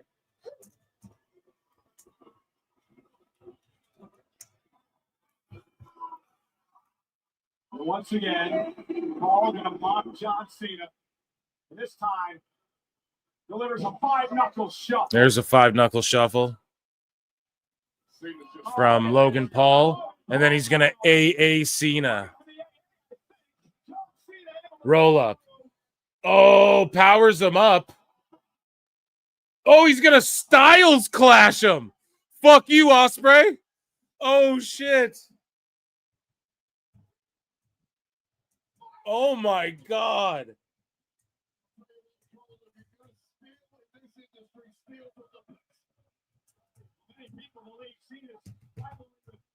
Yo, he just hit a fucking Styles clash. What the fuck is this match, dude? Oh, my God.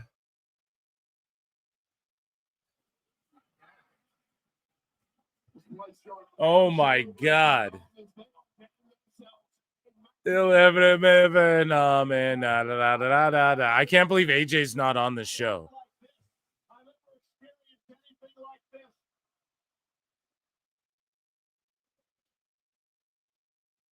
They're going nuts, man. Logan's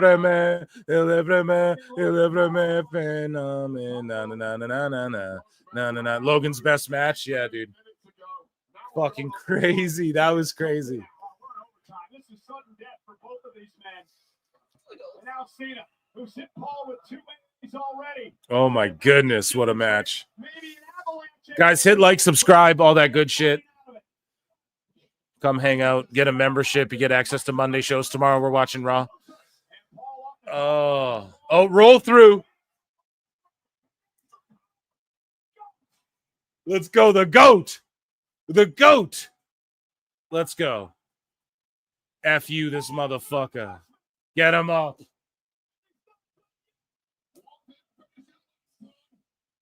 Oh, no. Oh, he ducks it. Oh, shit. Attitude adjustment. It's over. Game over. Oh, shit. Let's fucking go. Now, is this the right move, though? Having Roman beat Reed and Cena beat Paul. I don't know if that's the move. I'm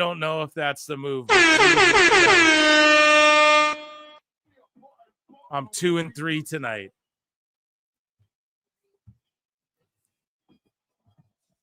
I'll tell you one thing, Wade. You get past the antics. Logan Paul gave my respect tonight. What a performance by Logan Paul. Yeah, I wonder if that's the right move to have Reed and Paul both lose tonight, but damn, that was crazy. What a match, guys. Holy shit, man. This PLE's ruled, man. Just the tag and the women's match are like, whatever. But 2 out of 3 I am tonight and couldn't be happier to be. Oh, man. Fucking awesome. Here, let's end that poll.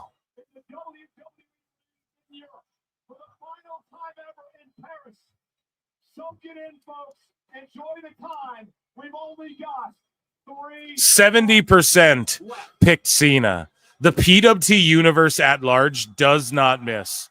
Holy fuck. High IQ, Brian. Above 30% IQ on Max.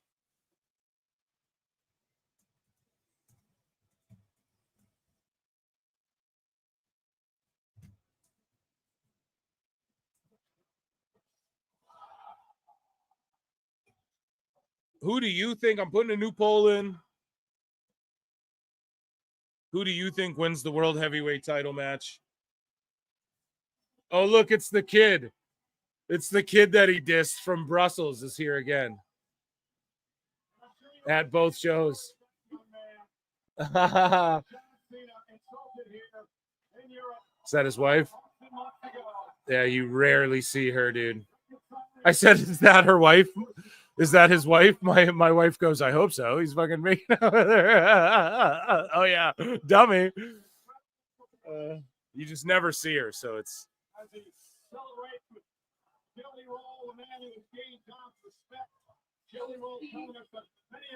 Jelly Roll, Post Malone. People swarming Malone as well. Dressed like he's been hanging out in Calgary. Fuck. Okay, the main event. Who do you think wins the World Heavyweight title match? The poll is in there. Rollins, Uso, LA Knight, Punk. Yeah, you guys start voting. You guys haven't missed tonight yet. You guys have been uncanny. I'm 2 for 3. I'm 2 and 3. So it is what it is. Seth is not losing. I agree. And I picked Seth. So hopefully we can go 3 and 3, 50-50, you know. So who picked? Sorry. Fabio or Fro? Who picked who again? So Fabio, are you still undefeated? Who's 4-0 or 5-0 tonight? Impressive. You're pulling a Phil Marks. No. If Seth wins, I'm 6-0. Lemon, are you trolling though? You have a troll picture. Fabio picks Cena. Okay, Fro, good work though. You could still go 5-1. Fabio's stroking tonight, 5-0. Crazy. And shout out Lemon if you're not trolling. Fucking amazing.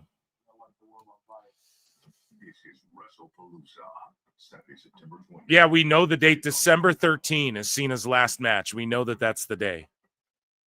Check the Discord if you... Okay, Lemon, you're in the Discord? Sounds good. We believe you. We believe you.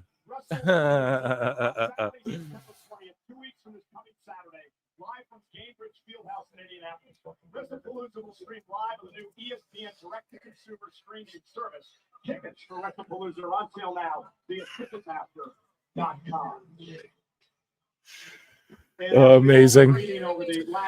Seth is keeping the world title, and hopefully they will make that match very good. If LA Knight ever does win the title, it's going to be at the peak of a major singles feud. Yeah, I don't think he'll win the WWE, but maybe heavyweight down the line. I'm 5-0, Mike is saying. Okay.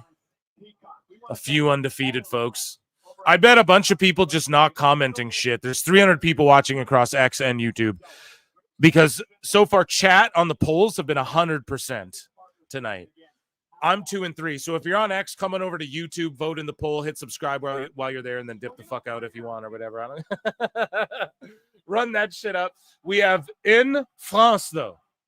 We have an IC title match on TV, on Netflix. We're watching it. Become a member. Get the membership. 99 cents tomorrow. We're watching this shit on the Member Monday shows. Intercontinental title match. AJ Styles versus Dominic Mysterio. IC title. Raw in Paris tomorrow. Netflix. Be there during the day. It'll be earlier, I think. So make sure you guys are tapped in here. 3 days straight of streams. That's fucking spectacular.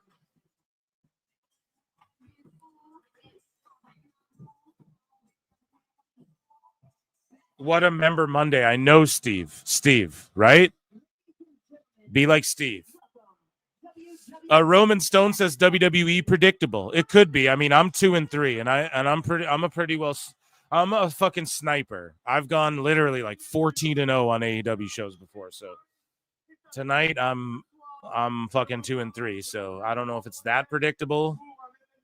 It can be at times, though. You are right, Roman Stone. But day off tomorrow, I'll be there. Fuck yeah, George. You better be. Forgot this slop and no thanks. I'm actually a man. I watch college football, but good game, Phil, you sexy lug. Thank you, dude. I appreciate that. And so, yeah, I don't know. This card's been amazing. You should tap in to this shit. Is there college football on right now? Is that a thing? Like, I'm Canadian, bro. We don't really – college football is not like, a priority. 30,343. They weren't selling tickets, Brian. Brian, they don't sell tickets.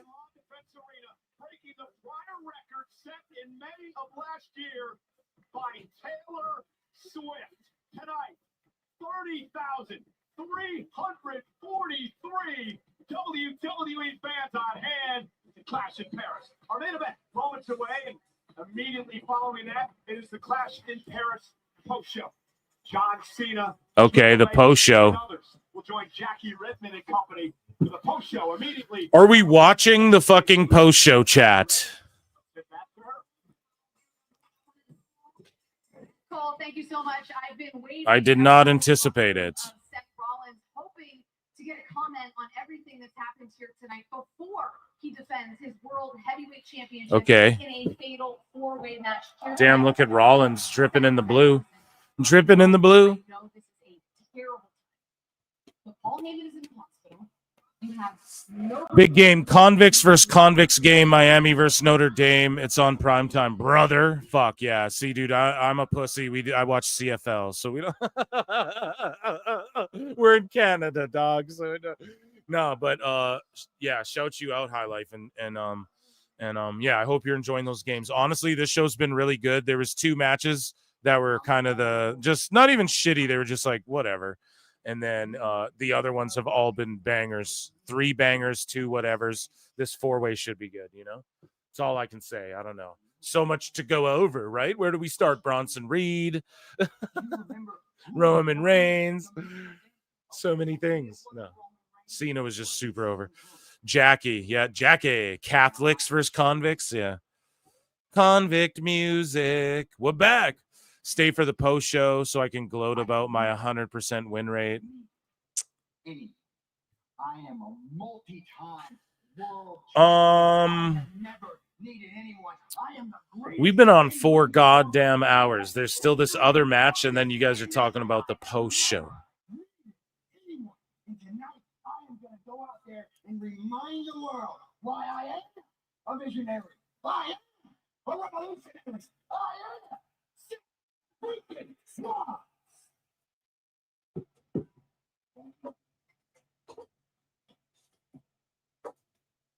I can't keep this here title by myself. So what is he? So what is Seth trying to say? Like, oh, I don't need none of my boys to come help me because if I can't hold it by myself, I don't deserve it. What? What? Like, okay, what? Did you really need to even do or say any of that?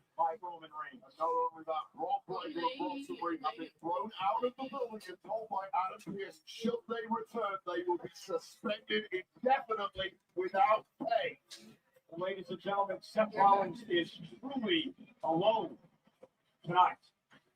Well, at SummerSlam, Seth Rollins didn't just win the title, he ripped it away from CM Punk. So Seth will go suspended with not Seth, but sorry, Breaker will go suspended without pay. Seth Rollins defends the World Heavyweight Championship in a fatal 4-way live in our main event next.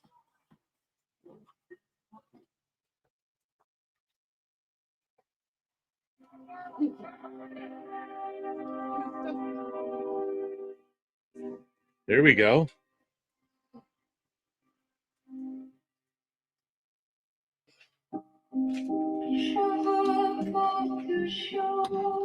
Some nice en français music. Now there's time for Rene Dupree's return. Oh, shit. That's amazing.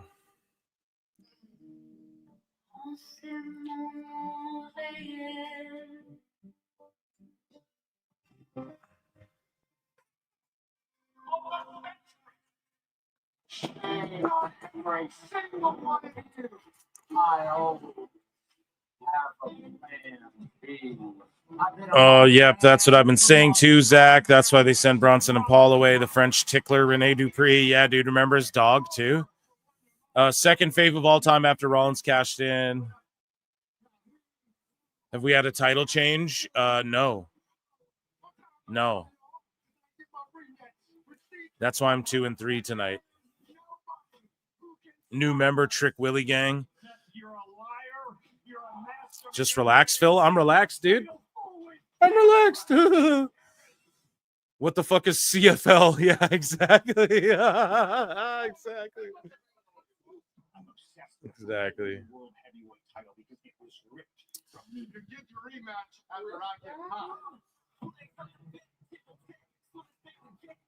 Fifi, yes, dog Fifi. Très belle. Merci beaucoup, mon ami. Hell yeah.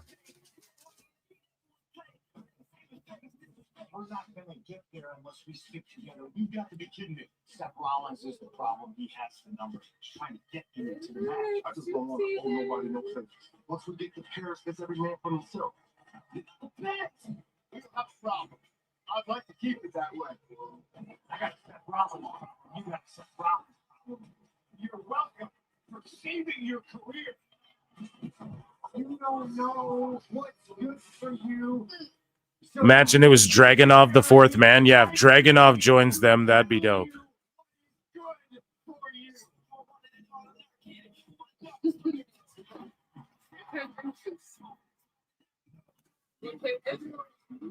A cross return? Yeah, fucking right.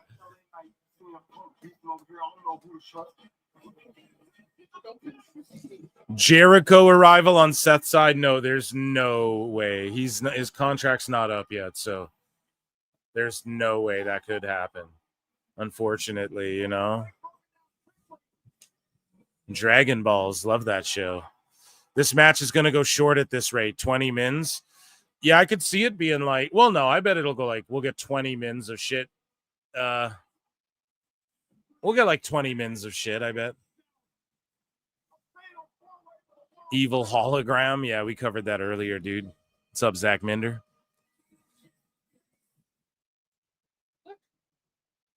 French is an easy language. Yeah, man, because it's very just like straight up, you know? There's just the feminine and masculine way to say shit in the plural way, and then it's just, that's how it is, you know? So it's not overly difficult to learn, but stay blessed from New Zealand. Thanks, man. Hey, appreciate you, Doug. The Rollins Appreciation Society. Shout out New Zealand. Or New Zealand, right? Yes, New Zealand. Shout you out, guys. Earl Hebner's the fourth man. Fuck yeah, we're global. What about a AAA wrestler? Nah.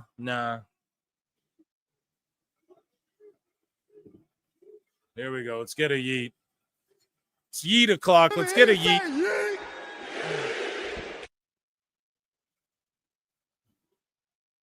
Oh, yeah, a yeet, and I am lit. Let's fucking go.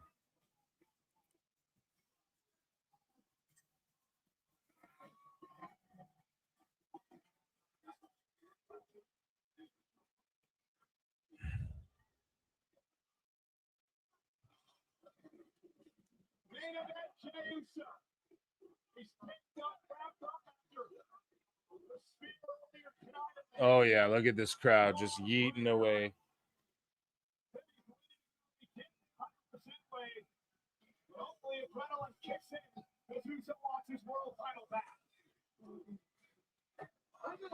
Yeah, it could be a big reveal, though, for someone to join their group. That's a good call, PWT Universe. You guys have been spot on tonight, and you guys are kind of leaning that way, that it could be someone. So now you're making me think. Dragunov is an early prediction we gave a while back.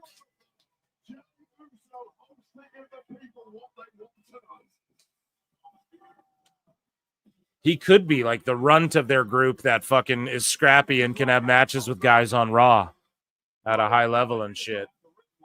And then they can beat him and it, you know. Or D'Angelo. Yep. D'Angelo joins. That could be crazy.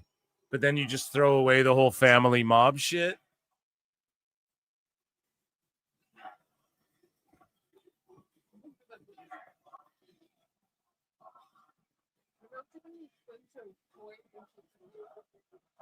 Hey, hey, hey, hey, hey, hey. Yeah, Post Malone and fucking Jelly Roll just marking out, yeeting with Jay.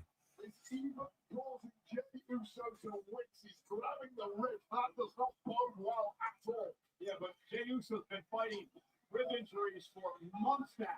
So at least I think Jey understands how to deal with them when he's in the middle of a match. Ow, you're stepping back. Capture the goal that you won at WrestleMania.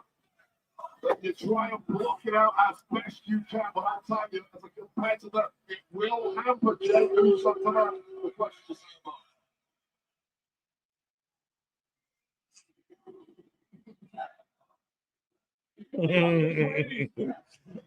Oh man, good times. Good times. Am I right? Am I right, guys? Microman's the fourth guy. No one would see him coming.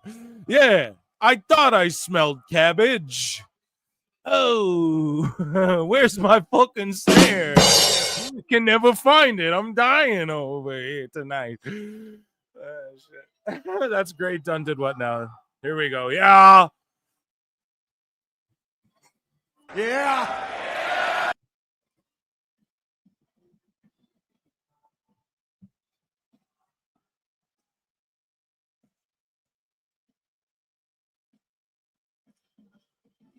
Hell yeah, LA Knight's yellow gear looks fly too.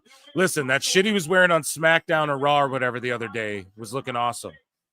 This orange with the white, like whatever, if he keeps that going, that's fresh and different. He is the last person to have beaten Seth Rollins. That was the night of Saturday main event when Seth Rollins began what would end up as the roots of the century when he feigned the leg injury, allowing LA Knight to pick up the victory. Watch 452 join Seth Rollins' group and then make the song called Quadruple Cup.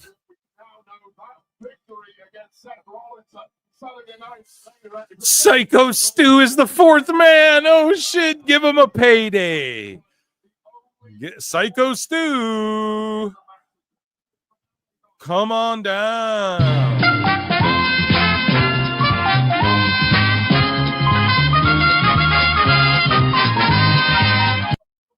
Pay that man. You say that victory of Rollins really didn't count. Well, it doesn't matter what you think because that victory did earn Knight a spot in this match tonight. So look at it however you want. Here we go.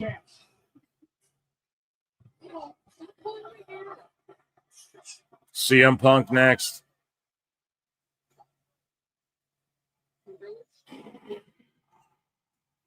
They just milk it.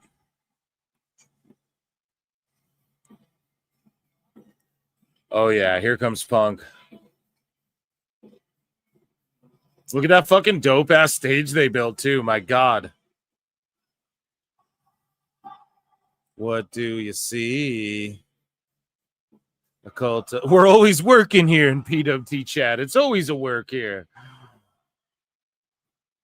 I know your dreams. I'm Eric. Wanna be yeah, the stage is still stunning. I agree. It's unreal.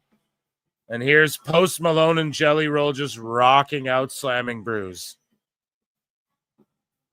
Marking out. So I get it. People want to say, like, oh, Raw doesn't get watched by as many people and shit. I know people say that stuff. I'm telling you, though, it's like there's like an air of like coolness to wrestling again. People appreciate what it is, you know? There was just a long time where people mocked it for what it was.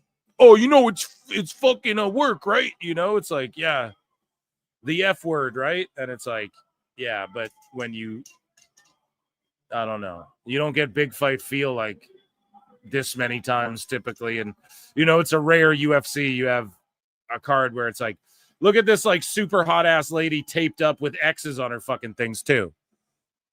Like, come on, man. Where do you get that? That's some uber mega fans, dude. You don't see it in AEW. There's not like French babes with their hands taped up with X's on them. You know?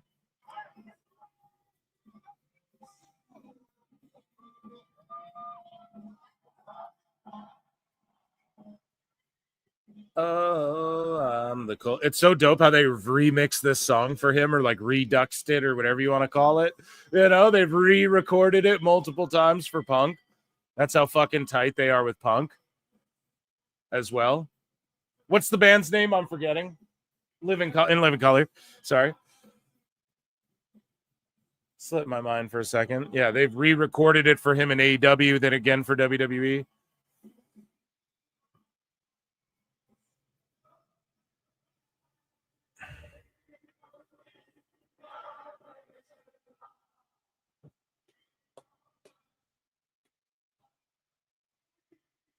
Only you can set me free.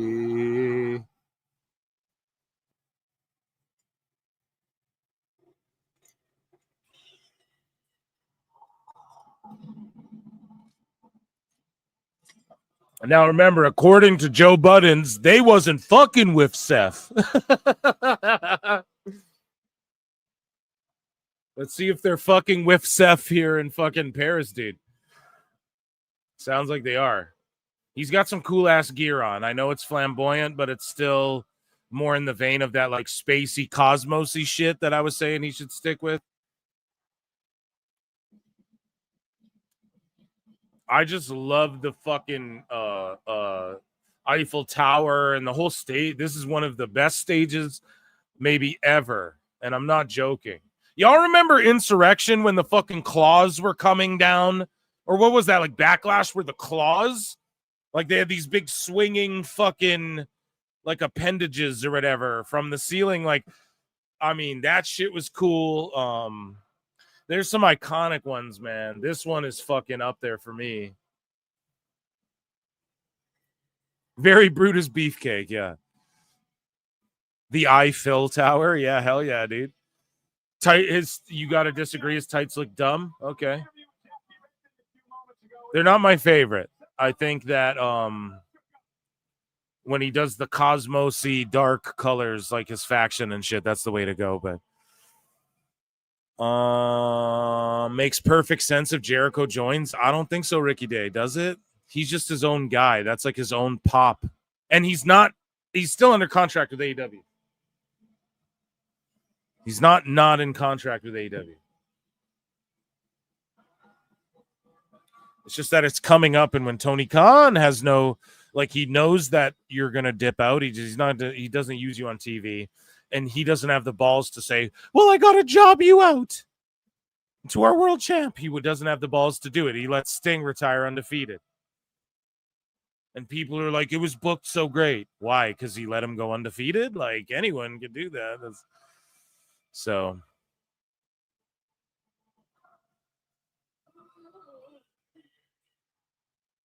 Let's head up to the great Alicia Taylor.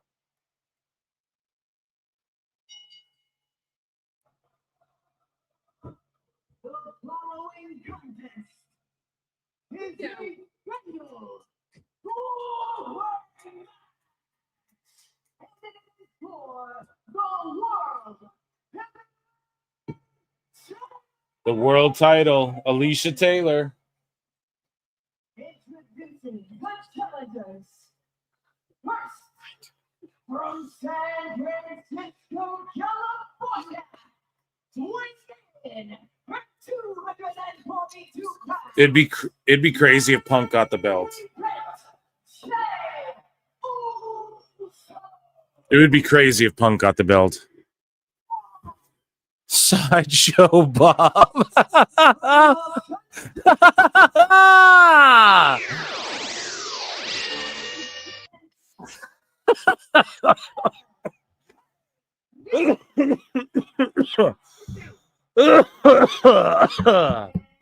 Sorry, that's just too funny. Sideshow Bob, Jesus.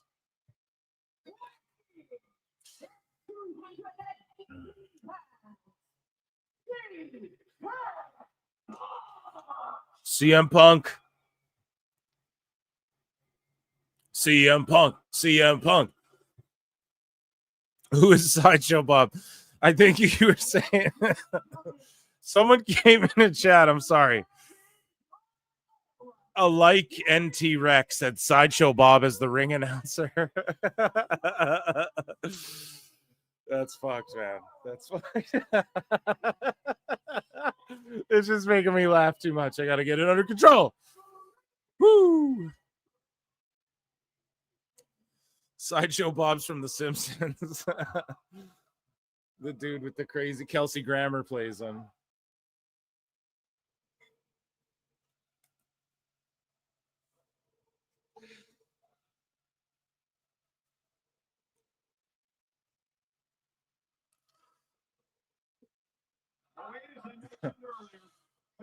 Angelica's doll. That's what it is. That's what it is. Oh shit, that's a good pull, dude. From Rugrats, Angelica's doll. Oh my god, that's so good. You guys are spot on with those, dude.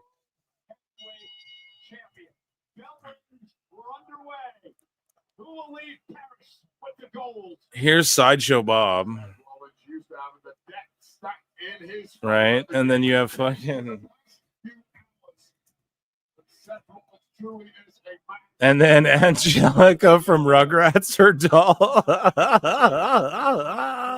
It's so spot on. Oh my god.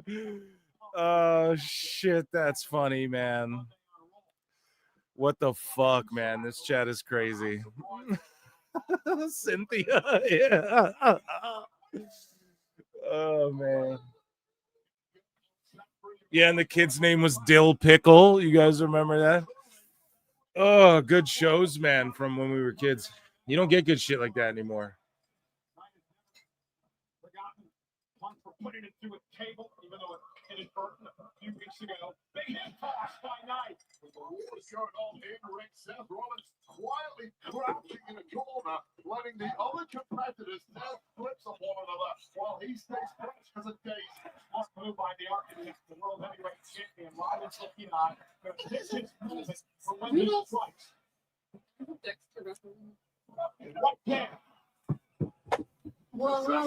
Oh yes, here we go. Running knee into the corner. Here we go. A kick to the outside for LA Knight. Usos on the top rope. Dive, crossbody at Seth. Cover. 1 count. Clothesline. My wife doesn't like Rollins' gear either.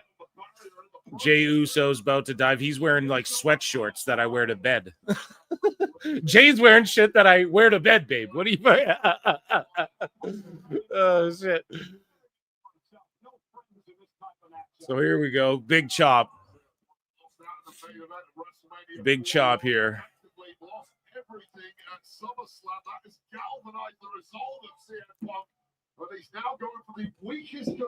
Oh, float over the top. Dives into the corner, face on the post.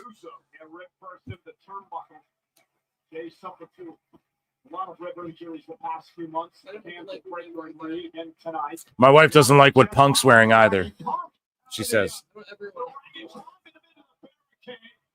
Throws him into the barricade.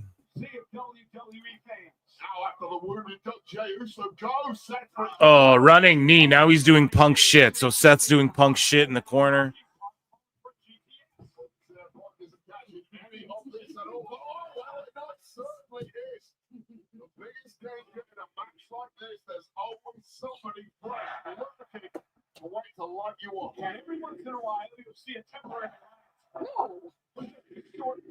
Yeah. Yeet. Yeah. Oh, yeah, yeet, yeah. A yeet, yeah. It's both. Yeah.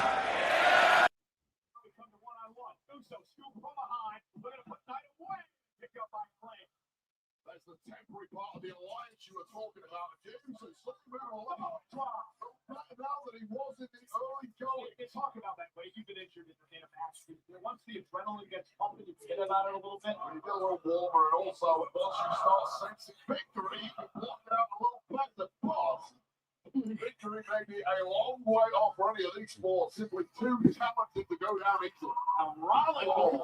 Running butt splash. So what is Rollins doing? Just all the Uso shit? He's just stealing everyone's shit. Kind of cringe. He looks like a pink Power Ranger. You mentioned that Rollins had been thrown for a loop during that interview a few moments ago. I would disagree with that. This is Seth Rollins reminding the world, get that back up. Punch. Punch. God, that fucking stage rules. Sorry. So good. He understands the power of that world title and what it means for the vision and the future of that group. Gimmick infringement, Rollins. Yeah. Are You Afraid of the Dark? I fucking love that show. They're all just gonna gang beat fucking Rollins here.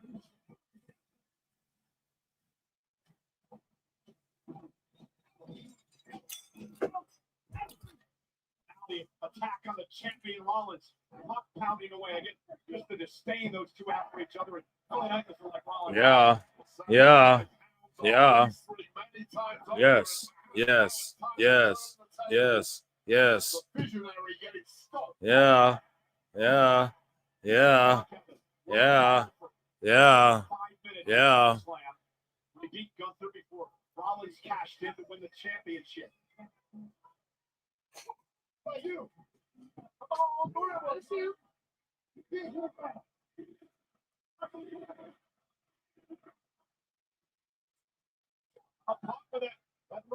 Running knee. Running knee. Running butt splash.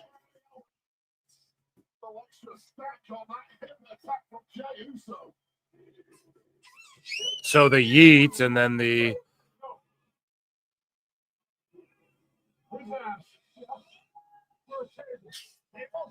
They're saying we got to put him through a table. This is kind of cringe, not going to lie. Not going to lie.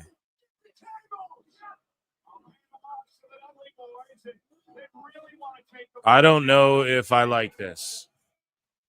Let's get a table, though.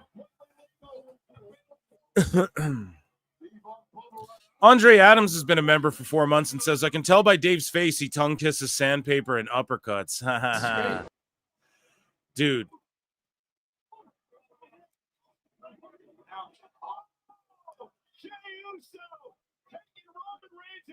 Damn, dude. Dave Meltzer's, yeah, dude.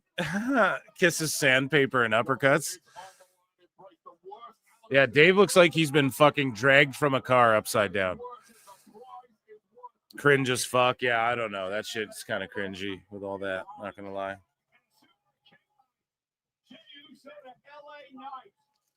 A wounded animal is a dangerous animal, and Jey Uso is fighting for the gold here.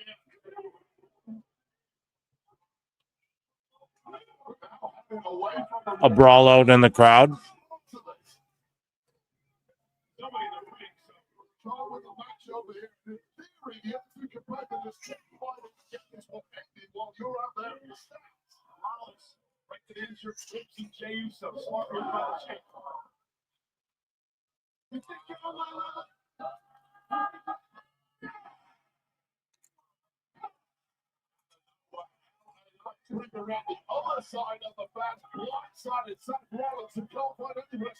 Four-man brawl in the crowd. Dave the Troll Meltzer, bad pacing so far, yeah.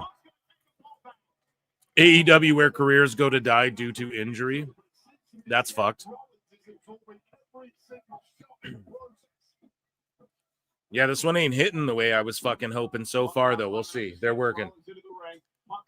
top rope man CM Punk would love to pin Rollins tonight. How that would feel for Punk. Did he just flip him off? Did Punk just fucking flip him off? Raja Jackson debut. Yeah, he jumps out of the crowd and double leg Seth. Like that schlub did out of the crowd that one time. Nobody does it better. And the best in the world showing you why. It could be time for Rollins to go nighty-night. Night-night on a starry night here in Paris. Up for the go to sleep. Break of the eyes by Rollins. Kick to the stomach. Uppercut. Jelly Roll going to jump in from the crowd.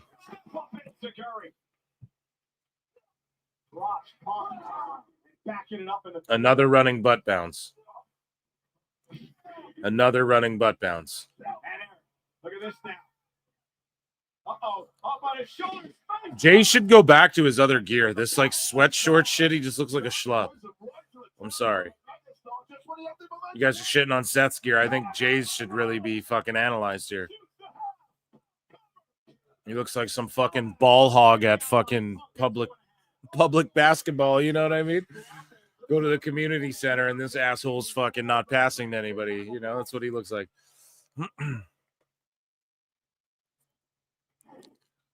Such incredible action. You see the public connected. That's a win right there. Yeah, dude, Dave looks like he's trying to fight Balding. In the arsenal of Seth Rollins simply did not get the job done here. Yeah, I think that's really softened up CM Punk now. Kick to the midsection by Rollins.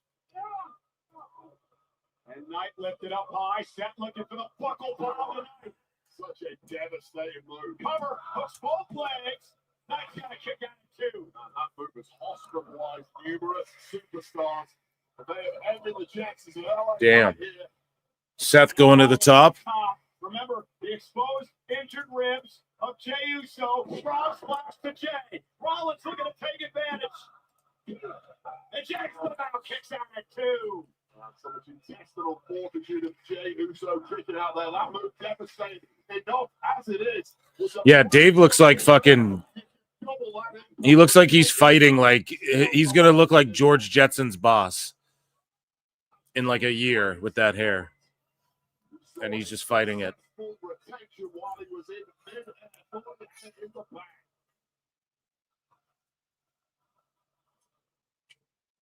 Rollins tucks Jey Uso out of the ring to turn his attention to LA Knight. I just think you can do. Get this down to one-on-one and keep seeing these to destroy. If any way you can win. Mr. Spacely, yeah, dude. Google Mr. Spacely. His hair, how he has like 3 hairs on the top, and then it's all like just the black on the back. That's what he's going for. Mr. Spacely, dude. Yesterday's news will be your line active somehow. LA Knight turns this one around the win. So About you. They don't give a damn about you cheering for somebody else. No. No. Rollins talking trash. He continues to punish Knight. Dave and John Taffer got the same barber. Got the same hair lady.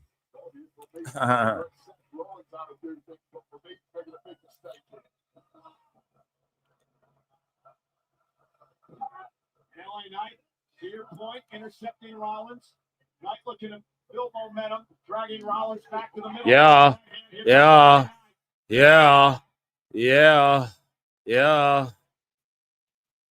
Reversal now. Knight sent across the ring. Knight ducks underneath the clothesline. There's the danger. Okay, jumping clothesline. Oh, LA Knight, Russian leg sweep.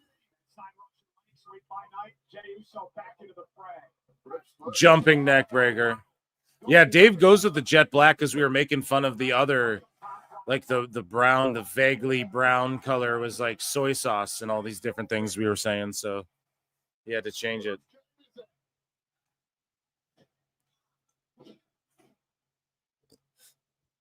So LA Knight gets interrupted.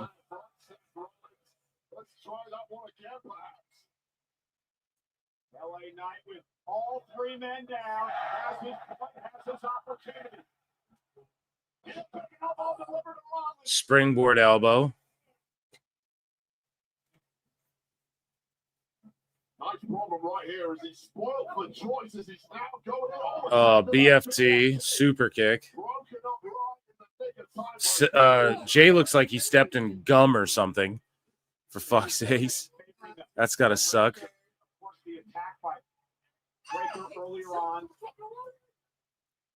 The match with a major handicap, but somehow appearing to be the fresher man. Alberto El Patron is the fourth man. And now Jey Uso with the body shots to Rollins. And a headbutt now. Headbutt. Push to the ground. Oh, off the rope. Oh, jumps to the top. Oh.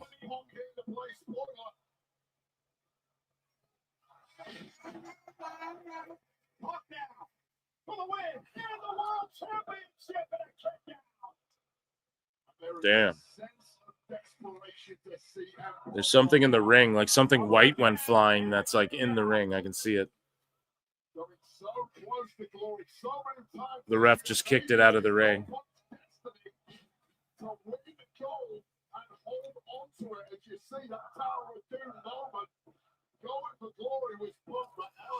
Damn.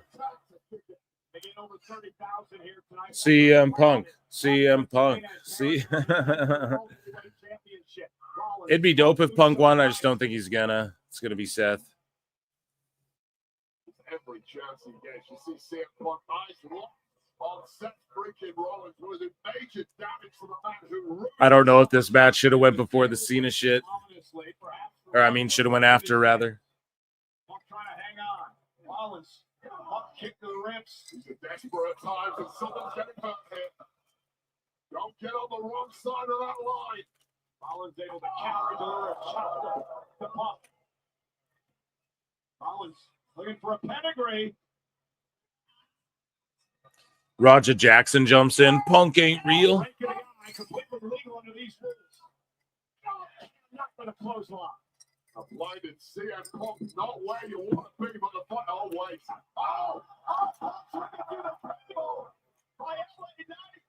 Punk went through the table, but like bounced off it. Stomp. BFT. LA Knight's the champ. Oh, Jay breaks it up.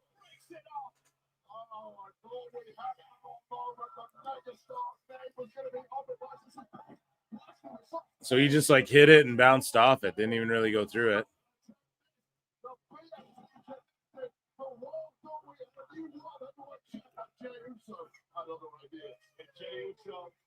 Got a big down tape. You can see the pain he's in with the injured ribs.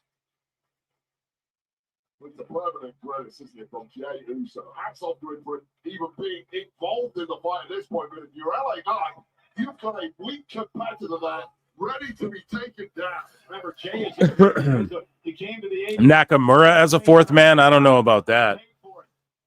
Here we go. Trading punches. Yeet. Yeah. Yeah, I don't know if Nakamura would be the fourth man. We might not even get a fourth man. I thought we'd get Brock in Paris, but apparently not, so.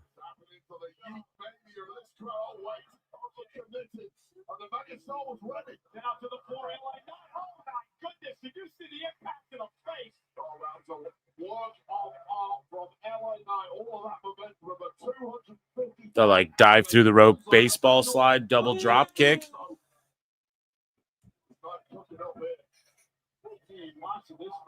What's he doing? Bounce his head off the announce table. Announce table. Announce table. Announce table. Announce table. They don't need more help. Nakamura waiting for contract to expire. You think TK would abandon AEW if WWE let him be the fourth man? Yes. If they were like, we'll buy AEW and you can work here in the offices with us, he would take that deal. We got carcasses everywhere you look. Now Rollins sat in the French announce table final time, and it collapses to the floor. And LA Knight now going to destroy their table. They'll stay over there. Punk down, Uso down, Seth freaking Rollins down, and in full control is the megastar. It could be LA Knight's night. It finally could be the night that LA Knight's been dreaming of. Well, the world has had to wait for this. Damn. So, okay. LA Knight's going to the top. Diving elbow through the fucking table.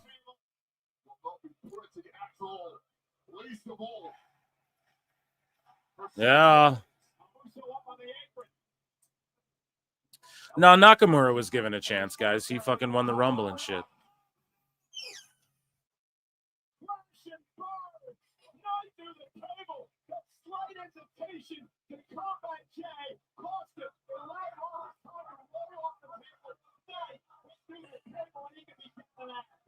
Top level, it is a game of milliseconds, so the millisecond cost. LA Knight hit LA Knight's cooked. He's out of the match.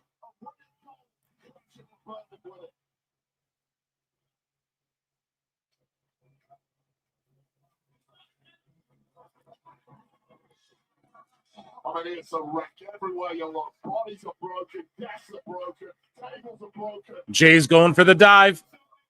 His dreams of winning too. Somehow Jey Uso, the man who had written off before this match started, has the upper hand, has the momentum, and has the chance to win this thing. Former world champion, top rope, Rollins ducks underneath. Jey rolls. Super kick. Super kick by Seth stops Jey in his tracks. Super kick. Kick by Uso, though. Speed. Oh, pedigree.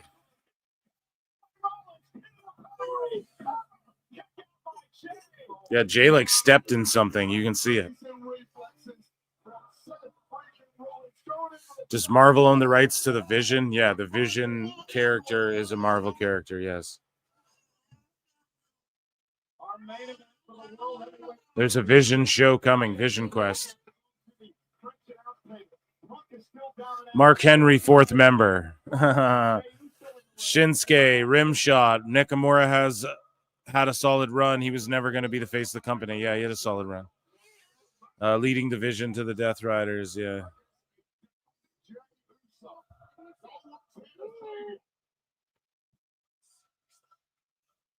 Now Rollins going to climb to the top rope. Jey Uso in trouble. And then Rollins flipping off the crowd, green shirt guy. Super kick. Super kick. Spear.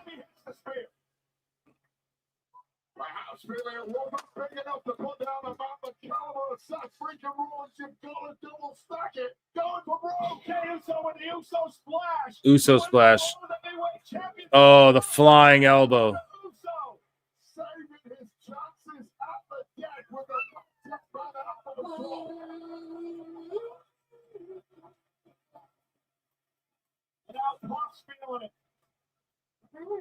This entire arena is feeling it now. And with Punk, Jey Uso up on his shoulders. GTS, it's over. Someone's going to get involved. Seth with a stomp watch.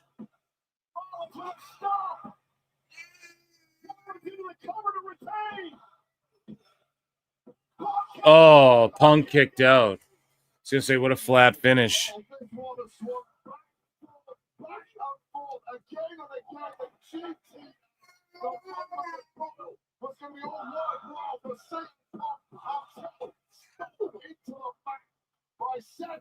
Who kicks out of the stomp like that? Punk does. Punk does. I guess Punk does. Still out at ringside. About looking in the eyes of Seth Rollins, he's starting to believe this is not my night. Everything's going wrong. Jey Uso has been taken out by Punk. I don't want you to have another match. Nobody ever again. I hate you. It's a stupid family. I want you to kill the career of Seth. Seth's like, I hate your stupid family. It's going so savage. I want you to go away. Stomp to Jay. Stomp to LA Knight.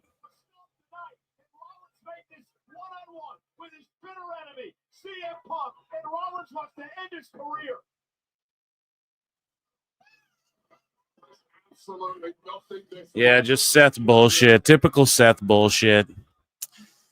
Oh,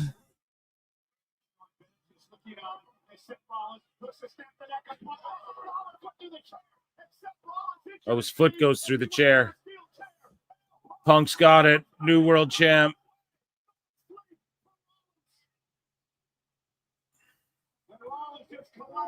Punk's got him up. Second one.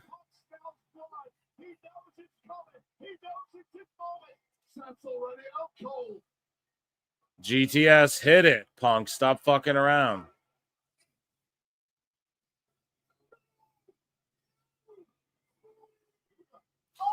Uppercut, it's a woman.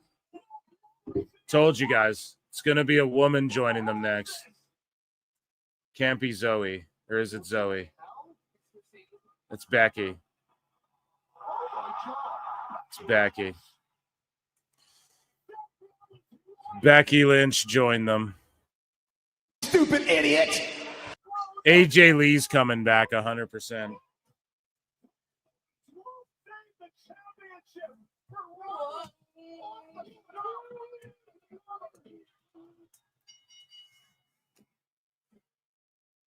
Yeah, I mean, the crowd didn't really react. I don't know. AJ Lee's for surely coming back.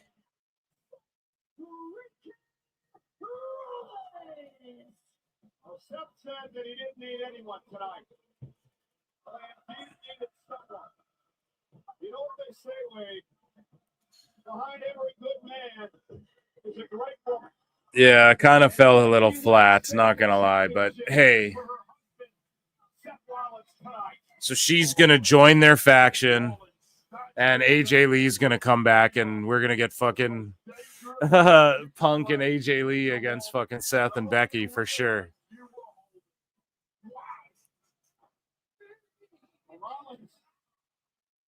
Yeah, we'll get like a mixed tag thing, and then we'll get AJ versus Becky as well.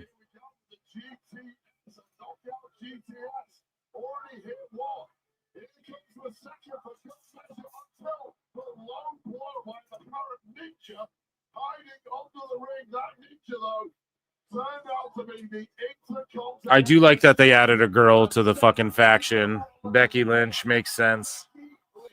People want it. Seth and Becky want it. They want to work together. Obviously, they never have yet.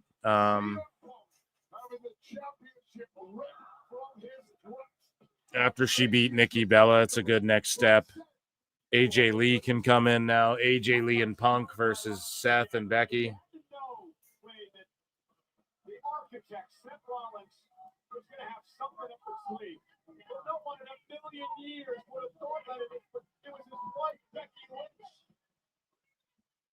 This is the vision. We run this business. She's in the group fully.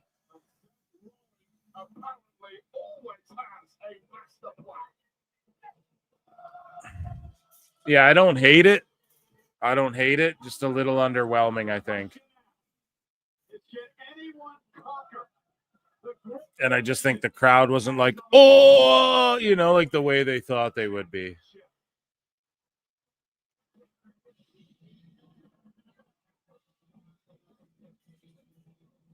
And so, yeah, this whole Becky, like, what you going to do about it thing, AJ's going to come back, and it's going to be fucking insane. So don't hate on it too much. Just enjoy the fucking journey, because AJ Lee is coming back. Overall, I give that PLE a solid A. I give it an A. I thought that it was quite a fun pay-per-view. I enjoyed it. There was 2 matches where I was like, whatever. And then Becky joined. We knew someone was joining, but it made sense for it to be a girl. I've been calling for Zoe Stark since like the start of the fucking thing, So Becky joining makes sense. So we can get Becky and Seth versus Punk and AJ Lee, which we're obviously getting. There's no way they would do all this. And Becky was like wagging the title like a dick on fucking CM Punk, trying to teabag him and shit. So, yeah, I definitely give it a solid A.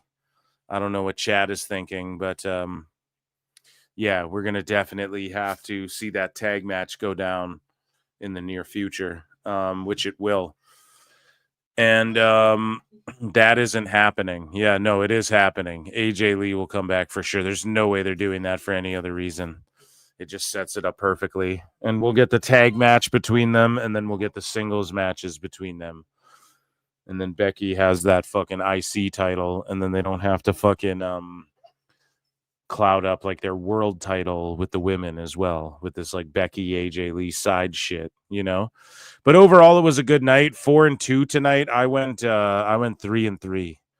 I went 3-3, a B-. Okay. The crowd wasn't into that match. Yeah, they were kind of burnt out by then. Maybe they should have saved Cena for the very end, especially if there was no Brock. Or like either way, if there was Brock or not, actually. But they wanted to end with like the big reveal of Becky and then everyone go, oh. But the problem is that,